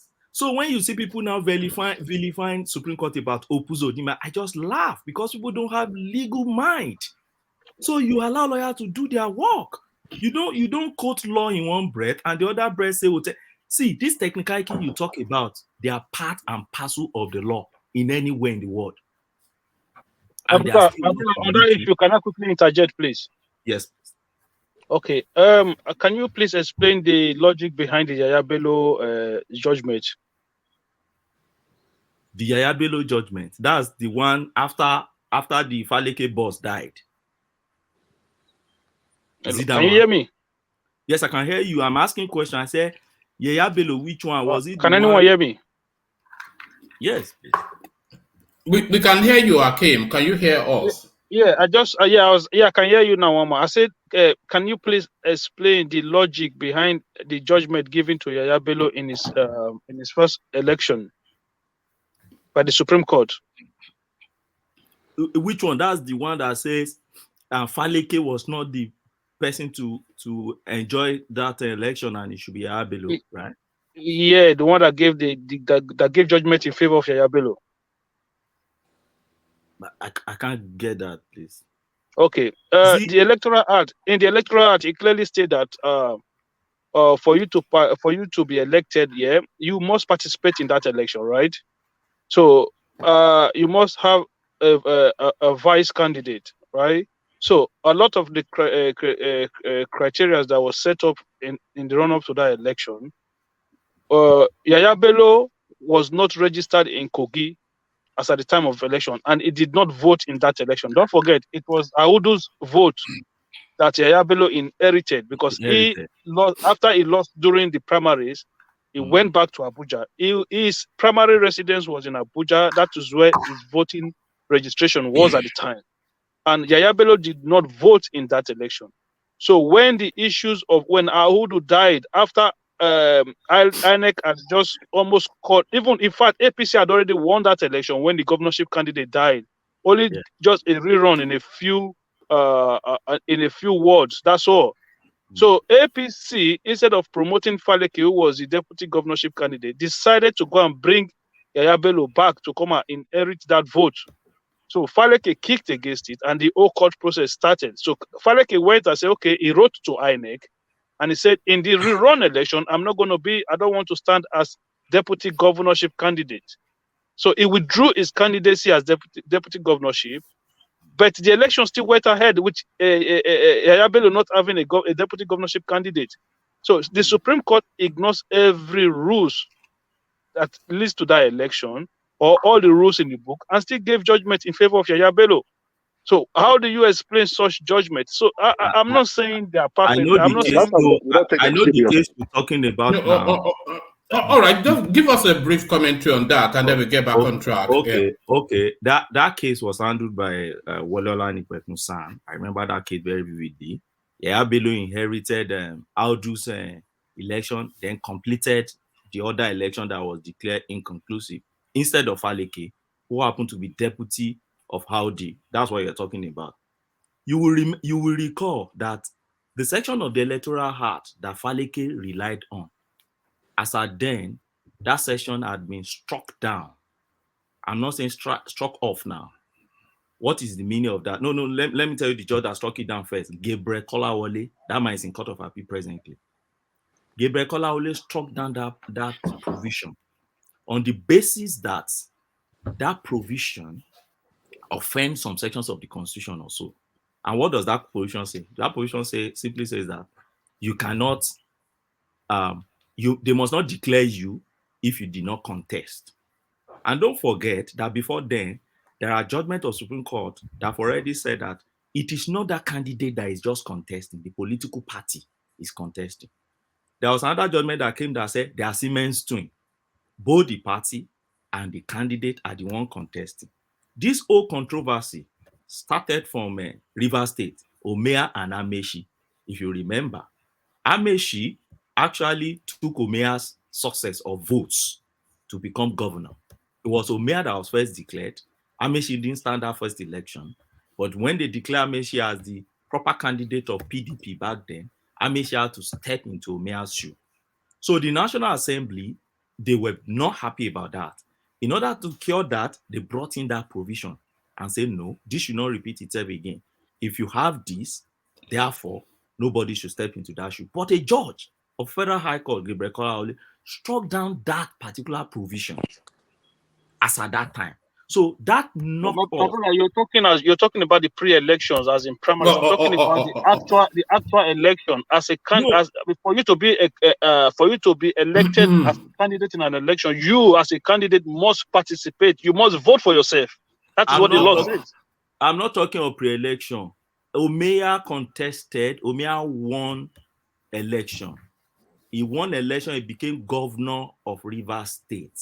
Later, the court declared Amechi as the candidate of that party. Amechi did not contest that election at all. You are right. You are right. Amechi won the primaries, man. Amechi won the primaries. They rigged him out. They stole it from him. All right. That's not really one of the topics we're discussing. But sorry, one man. To make clarification, that provision is not talking about primaries. That provision is talking about election. If you don't stand an election and contest an election, you must not be declared a candidate, somebody to take benefit of that election. And I'm telling you that as at then, a judge sat and struck it off. And that particular decision was not appealed again. So it was binding as at when Faleke got there. But conclusively, let me tell you what the court, you see, the Supreme Court is not just a court of law. This is another thing you should understand. The Supreme Court is also a court of policy. It's not just a court of law. It's an apex court in any way you practice democracy. It's also a court of policy. So Supreme Court is not just go there to just face the law and say this is what the law is. As at the time Faleke and Yaya Bello EU came, it was a serious constitutional crisis, and everybody accepted, even in the legal community, everybody accepted that has never happened before in the history of the political history of Nigeria. So the Supreme Court must find a way to deliver a judgment, okay, one way or the other, and that becomes binding. So what I'm just saying is this: it's not every time we just we condemn our Supreme Court, with a government doesn't follow a Supreme Court decision, and we say it's fine today because follow a narrative, tomorrow it's not fine because it doesn't follow a narrative. No. This is an institution we should all support and let it grow. All right, brilliant. Well put. Brilliant, well put. Always well put. The legalese, legal words from one month. Can I interject? I was shutting down that conversation. Is it to do with the legal? No, not the conversation. No, I sent you something on the CBN space, a clarification. So the deadline is 17th of this month. I think tomorrow or next tomorrow. So that is the window for you to return your 500 and 1,000 to CBN. And again, they are not going to exchange it for new notes. They're only going to credit it to your bank account after you have verified it. And the 200 is the one that will continue being legal tender till April 10. One man was just, I don't so know. There was a limit. I was just trying to understand 17th, one man. just about 48 hours. I sent you on your Instagram. You need to apologize. For what have I done, Des? Are you sensitive today? Are you sensitive today? I'm noticing you are getting increasingly sensitive with Des. Are you some? Do you need flowers? Is that what you need? Flowers? One man, please hold on. What did you just say? What did you just say? They said the 500 and the 1,000. They will no longer. The CBN will no longer accept them again.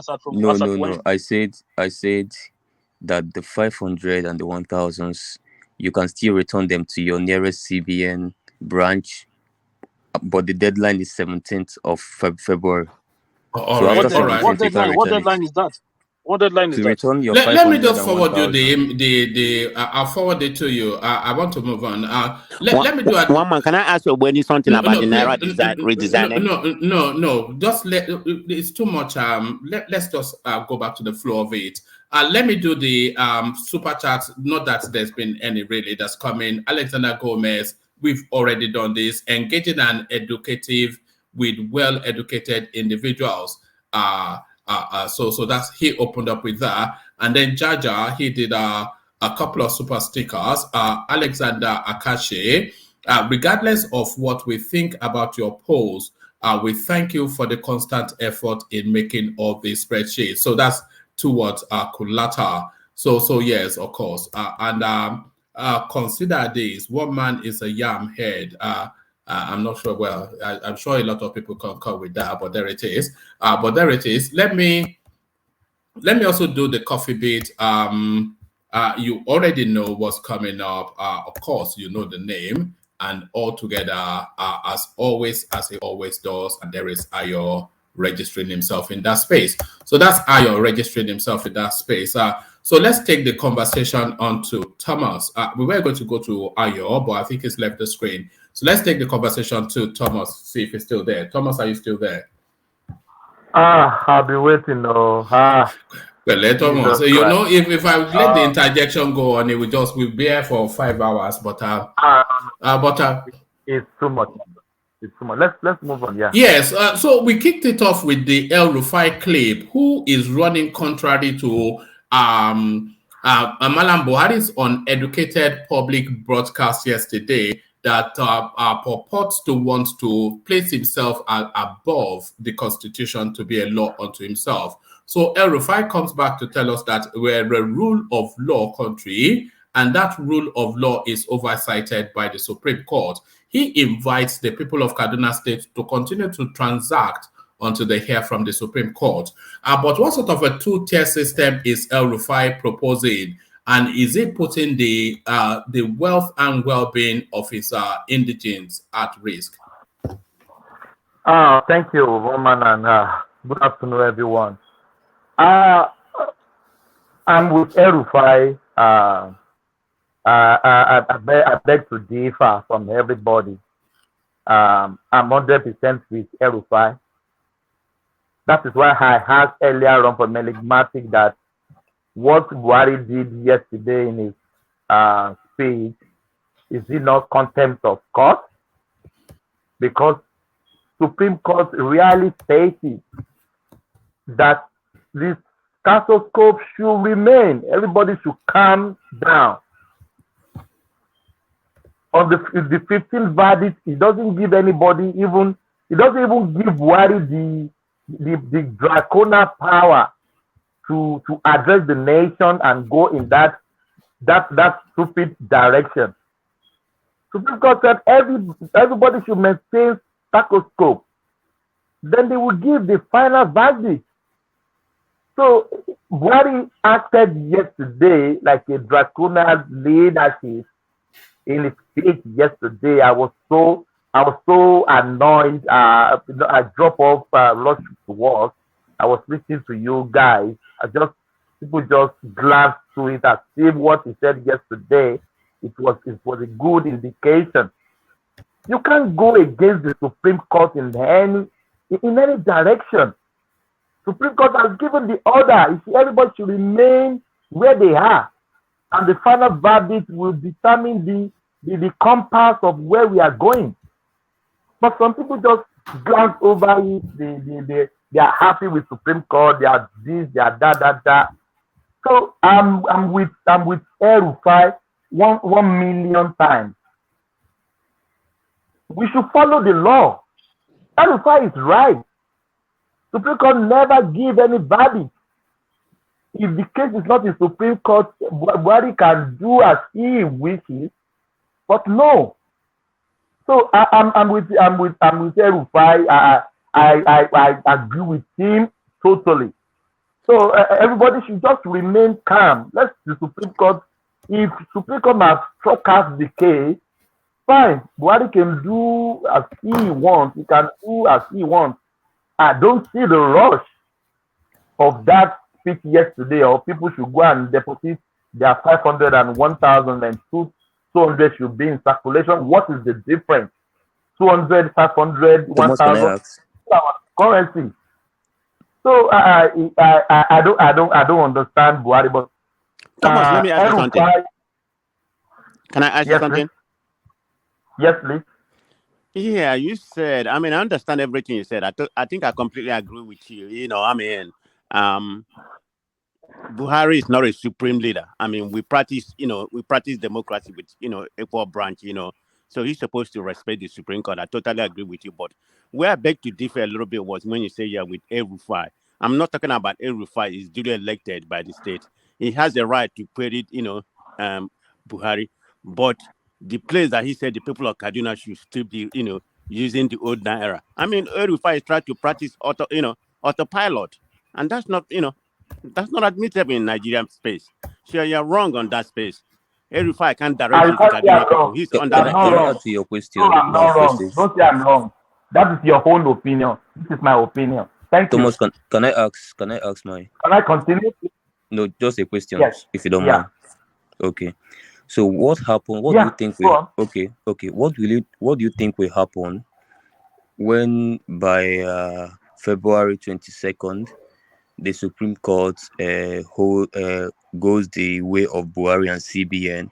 What is going to happen to people of Kaduna that El Rufai has made to keep their notes? What's going to happen to them? Is El Rufai going to exchange it for them or form a special CBN for them?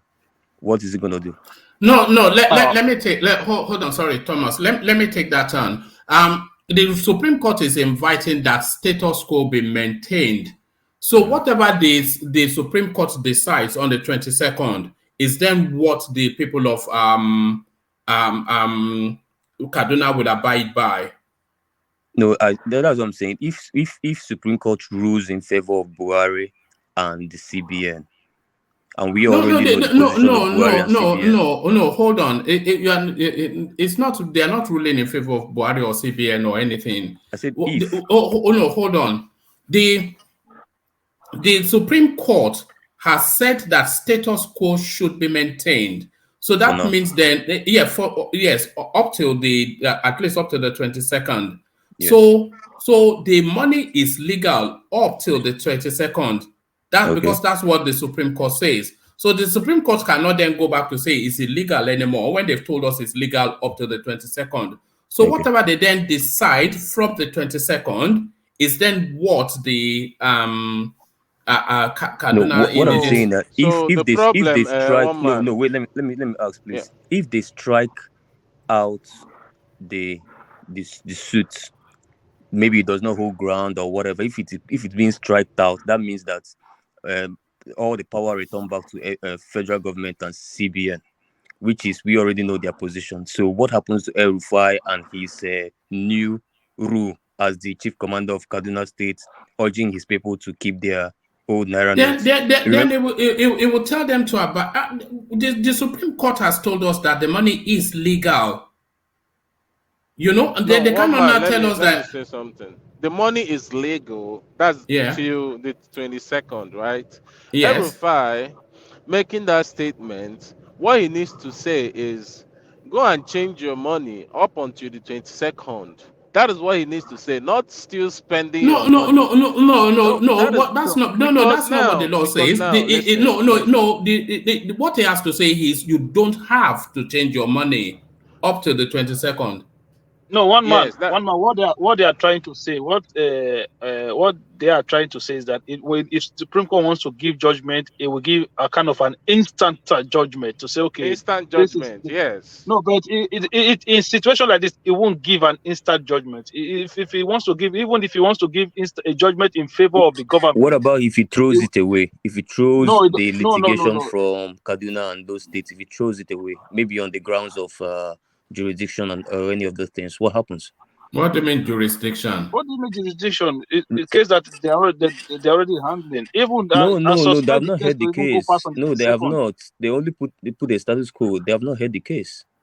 That's what I'm saying. In case that they have not heard, so how can you say the case does not have it does not. The court does not have standing. If I may come in, just come so in. what? Yes. If the judge cannot just turn around and say, okay, the case does not have status, so the position of the government stands. No, Uptown is right.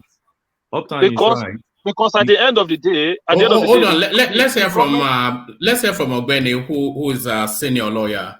Now, Uptown is right. Now, what the Attorney General has filed, or what he has told us that he has filed now is challenging the jurisdiction of Supreme Court. He's simply saying that even if you go to the main case, the Supreme Court doesn't have that power to even look at the case at all. That is what our Attorney General Federation said he has filed now. So what Uptown is asking is that in case the Supreme Court now grants that application and say, yes, Attorney General, you are right. I don't have the power to take this case at all, to determine this case at all. So what Uptown is saying is that then what will Rufai do? The fate. Emperor Rufai, what's going to do in Kaduna? That's now my simple answer to that is that from the day the Supreme Court threw out that matter, first and foremost, I don't see Supreme Court throwing out that matter without making a consequential order from their inherent jurisdiction. They will still make an order. Okay. Now, if they don't make that, the effect of that is that their order that says that maintain the status quo, meaning that all old currencies remain the way they are as at now, then will cease from being effective from that date. Then it means that you need to do something about your money. If not, then you need to take your money to CBN. You won't be able to exchange it for anything again. You have to take it to CBN to change that money. Oh, thank you, my brother. All right, back to you, Thomas. Yeah. Please, can I please continue, please? Yeah, carry on, Thomas. Carry on, Thomas. As a lawyer, as you rightly said now, do you know if Supreme Court even rules against Nigerian people? That's what I take it as, and they go with federal government. And even if the provision of law or what happened, they told us they should return the money till on the 17th, and you did not return it on the 17th. But if Supreme Court even gave judgment in the favor of the government, as a citizen of that country, you can still go to a court as a party. This is the same country that we are here. As an individual, you can go to a court and still fight the judgment, fighting that this is my money. Supreme Court has ruled that the status quo should remain till on the 22nd. But this is my money. I couldn't change my money. If it's possible, they said it's going to stop on the 17th and it's on the 22nd. Supreme is going to rule. If it's the same country, the judgment of Supreme Court on the 15th holds more than anybody in that country. It's more than Buhari. It's more than Nigeria. It's more than everybody. The rules should be upheld. Everybody should remain where they are. There is no finger should be lifted on that issue. If we are saying we already acknowledge the country is not a same country now. We already acknowledge that. But that's what I'm saying. I said before, if it's the same country. If Buhari acted yesterday as a draconian president. No. Of course. Supreme Court is more than anybody in that country. Yeah. So, I agree 100% with what Rufai said yesterday. I'm with him. Even people in Kaduna, please listen to Rufai because you have a case in court. That is just my little concern. Because yesterday I was so angry with myself. That what people talking? Are you going to talk your own talk or your own assertion? Is it going to more than the law, a whole Supreme Court? What is the next court in Nigeria? Supreme Court is the supreme. That's why they call it supreme. But Buhari acted stupid yesterday, and some people were jumping up that the court is going to favor their own candidate. I don't care about your candidate. I care about Nigerians. I'm on the side of Nigeria. Thank you, Wama. It's just Thomas, very my annoying. second question. I have two questions for you. Sorry. Playtown and this guy, you guys give us fake news now. I just read Buhari's speech. He said, in line with Section 23 of CBN Act 2007, all existing 1,500 notes remain redeemable at the CBN and designated points. He did not put any date there. No, the information, that information didn't come from Buhari. It came from Emefiele himself. Where is it came that? from Emefiele now. Do you want me to ship it to you? Put it in the chat. It was not in Buhari's address. Put it in the chat. I thought, is it Kulata that's talking about? This is Kulata. It was Kulata. I thought I heard the same thing that you are saying now from Emefiele himself, because the what me I heard was that there is not you can still take that 1,500 to the central bank anytime. It does not have a time limit on it. That's what I heard initially. Well, I think we can dig deeper and find out what open it is. For we don't have to dig deeper now. We don't have to dig deeper. The central bank governor has already told us. Problem. I think we Nigerians we have our own problems. Unless you know better than the central bank governor uptown. And the problem we have is Nigerians, we have our own problem. Because of sentiment, people are now on double standards. When they give the judgment of Nnamdi Kanu, all the obedience will have, why is the president not following the Supreme Court judgment?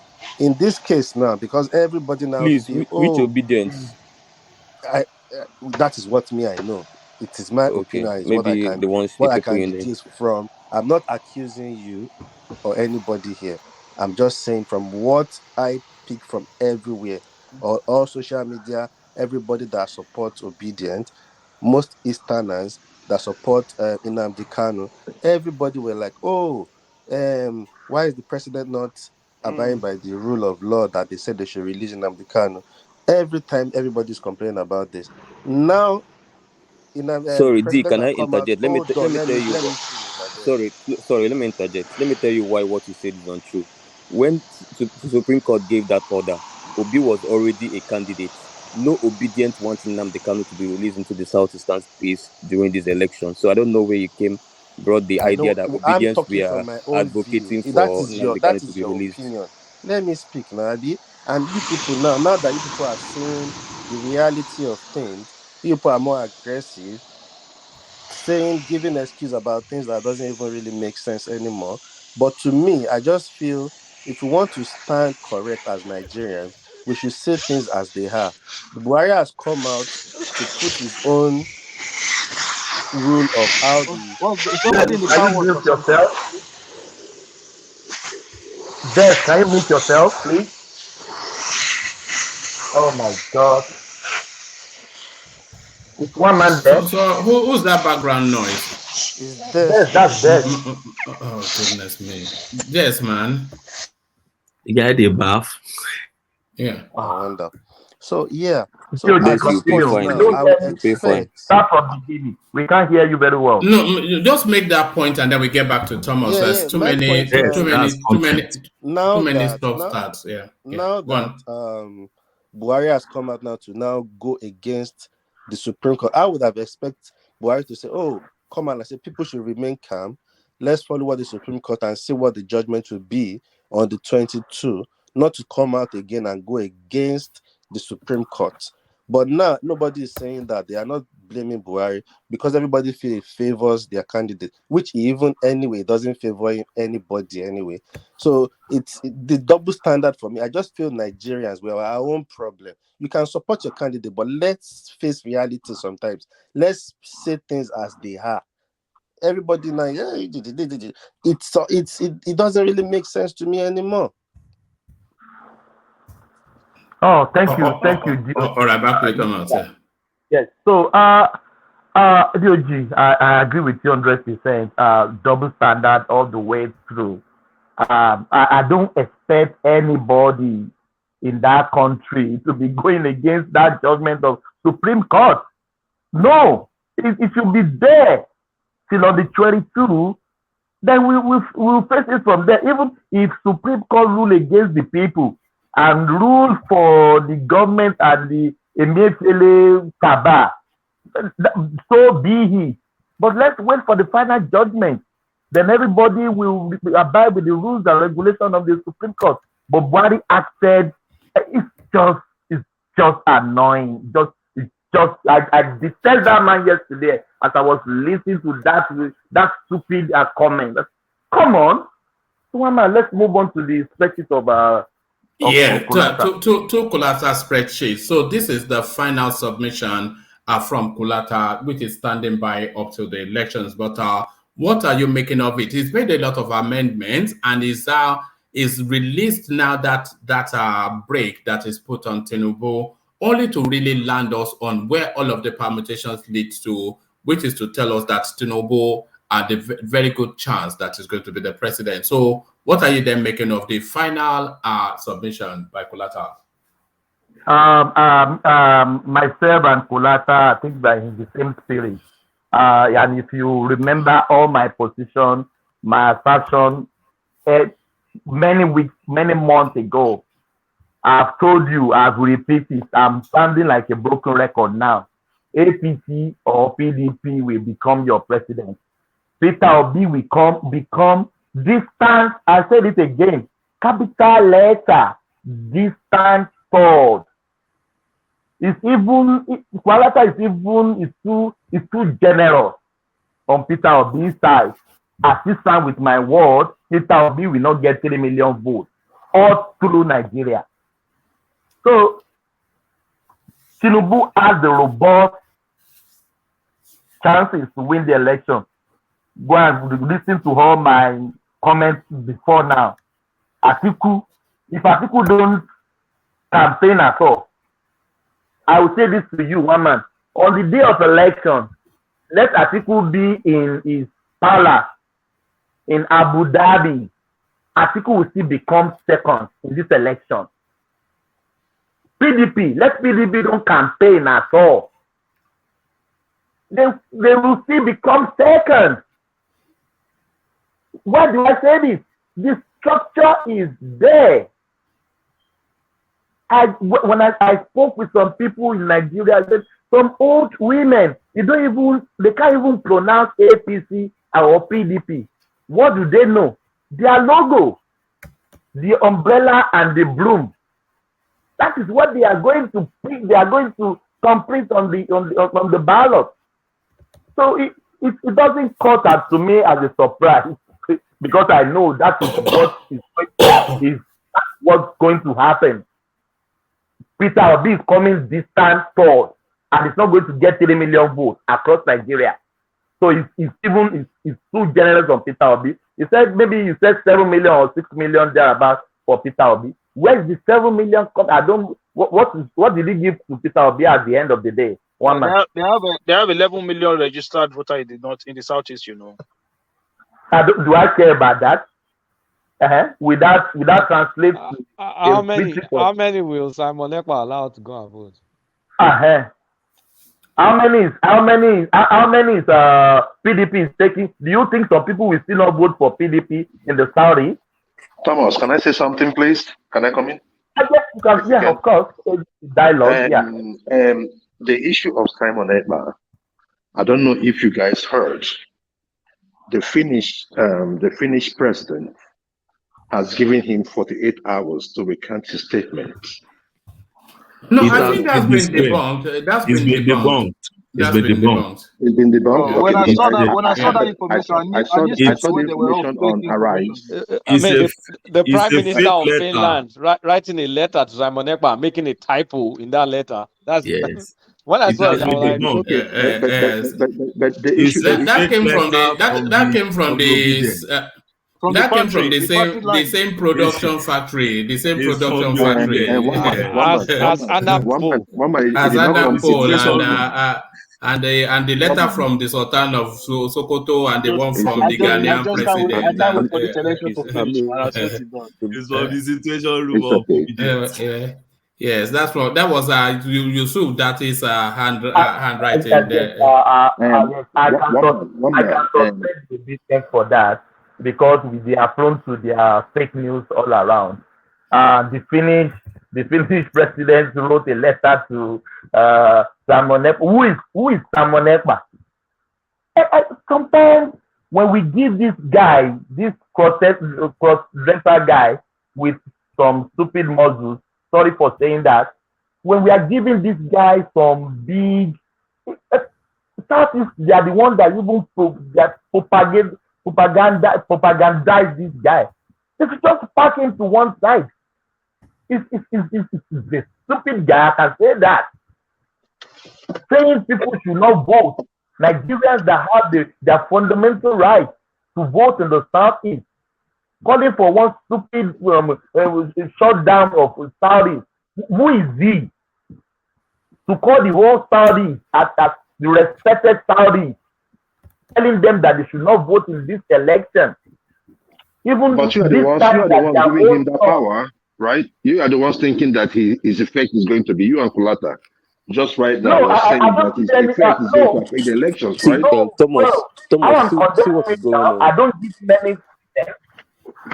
No, I don't care about him.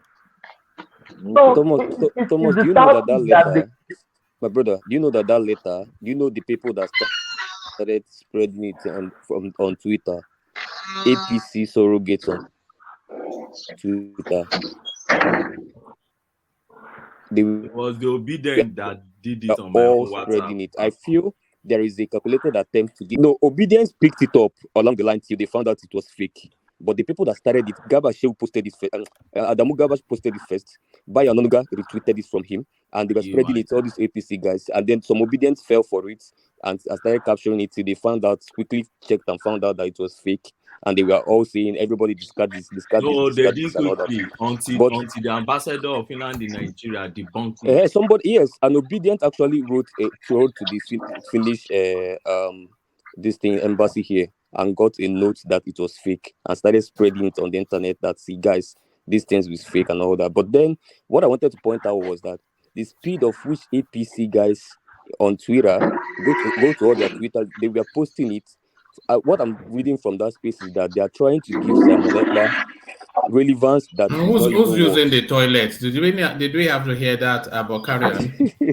Yeah. They want to give Simon Ekpa a certain level of relevance by posting him back to back.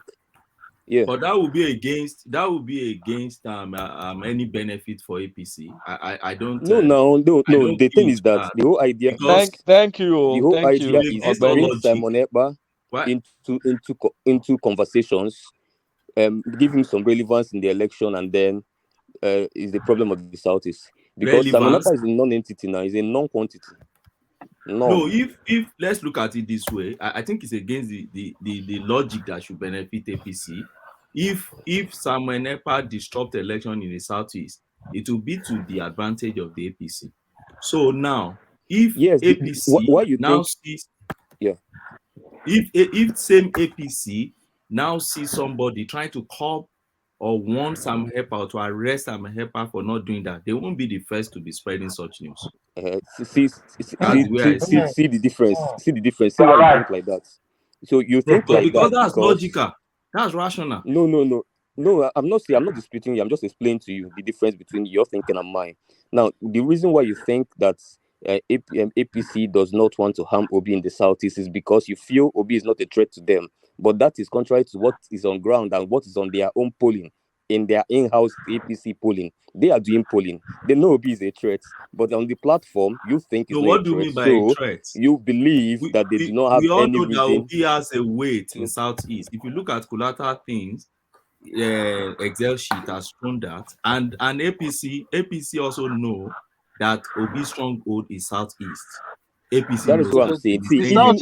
Whatever happens in the Southeast, as long as PDP does not win Southeast, APC is all good. They don't care about what Obi does in the Southeast. That is it. So let me even tell you when you defeated your logic. So disrupting elections in the Southeast for Obi not to get votes does not translate to PDP getting votes. No, I'm talking about APC.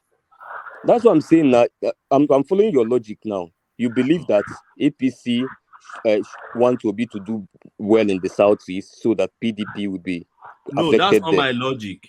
No. So hold on. Uptown, that logic is not defeated because if elections are disrupted in the southeast, PDP still does not get the votes, which is ultimately still. What you're saying is what I just said now. So I'm telling Ogbeni. So Ogbeni, maybe that's not. Maybe what's your logic actually? My logic is that if there is anybody that will spread that news first, it will be the obedience. And the of reason course, it's the obedient. The reason is this: the obedient want election in southeast because that is Obi's stronghold. So if they see a letter that is strengthening EPA, who wants to disrupt the election in southwest, southeast, they will be the first to promote that. Not APC, not PDP. No. You have explained why obedience will promote it, which I also included obedience there. But explain to me why APC people are posting it aggressively. No, I'm saying that I don't. No, we only know that on your say so. We know that on your say so. I mean, we all have Twitter here. I mean, I'm not talking on the space. Anybody let me explain Twitter, it to go you. To Adamu Gaba's page. Uptown, you ask someone to explain it. You ask someone to explain it. Let me explain it. If Obi shows up in the southeast, is taking votes away from Atiku, so that helps APC. And the reason it helps Labour Party is pretty obvious. Obi needs his base to show up. That answers your question. No, it doesn't answer Kulata. The reason why it doesn't answer is you said, listen now, wait. You said if Obi takes vote in the southeast, it is against Atiku, right? So if IPOB disrupts Obi in the southeast, it does not help Atiku either. They sent it so to prevent people from listening to IPOB. They said they're going to arrest Simon Ekpa. So everybody that reads it are going to ignore the sit at home because they feel Finland's prime minister is going to personally go and arrest Simon Ekpa. So I mean, drop it. No. It's not going anywhere. Let me add. It's really not going anywhere. Playtown. No, Kulata, wait. Let me even add to what I said. If you go to Adamu Gaba's page, you'll find out that in the last 3 days, even before this fake letter came out, he has posted 3 different things about Simon Ekpa. For what reason? Why are you giving him publicity? Why are you giving him your platform? All right, back to Thomas. So do you now see what I mean by curated reasoning? So back to you, Thomas. Oh, curated reasoning all the way. I've been listening. One man, you can see I've just quiet since this section. Somebody is telling me that Obi will win Ogun State, or I don't even remember the state in the southwest. Obi will win Lagos. How is he going to win Lagos? How is he going to win Lagos? Can anybody tell me the logic behind that? But Tinubu can't win in Anambra, but Obi will come and win in Lagos because of the let me finish, please. I'm I just say you won't finish. Hold on, I will take it easy. That was something I want to just say to him. It's not even about it. Yeah, that's right. Yeah. Sorry. One man. That's I think we need to make something clear on this platform. We all come to this platform, we respect each other, and I love the platform. And to be honest, even if you feel insulted in a way, I don't think there is reason for anybody on this platform to refer to them to be, I can be your father, or I'm able to be your dad. The same thing that happened yesterday. What have I said? I said, stop being silly. Okay, if you feel offended, you don't have to come to me and tell me, I think I can be your dad. The same thing is happening on the comment section now. I think these are the things you need to curb rather than even people coming in direct to each other in a manner. You can't be telling people you can be their father on the platform. Is that Pansat again? Exactly, and he always used that thing, and that was why I called him stupid. Normally, I don't. Don't get it twisted now. Enigmatic call me a child every time. I don't complain. I'm a child, but no problem. He didn't say you are. No, it's still the same thing now. He didn't say he can be your father. He didn't say that. If I'm a child, that means he's my father. That is the senior me. You are not seeing the reason what I'm saying. Well, one man understand what I'm saying. Dex, please, just don't. I love you, but let me make my point. I love you too, brother. Yeah, I don't. It doesn't make sense if you are old enough and you feel you can be people's father. You put yourself in that position and know what you contribute and what you say out. And you feel insulted, don't tell people you are their father. You can be their father, you can be their dad. Who the hell are people? Everybody, nobody knows each other here. We just come here and a lot of people have met each other from this platform face to face. You see, anytime we hit the 5-hour mark, we always end up here. It's always I don't know. It's like clockwork. Tell people, oh, I can be your father when you don't even know them. And DOG, but don't you think it's unfair to bring up what is happening on the it happens yesterday. Comment section? Hold on. I'm talking to the owner of the platform now. I'm not directing it to anybody. So please, I'm not saying you're directing it to me. I'm only saying something. I'm only saying something. Avoid me today, please. I am not avoiding you. You're on the platform. Don't take away our attention from what we're discussing based on what is happening on the comment section. What's happening on the comment section is what is happening on the comment section. You cannot respond to everything that's happening on the comment section. I'm not responding to what is happening on the comment section. If I'm on the comment section, all right, gentlemen. All right, thank you. All right, thank you, gentlemen. Let's hear from Akim. Let's hear from Akim and then we'll move on. Yeah. One man, I really appreciate your effort and what you are doing. It's not easy. It's not like you live in the United States, you live in the UK. The hours, the very, very, very late hours you stayed up to do this show. People like myself, I always appreciate it because most of the time I can't even keep up because it's not that easy. And when we all gather here for this purpose is to promote our nation and to learn one or two things from each other. Temperament should matters, and respect should also matter. How we treat ourselves on this platform, how we talk to ourselves, how we address each other, regardless of age or tribes or religion.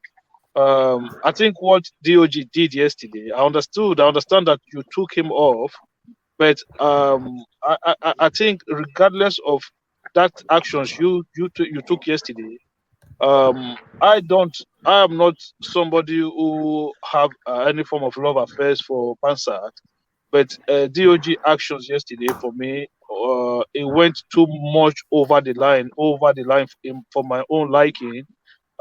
His choice of words for me when it comes to this platform, I think I don't know if he had tendered any form of public apology for what he did yesterday, but I think everybody, not just Pansat, every single one on this platform deserve an apology from DOG.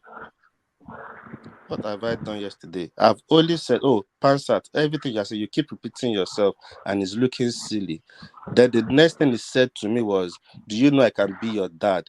And I find that for you to say that, I think you are stupid. That was my word. And he pushed me. I don't think I've said too much to say, oh, we are looking silly for what you are saying. And you are repeating yourself. That's all I said before he said, oh, do you know I can be your father? And that makes me now call him stupid. Calm down, Farabale. One man, I just said my mind. I think that's how I feel. That's fine. You can feel like that. Yeah, let me just say this, one man. Okay, you are the boss. You are the boss on this. Even you can't everybody hear that this is our platform, but you have the upper power. It doesn't make sense. Somebody saying I'm old to be your father. Who cares about your age? Who cares about your age?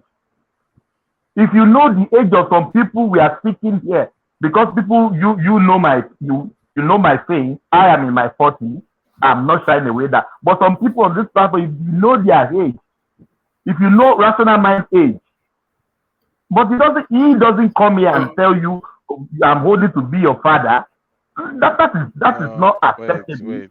Even though it's becoming one side. I should be the one be judging this, so I'm the only rational mind here. One more. Let me use my question to end this discussion. Let me use it to divert this discussion. Thomas, I wanted to ask you. This new Buhari's address here, that he now says that he has ordered CBN two things. No, hold on, Uptown. Because Akim has brought it up, so it clearly has to be addressed. So, Okay. So yes, I did remove DOG yesterday because, of course, I'm not one for heavy rules. Just one, no foul language. I won't. So that's why I removed DOG.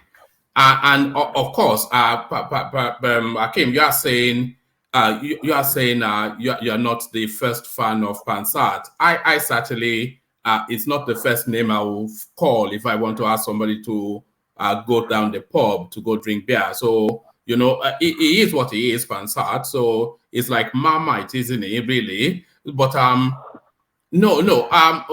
Yes, that conversation, Pansat said no. I'm old enough to be your dad, which is sort of like a borderline sort of a comment to make.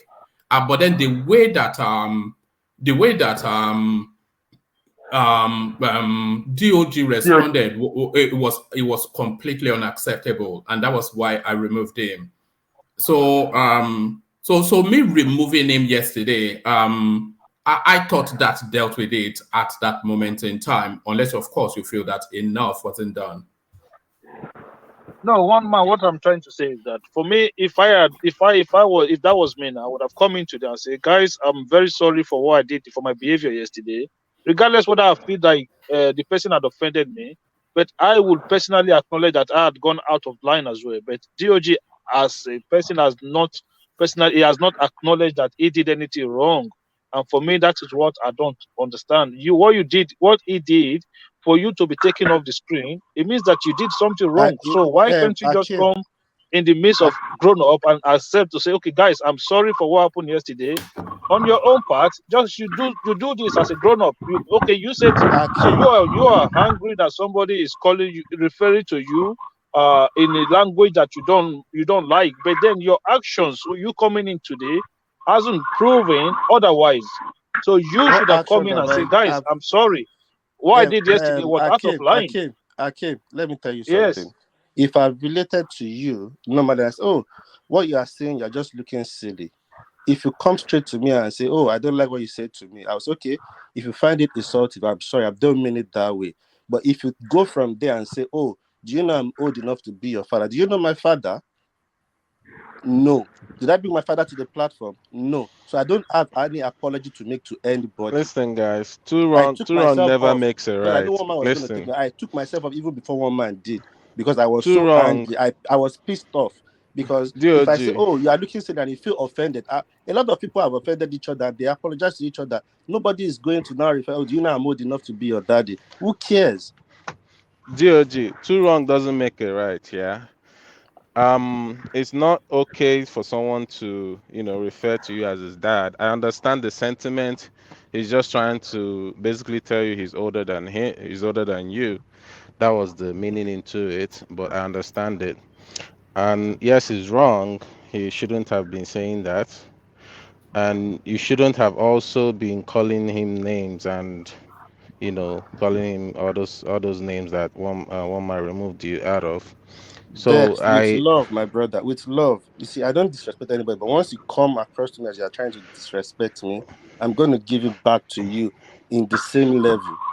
Because I find it, if you are old enough, Ajali Oko is old enough. A lot of people are old enough that come to this platform.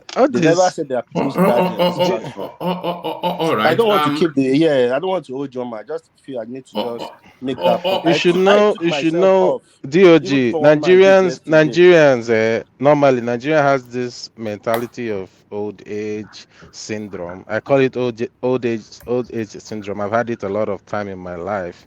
So it doesn't really pain me when someone say, I act like a kid. I look at you. I'm like, well, I'm fucking richer than you, so fuck you. Sorry about that word. God, look at that. You are the one adjudicating with your. But I'm just saying. This maker even spoil everything. You see, one thing about me, is guys, I don't even go to any other platform. This is the only place I come, and I live in the UK too.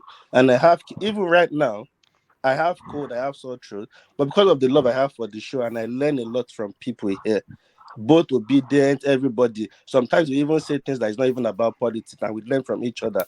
But I just think there is a way and manner to all right. All right.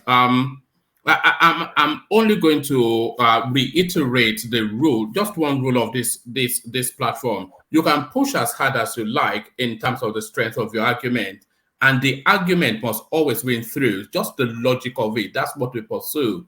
But zero tolerance for foul language. So strike one against DOG. So DOG gets a strike. Let's move on and let's carry on. Round off your thoughts on Kulata's Kulata's spreadsheet. Thank you, woman. Thank you, everybody. I apologize on behalf of DOG to everybody. That is done. So back to the politics of the spreadsheet. Kulata has done it again. By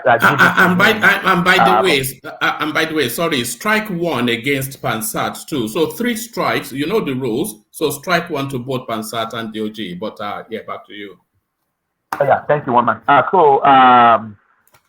Sometimes when people just Kulata asked something, one man. I don't know. Maybe you noticed that people that were arguing on Peter of this number or winning. Kulata said, bring your argument, bring the number to argue back. You can't just argue blindly. It's going to win, yes, we know it's going to win. How? He mentioned that almost 3 eyes. He said, how? Tell me how. And no obedience can even give us how. He's going to win. So, unfortunately, fortunately, I don't know, maybe fortunately or unfortunately, Tinubu has the biggest chance to win this election. I will end by this. Peter Obi is not going to be president of Nigeria. If you are thinking that, just reiterate, change your mind. He's not going to be second in this ballot. He's going to be third, distant third, and it's not going to get 3 million votes. Thank you, woman. God bless everyone.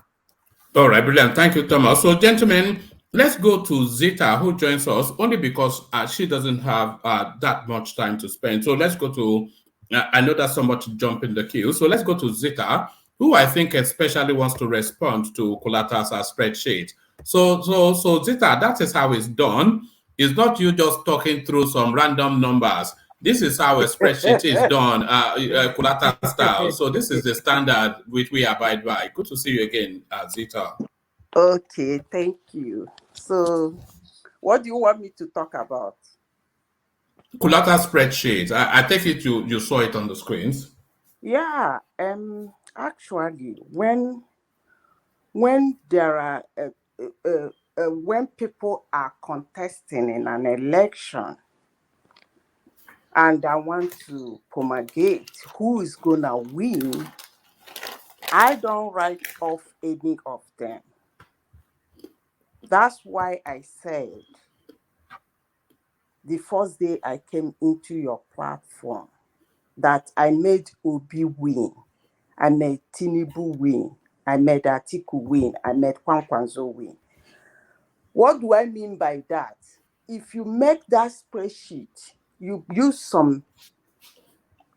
you put in, out, and at the end of the day, the question is... No, but what I've done is not projecting, that's modeling. Yeah, that's modeling, not projecting. No, woman, let me land.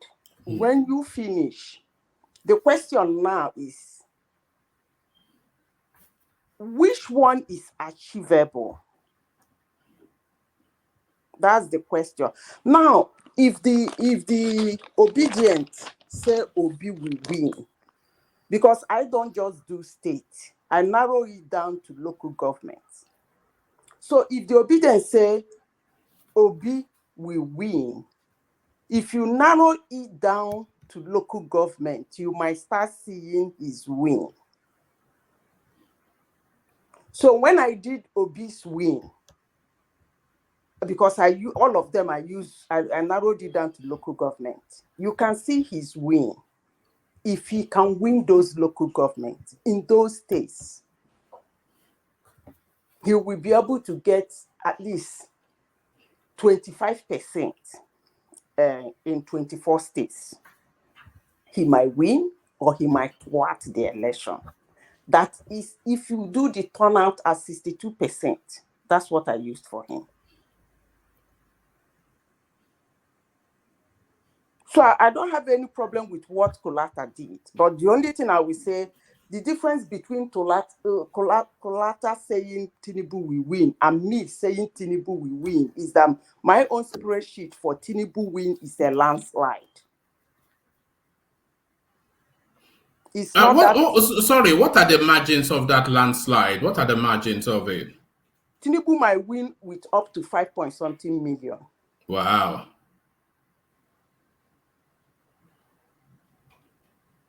I put everything in. I used 23 elements. That sounds wild. That sounds wild. Yeah, because the way I tried to put the two, that number, what's his name? Kulata gave to Tinubu is actually an Atiku win. It's Atiku might win with that number. But by roughly 2 million margin. Yes, but if Tinubu is going to take this election from my own spreadsheet, it's going to be a landslide. It's going to be a massacre. You want him to... that is, if you look at the spreadsheet I have, you'll be seeing the shock. It go shock on now. It go make una boom. It is actually Tinubu, not Obi. Because there are some areas from the parameters I use, there are some areas Tinubu is going to shock people by winning that place. So that's it. I don't have any problem. Can you give examples? I just want to compare. Okay. You know Ebonyi State? Yes. Okay, let me show you something. I have my spreadsheet here with me. Let me show you something about Ebonyi State. Let me just... This is not a Zoom call. You can share your screen. Okay, sorry. In Ebonyi State. Good night. Des, come on now. You be on left. Why they run? This section is making me fall asleep. The spreadsheet is wearing you down. It's becoming so tiring. Fact versus fantasy, Abi. Fact versus fantasy. Look at that. It's too painful. It's too painful. Fact is painful, Abi. Look at this guy. It's not painful, one man. It's just too boring. Ebonyi State, yeah? Ebonyi State, there is a local government area called Aniocha. Aniocha local government area in Ebonyi State. If Tinubu takes 70% of Aniocha, which I think he can, it's going to be massacre. He's going to win Ebonyi State. Why do you think he can take that local government area? Is it everything I will say in this platform now? One man. I tell you. Yeah, he can take it because of the APC people there. Are they known APC people or undercover APC people? Okay, let me tell you. Let me say some political terms that I think that will make him massacre Aniocha. The PDP, what Omahi did, he buried PDP.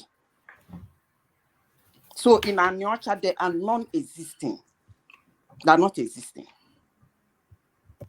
So if he takes, he might, he should, I don't know why he shouldn't from my own parameters. So he is going to be a shock to some people.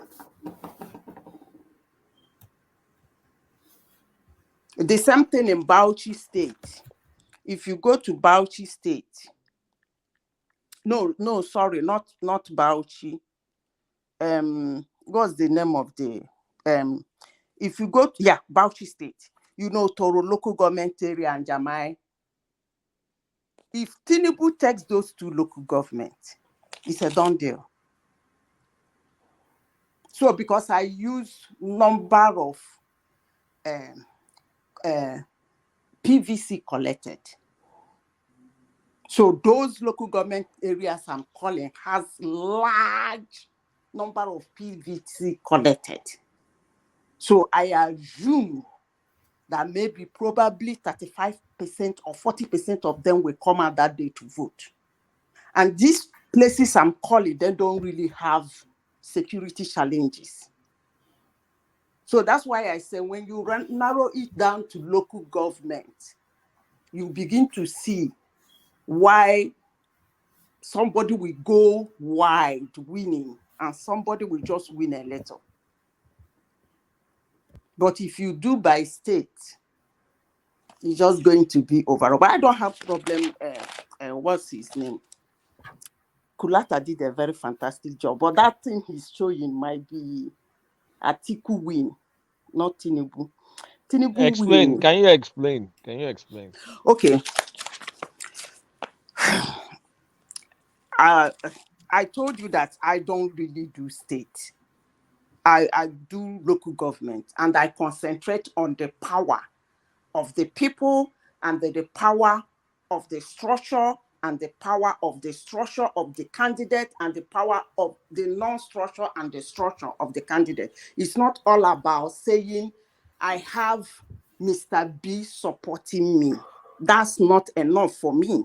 When you say you have Mr. B supporting me or Mr. B is for me, I go down to say, how is the relationship between Mr. B and the community where he comes from? Has he ever won an election there before? How do they take him? Is he the final say? Does he own his word and his local government? So I put all those things into consideration. Then when you talk of Borno State, now Borno State, I'm telling you why I said his win might be a landslide. If you go to Borno State, just hold on a second. Let me open to Borno. Oh yeah, State. Bono will be a landslide. He'll do better than I put him for Bono. I was still slightly conservative in some numbers. Okay. Bono He's may going be to one of those 90% states. he's going to win massively at Guzo local government area. He's going to win massively at Guzo local government area. This one that's saying Kasina is for PDP. If he can win Kanka local government area, that's almost 700,000. So that's just what I did. I concentrated on local government area, the people supporting him from those areas. How have they impacted their local government, the people, and everything? Are the people going to follow them? It's not just all about this person is supporting this. I know some people don't have one vote, but then there are people who you are very sure of their 700 votes because there are people listening to them. Yeah, but in your mind, in your opinion, Katsina, this Kanka local government, as it is right now, based on current realities, how do you read it? He's going to win it. So he's going to win Katsina. Yeah, he will win Katsina if he wins that from my own projection. If he wins that local government, but definitely he's going to win it because Kanka is bigger than Daura. And the wife of the president is doing a lot of work for him in Kanka local government. Okay. I don't even know why she's doing that. She feels she owes him. Okay. So for her husband's victory, but her husband doesn't agree. So in Kebbi State, the boundary between Kebbi and what's the name of that state beside them? Sokoto. Sokoto. Kebbi and Sokoto. That Bugodo local government. Bugodo local government, we are going down. They have the rice, whatever Buhari did for them. Tinubu is going to take the whole of that place. And it's a very massive local government. And the people there, the number of PVC collected is a lot. Unless they're not coming out to vote. I'm working on who is the politician in that local government. how many people that have collected their PVC in that local government? What is the impact of that politician? I mean, human and non-human structure of that politician in that local government. So with that, I'll now say, since this man is for Tinubu, he's campaigning for Tinubu, is going to get so amount of vote for him. So that's how I did it. Well, not that I'm faulting your spreadsheet. No, don't get me wrong. No. I'm not faulting. It's feedback. I want feedback. I don't like if I don't get feedback. So that's exactly what I did. But I still feel that a 5 million margin is a bit excessive. If you look at that is the shock. That's why for Tinubu, I use 42% voter turnout. We're closing voter turnout. I'm using 40. 42. Yes, 42. Yeah. With him and Atiku, I use 42. So, like, plus 5 minus 5, 38, 39, 40 is still okay, still under. It won't mean much. But according to what we are hearing, those high number turnouts, because if you look at the antecedents, then you have to say those are high number turnouts. What the space has been telling us is that high number turnouts favor Peter Obi. I said it, and I gave him 62% voter turnout. Anything below 57, he might not make it. Even the 60-something just means likelihood for second round, not winning. Yeah, that's why I said he might win or thwart the election. That was what I said. What I mean by thwarting is spoiling the whole show. Okay. Yeah. Now start over again. I cannot, because if you look at if you look at the way elections, sorry, Michael, can you mute yourself? Yeah. If you look at the way the elections are structured in Nigeria, especially all the projections for this particular cycle, it's almost a surrender of the Southeast to Peter Obi, and then a surrender of the Southwest to Tinubu. So the North is going to be highly contended, but Atiku has the margin, but not a surrender of that entirety of that space because of the complex mix of the ethnicity and because of the weight of some of the opposition. So that place is somewhat more contentious. It doesn't lend to a Tinubu 5 million victory, does it? Just what is known does not lend to what you're projecting. Let me. That's why I said when you look at it at the state level, it's not gonna make sense to you. Okay, in Kanu, where is this funny state? In Kanu, if Tinubu is going to win Dala, so if he wins Dala, what are we talking about? So if you look at it as state, you will not start seeing how each candidate is picking little. You will not start seeing Obi picking little votes. You will not start seeing Tinubu picking little votes. You won't start seeing Atiku picking little votes. But if you narrow it to local government, narrow it to ward, there are some ward I have their names. So and I know who is a politician or a grassroots politician who is in charge of that ward. So with that, I can tell you this person is picking little vote from there. This person is picking little vote from there. I know why I said that if Tinubu is going to win, I know a lot of people are listening to me now. Tomorrow now, we start hearing my name, Madam Zita says something.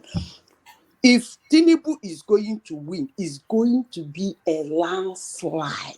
That's what I told you. Obi, you cannot rule him out. He might win or be a spoiler if a lot of people turn out. Now, when you talk about voter turnout, there are some elements, no matter what, that can make people come out for an election. You might be looking at what happened before, but you have to factor in things that are happening now. That's why I used to tell people I use 73 elements that I was taught. And each element, the one I use for United States will not be the one I will use for Nigeria. That's why the professor that taught me told me to use the 14 best political analysts and their elements. So when I put the whole elements together, that's 73. So I can be able to go to a country and predict it's going to go this way. Because all I need to do is to use those elements. So voter turnout, don't be surprised, it might be very high this year. It might be very low. So that was why I gave each candidate a different voter turnout. But anything below 50 will not favor Obi. I can assure you that. All right. And to the Rufai's commentary regarding the Naira situation, he's insisting that the indigents of Kaduna, that they ignore the Buhari broadcast and continue to spend the 500,000 Naira notes until they hear a position from the Supreme Court. He even went as far as to say that he would take a legal punitive stance for anybody rejecting the notes. So now, caught in the middle of a storm, the indigents of Kaduna State, the Central Space tells them that the money is no longer legal tender. Their state tells them that it is legal tender. If it turns out not to be legal tender, they are left carrying the bag. But if they refuse to accept it as legal tender, they get jailed by El Rufai. Damned if you do, damned if you don't. Which way for the Kaduna State indigents, Zita? In the first place, who did you say that gave the instruction the money is not supposed to be used? Buhari said that they've ceased to be legal tender. But so the Supreme why Court... are we discussing it in this platform? Buhari is leaving in 2 months' time. So why are we discussing it? Yeah, but the people still have to spend money. I said Buhari is leaving in 3 months' time. 1 month. Yes. And yes. So they should continue spending their old Naira note. When the man gets off the seat, the next person will come in. Yeah, but it's not bankable. It's not bankable. It will be. It will be. It will be. They can't take their money to the bank. They can't transact business in the normal course. Don't worry. That's no. It's not that. Discuss that on this platform because that thing is a case that if Buhari is out of that seat, it's a case that will not go far because there are a lot of things in the constitution of Nigeria that forbids that thing Buhari is doing. So all we need to, that's why I told you yesterday, let him continue doing the buyaya till after the election, so that everybody will be happy that it's a free and fair election. You get me? So he should continue this buyaya. 200 Naira cannot be used for vote buying, but 1,000 Naira will. Dollar cannot be used except Naira. So let him continue this. I think the man is playing the politics more than the politicians themselves. Buhari is playing a very interesting politics that nobody is seeing. Tomorrow now, if Tinubu wins a landslide, is there anybody going to argue it? You people said Buhari is not supporting him. The people hate him. Nobody wants him. They stole APC car. Nobody wants this. The election is going to be free and fair. There is beavers. So, fine. Tomorrow, if Tinubu wins a landslide, everybody should just accept it and go into the house. Thank God the man is doing buyaya till the election day. So, I think we shouldn't be discussing it. You can bring another point. For me, or any other thing you want me to talk on. All right. Let me play you this clip and then you react to it. This is Jameson Wike interacting with the media.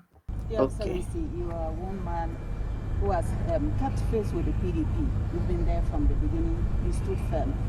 When the big wigs, some of them we consider as big wigs, left the PDP, you stayed. And then when the primaries were to be conducted, you openly told Nigerians that whatsoever becomes of the outcome of the primary will be acceptable by you. You went through the primaries, you contested as well. Now, Your Excellency, do we say there is more to your reaction after the primaries? You see.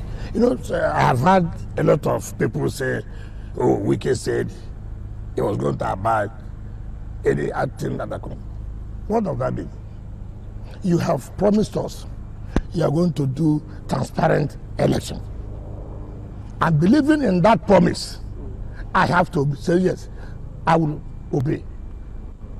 Now, you watch what happened in that election. Every candidate or every aspirant has spoken and gone to sit for the voting to commence. Just for us to hear the chairman of the electoral panel, there's an announcement. What announcement is it? An aspirant has come up. I have looked at this, I looked at this. I'm hereby stepping down. He did not end by saying it, I'm no longer, I'm withdrawn from the race. He went further, that they should vote for so person. Even that alone is subject to litigation. But as a law-abiding party member, I didn't go to court. We are finished campaigning. We are in process of voting. You allowed another person to come and say, go and vote for so person. What does that mean? But we allowed it. Ordinarily, I would have gone to court. I didn't go to court. That is what worries some Nigerians. So, because we saw your reactions just after the vice presidential candidate was finally selected. Well, what was my reaction? You know, people don't like to follow what has happened. When after the primaries on Saturday leading to Sunday, on Monday the presidential candidate came to see me in my house in Abuja, right? Came to see me in my house in Abuja. The first thing he told me that, look, the national chairman has to go. Why? Because it would not be fair that the presidential candidate from the same zone, the chairman from the same zone. And I said, look, this is an agreement. Even before then, the national chairman had said, if the presidential candidate called from his zone, he was going to resign. Now, this is what the thing, it has happened. So why not do what you have agreed on? We met with the presidential candidate. You see, when you want to be a leader, one thing about leadership is integrity comes in. You must be able to honor on issues you have agreed with people. We met in London. All of us, with his own governor. With his own governor. And he told us, yes. He confronted the national chairman. And he said, yeah, he made that statement. And he agreed with us that the national chairman had to go. But that we should give him 1 week to work out. We didn't hear it again. Come on. How do you expect me at this time, as little as it is, you won't honor what you have told us? They start bringing excuses. Then what now happens when you become? You see, these are issues I cannot comprehend. No matter how anybody looks at, people can give all kinds of excuses. Oh, because he was not giving vice president. Come on, what is that? You've been on this issue. Saying I have said it all the time. Yes, and we are still there. It's not correct. It's not correct. See, what people do not understand. Fighting their own. No, what are they fighting? What are they fighting? You see, some of you, it is not in every system you have strategy. There are people who should do the talking. There are people who will be quiet. So it's not, you see, my own approach does not mean it should be the same approach. But we know what all of us have agreed. All the five of you are of course. Now mention, who has ever attended the rallies? Among the Yes, mention one. You see, look, what people do not understand, even before any good governor received him in government house, we said, do that. That's wrong. People started posting. We laughed. So we cannot tell you what is the approach. Forget about people. 25th is coming. 25th is here.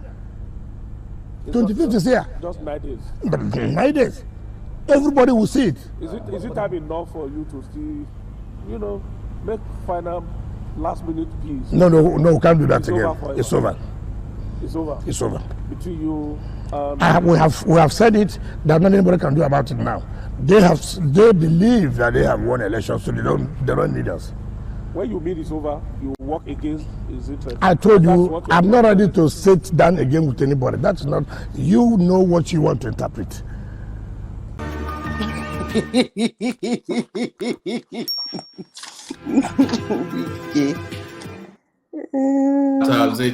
Wike, it looks as though he's not moved past the primaries, and a lot of people, of course, feel that that's still what is playing out. But what it said, it's not actually revealing. It goes on just to validate what we've always known about Atiku Abubakar. Incapable of keeping an agreement, a very highly dishonorable man, just a narcissist who self-interest over everything, just the worst of elements. So there is Wike, of course, not a better example of anything, but still smarting from the primaries. That's in that area, I gave Tinubu 82%. That's why I told you he's going to win. That area of being somebody who a deal is a deal. So, but for the other candidates, they scored very low, and the thing is affecting them in the this thing, that trust. So, but Wike, who will leave Wike? Anybody Wike supports in River State will win River State. I said it the other time, and I am still saying it again. Anybody Wike supporting River State, we take it, not just taking it, take almost everything. Wike is not that kind of politician. No. Now, let me tell you what Wike is passing through. Wike is fighting for relevance, political career, and ego. So come 25th is going to be terrible in River State. Just when you get to the line, anybody they say vote, just vote and go. Or you turn back and go, don't vote. Wike is not that kind of politician. If you know how Wike got Amaechi back to become governor, then you will know that he's not that kind of person. Wike kept Amaechi and his wife and children in Ghana and fought for him to be governor of River State. He's not that kind of politician, but if people say he's that kind, no problem. Nice. Maybe it's next Saturday. Madam Zita, to buttress your point, I spoke with somebody in PH yesterday. The person told me that even months back, that there has been meeting with the grassroots politician, the chiefs and all that Wike has actually ordered everybody to vote Tinubu.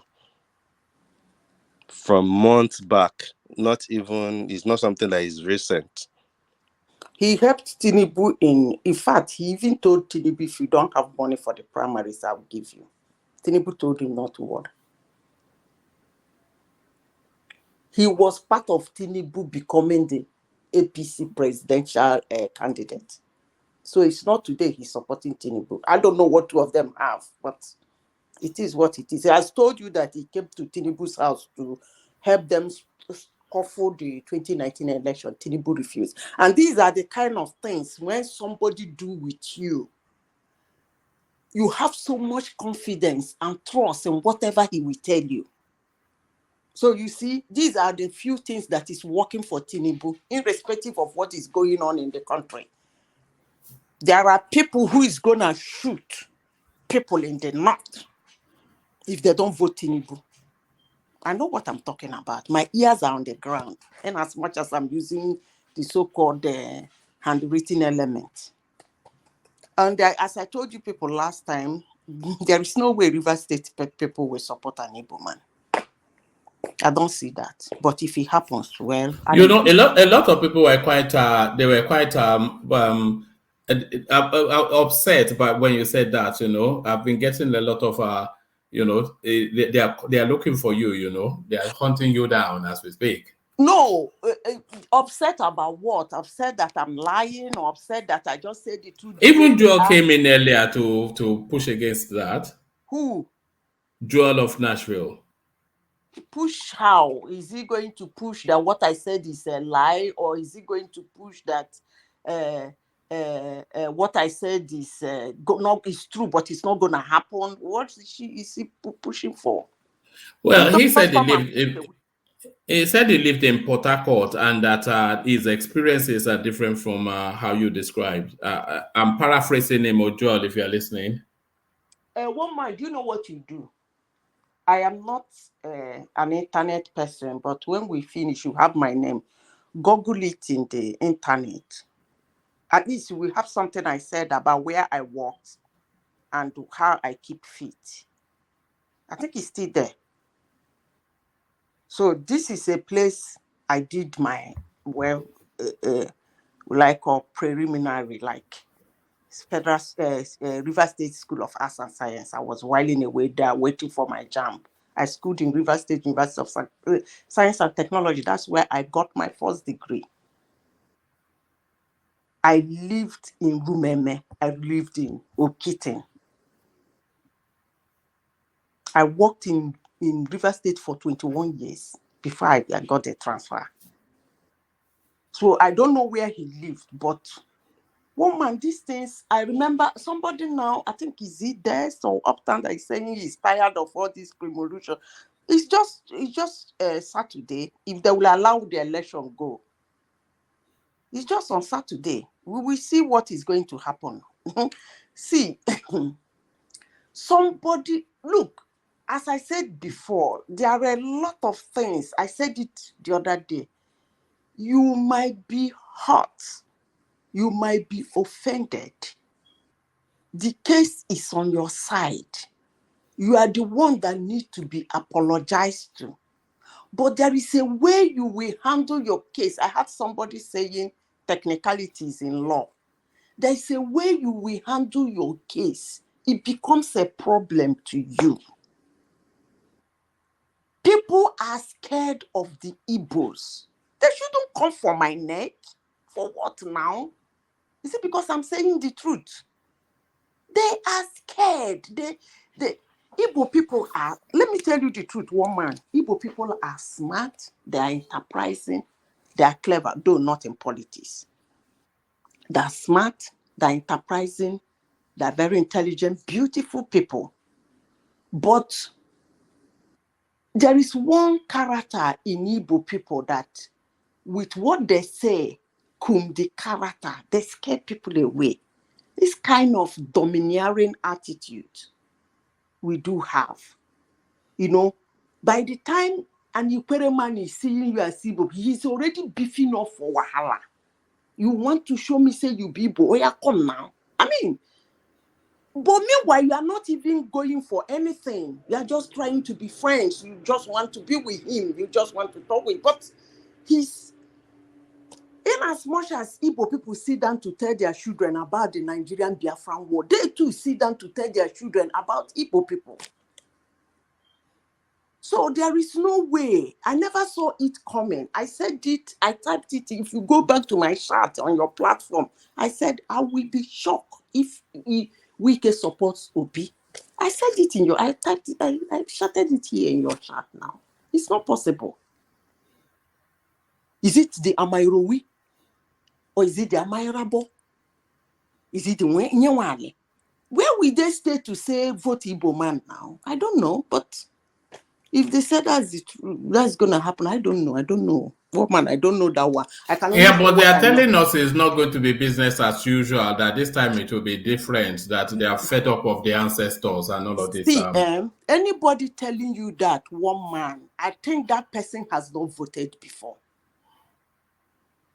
I'm telling you, honestly speaking. Number one, when I came to your platform on the Valentine's Day to tell you how much I love your platform, I told you, I'm joking, I told you that you cannot reach where you are not accepted. And I said that my father is a grassroots politician. On normal circumstances, if 50 people stand in a line and 38 of them voted a particular party, there is every tendency that the other party that get 2, 10, 4, 5 will be knocked out. Very easy to rig. So now where they use the BVS, it's either they throw what you thumbprinted and thumbprinted another thing, or they actually destroy those votes, call it how do they say it? A vote that is misprinted or something. And then run with the 38. There are several ways to rig an election. There are millions of ways to rig an election, not to talk of Rivers State. But they said the BVAS is the solution to rigging now, and that we will have the freest and fairest election. That Okay. BVAS, the magic bullet. Okay. In Okreka is riverine. In Okreka, where Asari Kubo come from, right? When you stand in the line to vote, you will see where armed thugs standing beside you people. Actually, what they do is that they know the people who are stubborn, like somebody contesting for a position, or somebody whose brother is contesting for a particular position. That's 2 or 3 votes. You can they say, hey, we know say you want vote, right? Or you go vote. They will escort you into the place. You vote whatever party you want to vote, you go. They will tell you to go. You see those people standing in that line, they will tell them who to vote on the BVI. Is it not to accredited you and vote? They will tell you who to vote. And if you don't want trouble, vote. Unless you want trouble, they will give you water to drink. Oh. Father. One man, I don't know. If you people say that heaven has opened for Nigeria, hallelujah, praise God. But I don't really think there's anything going to change in the election.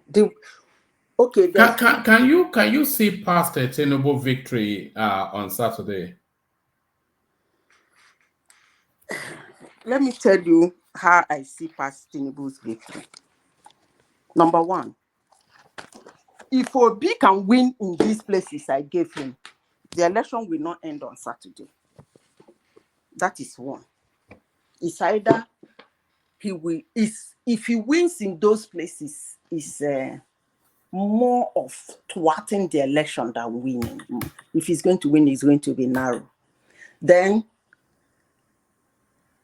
apart from that, unless Buhari call, what's that guy's name? The INEC guy. And tell him to go and turn the numbers upside down, which I know that Tinubu has done it before. He has gone to use biometrics to get back states in the Southwest, right?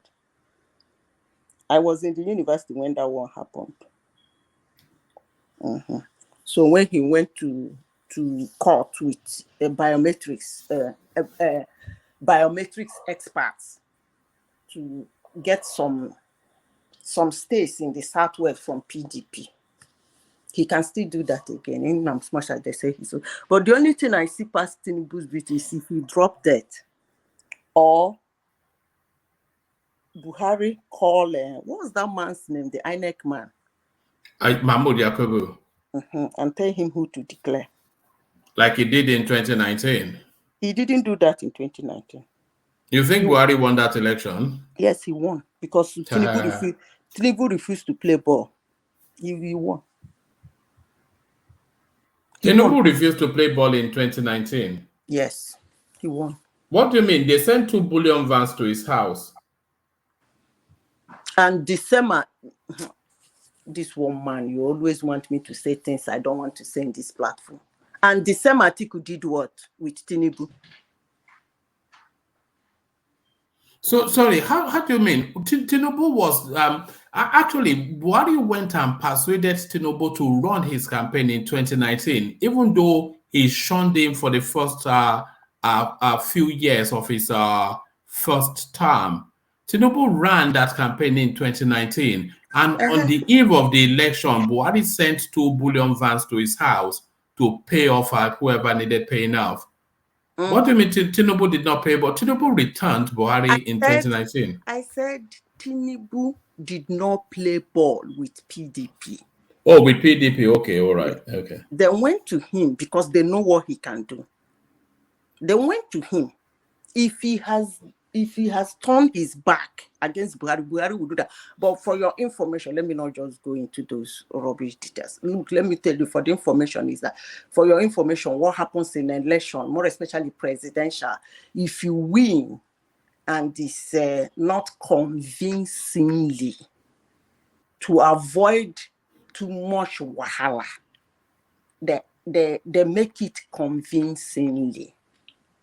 Not that you didn't win. Because sometimes when I do like that of, let me not say. So that's just what happened. It's not if Tinubu, What are you withholding information from us? You were about to say something and then you pulled it back. It's not everything you say in public places now. Don't worry now. Nobody knows your face now. They know me. Who told you they don't know me? Who knows you? Are you Aisha Buhari or we only know Aisha Buhari? But they know me. All the people I'm calling their names here, they know me. They don't even. Yesterday, somebody called my cousin. So they had my voice here. Somebody on this platform. All right. It's quite funny, you know. Even anyway, let me not say that either, since we're withholding information. But Zita, you have to join us earlier because anytime you come, I always get DMs on Insta. Are you on Instagram?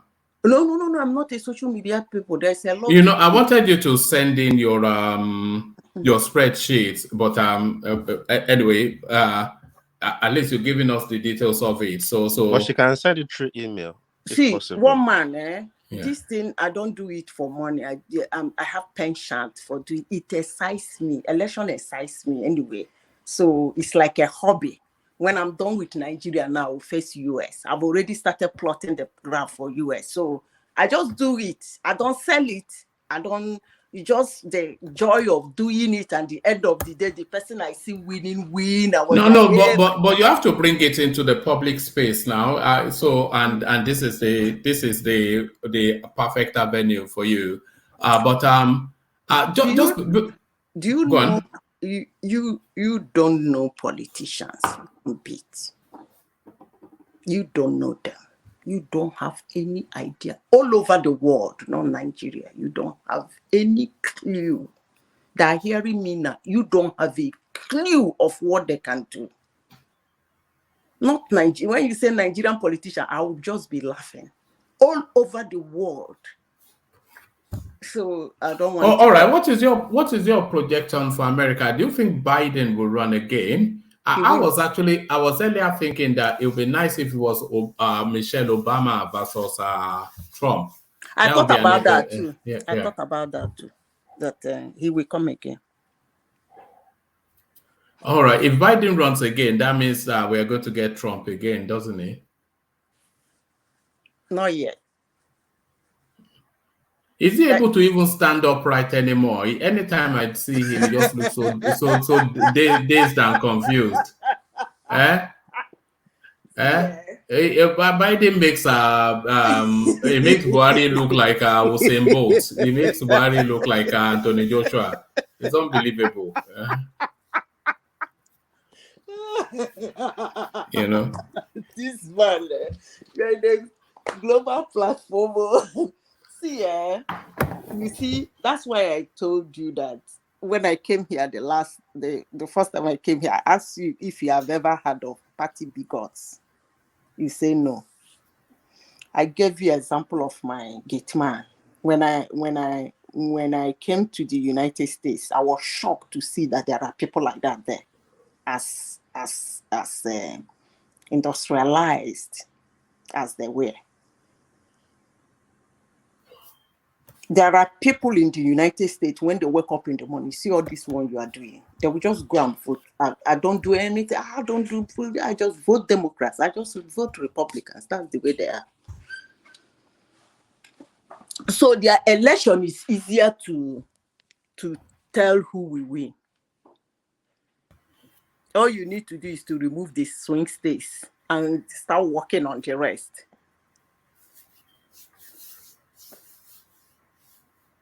So we get to that now. We still be in your platform then.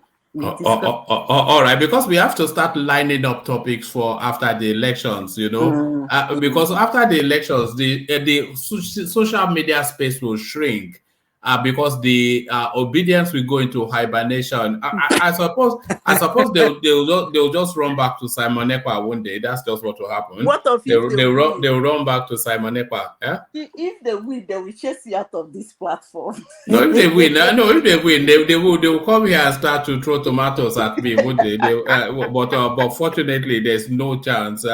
It's between slim and none is not. Slim is not in town, as they say. Yeah, because of actually,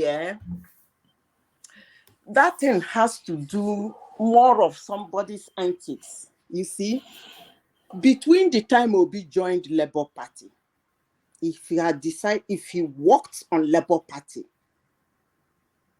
it would have been really tough. But for some reasons, he didn't. All he needed to do is to go from state to state, make sure at least 80% of the seats, he makes sure he gets people, no matter how bad the person is, to occupy that, contest for that seat. He would have made a headway. Madam Sita, sorry, I have a problem with Obi. You know why? Obi has gone to every state, some states, not every state anyway, some states to campaign. You will never see him campaigning for the... It's DOJ. Okay. Yeah.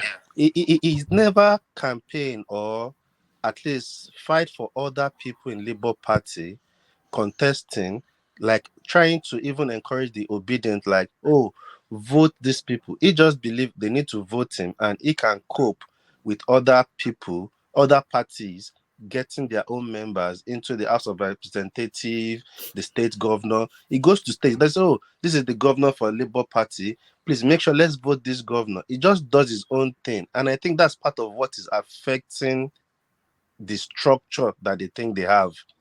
He doesn't campaign. No, that's not actually what is affecting the structure. What is affecting the structure is his ethics, his antecedent. And then that's why some people will say he's playing games. He's not somebody. Should I continue?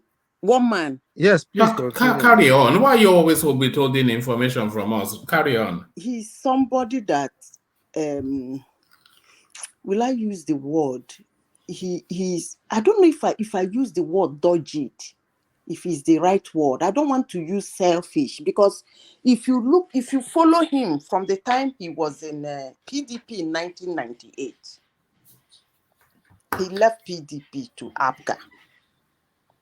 And then when he lost the election, because I still believe in my uncle's, my townsman's ideology about election, win them in the pool. If the electoral body did not declare you the winner, then you are a Supreme Court elected. So he got that thing, spent money, and then he lost that election. Him and what's his name? Ojukwu. They pushed that thing for 3 years. Actually, it was Ojukwu. They wouldn't have gotten it until Obasanjo surrendered. I didn't know what trespass. Whatever they told Obasanjo surrendered. Immediately Obasanjo surrendered, they declared him the winner of the election. And then he ran again, all those things. And all those things that were, I give it to him, all those, his selfish nature was causing him as, when they say he's prudent, he's not prudent, he's selfish. So when all those things were causing problem for him. So impeach him here, impeach him there, go to court here, go to court there. It was money he was spending. Even the money he spent for 3 years, you know what it means for somebody to keep going to court for 3 years in Nigeria to be able to win a case. You should understand how much that person has spent.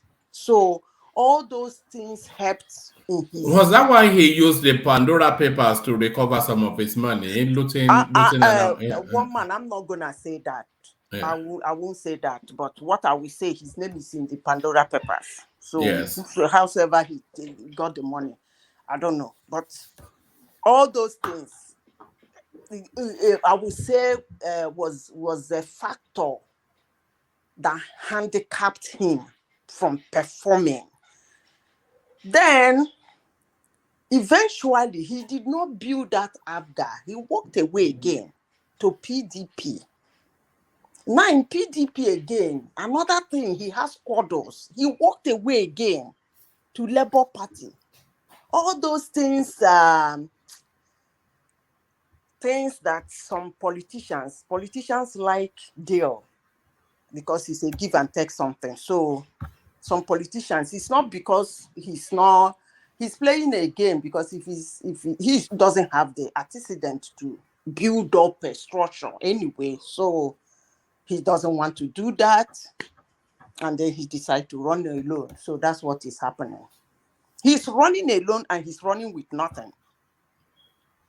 What do you think, Peter Obi's, what do you think his objectives are in this cycle? So of course, no real expectation that he's going to be president, but what do you think he's looking to get out of this? Well, it depends on how he manages it. I heard somebody saying that if the Southeast, if there's no election in the Southeast, it will favor Atiku. I don't think so. Don't mind me, I think acrobatically. I don't think so. It will favor Atiku. And somehow it won't favor Tinubu. Because Kulata, when you do the popular vote, if you do it in percentage, you will find out that if it's concentrated in the north, Tinubu and Atiku is going to share it. So whatever Tinubu gets from the north, if Atiku gets something from the south, it will help him to do. I'm talking about popular vote. I'm not talking about winning 25%. I'm not talking about popular. Then, if the percentage of the popular vote is very high, and then Obi takes a lot from Atiku, and then Atiku is not getting anything from the has a particular number in the north, and Tinubu has a large chunk of popular vote, it saves the day. So it's important that election goes in the Southeast. Otherwise, it will hurt the two candidates. Either way. Who do you think is the better face of Southeastern politics, Obi or Soludo? They don't have. What do you mean they don't have? They don't have yet. Okay, no. A lot of the Nigerian space, I've been an example. They delight in Soludo, but they somewhat they view Obi with some sort of arm's length. There's a British politician, Anne Widdecombe. She said she made a phrase once. She said a thing once on television that then took on a life of its own. He said there is something of the night about that man. So that's how people see Peter Obi, that there's something of the night somewhat about that man. So people just, they want him to stay there. Just stay there where we can keep an eye on you. But with Charles Soludo, the Nigerian state, they warm to him. And a lot of people feel that the better face of Southeastern politics and the better philosophy for Southeastern politics wraps around Charles Soludo. Do you concur with that? When you start talking about Southeast in that way, that means you don't understand the anthropology of a Southeasterner. You need to understand the anthropology of Southeast before you now start saying, oh, this person is the face of Southeast and this person is not the face of Southeast. The Southeasterner that will be accepted or widely accepted outside of Southeasterner might not be accepted in the Southeast. The Southeasterner that might be accepted in the Southeast might not be accepted outside of Southeast. So there is no synergy between the Southeasterner and the rest of Nigeria. So when you understand that, you will understand why I told you that they don't have. I said in this platform that Southeasterners, their slogan is Igba Meze. We don't have any king. We don't take instructions from anybody. So now, if you come out in the Southeast, if they decide to embrace you, because they don't have synergy with the outside of Southeast, you might not probably be accepted outside of Southeast. Vis-a-vis, if you are widely accepted outside of Southeast, Southeasterners might target this level of those people. And therefore, they will not accept you in the Southeast. I said again, there is no synergy. So for now, they don't have. That synergy must happen first. All right. Let me rephrase it. Okay, who aligns more with your political outlook between the two of them? Who aligns more with your political outlook, with how you see politics? How I see politics. Who between Obi and Soludo aligns more with your political outlook? The only thing I will say is that Peter Obi is going out. He has had the opportunity to align, or rather to form that synergy. He has not. He didn't. Okay, now, I have a very, will I say, bitter concern about the Southeast. All that is happening in the Southeast, now I can say I give it to Soludo, I give it to Hope Uzodinma, I give it to Ifejirika, I give it to Ojo Zokalo. They are speaking.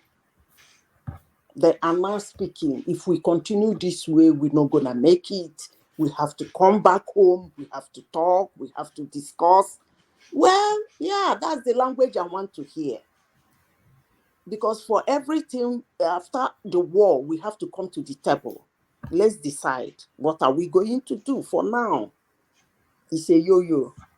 So two of them have two things. One had an opportunity, he's not using it. The other one is somewhere trying to build up something by speaking and trying to form connection. But if you talk about, maybe you are talking about the one that will be accepted outside.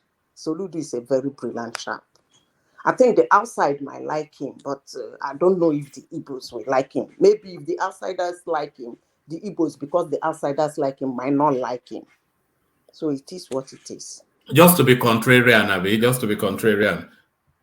All right. Thank you, Zita. So thank you, Zita. Zita, every time you come here, we always invite that you come earlier, because people just enjoy so much listening to your voice. So when you say they're coming with tomatoes, don't worry. If they, you are only an official member of this platform. If they start to abuse you in the comment section, so if they start to abuse you in the comment section, then you are in. A lot of us, we have suffered abuse on this.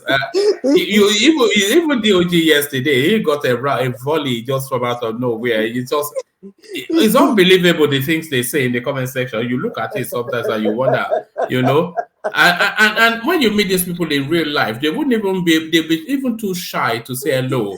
But everybody is a warrior in the comment section, just reams of abuse, they called me Folake. Yes, they will change your name to Yoruba now. If you are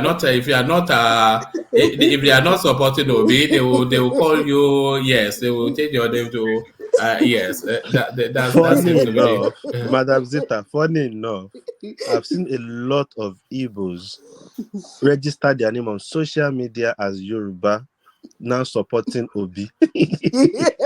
Yes, now to make up those numbers. The same thing. So that's why they will say an Igbo person supporting Tinubu or making. Even there's one suspicious character on this platform that I've been keeping an eye on. This guy that I'm highlighting now, who I suspect is who I suspect is from Abakaliki. Comment section, but he will tell you it's from Ekiti. Look at him.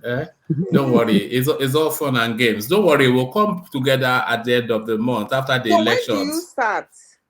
When do you start? I usually start about 9, about 9:10 thereabout UK time PM. That's only because that's the slot that avails me within my own. Yeah. I think the best thing for us is to click on the notification, but because sometimes it doesn't start exactly at 9, so at least it notifies you that one man is on. Yes, I didn't see. But I had your this thing now. I said I subscribe. So then you click notify. There is like a bell symbol. If you click on it, then it will highlight it to black. Then every time there is anything coming on because you've now subscribed and you click on the notification, anytime one man is having anything, it notifies you. So you just see automatically that one man has something coming up. Okay, I'll do that. Yeah. All right. You see, they are saying you are Shade now. Although you get both, you get both ends. Okay is saying you are delightful, and Omonekaye is saying you are Shade. So there it is. So Zita, I have to apologize to both DOG and Patrick. And I'm only really saying that because I have to come off because I have things to do, and not now, but a bit later in the day. So I have to come up to build up myself to, so apologies to you, D and Patrick. We didn't really get round to you, but it goes like that sometimes. It's all right. I was gonna say, you need to round up early today. Yes. I came late too. I think I came a bit late too. All right, brilliant. So there it is. And Patrick is not even there. Otherwise, he would have been chiming in. So thank you, everybody. Another fantastic session, of course, highlighted by Zita. So to acknowledge the super chats, Alexander Gomez, Jar Jar twice, Alexander Kashe, consider this. And then Joseph K actually comes in only really to weigh on your side, DOG. It says, one man, you should not have removed DOG yesterday. If anybody wants to claim power, should stop coming to this platform, period. So that is DOG backing himself using a different name. We know that trick. Ola used to play those games back in those days. You can tell by the currency. You can tell what the person is. Oh no, yeah, you are right. Actually, that's not your currency. But that's exactly what. So that's one of your fan groups then. And Rotimi Olu Davis, he rounds off that space, and of course, registering his presence in the coffee space. Ayo, as he always does. So thank you one and all. We'll do it again. So I'll leave it there.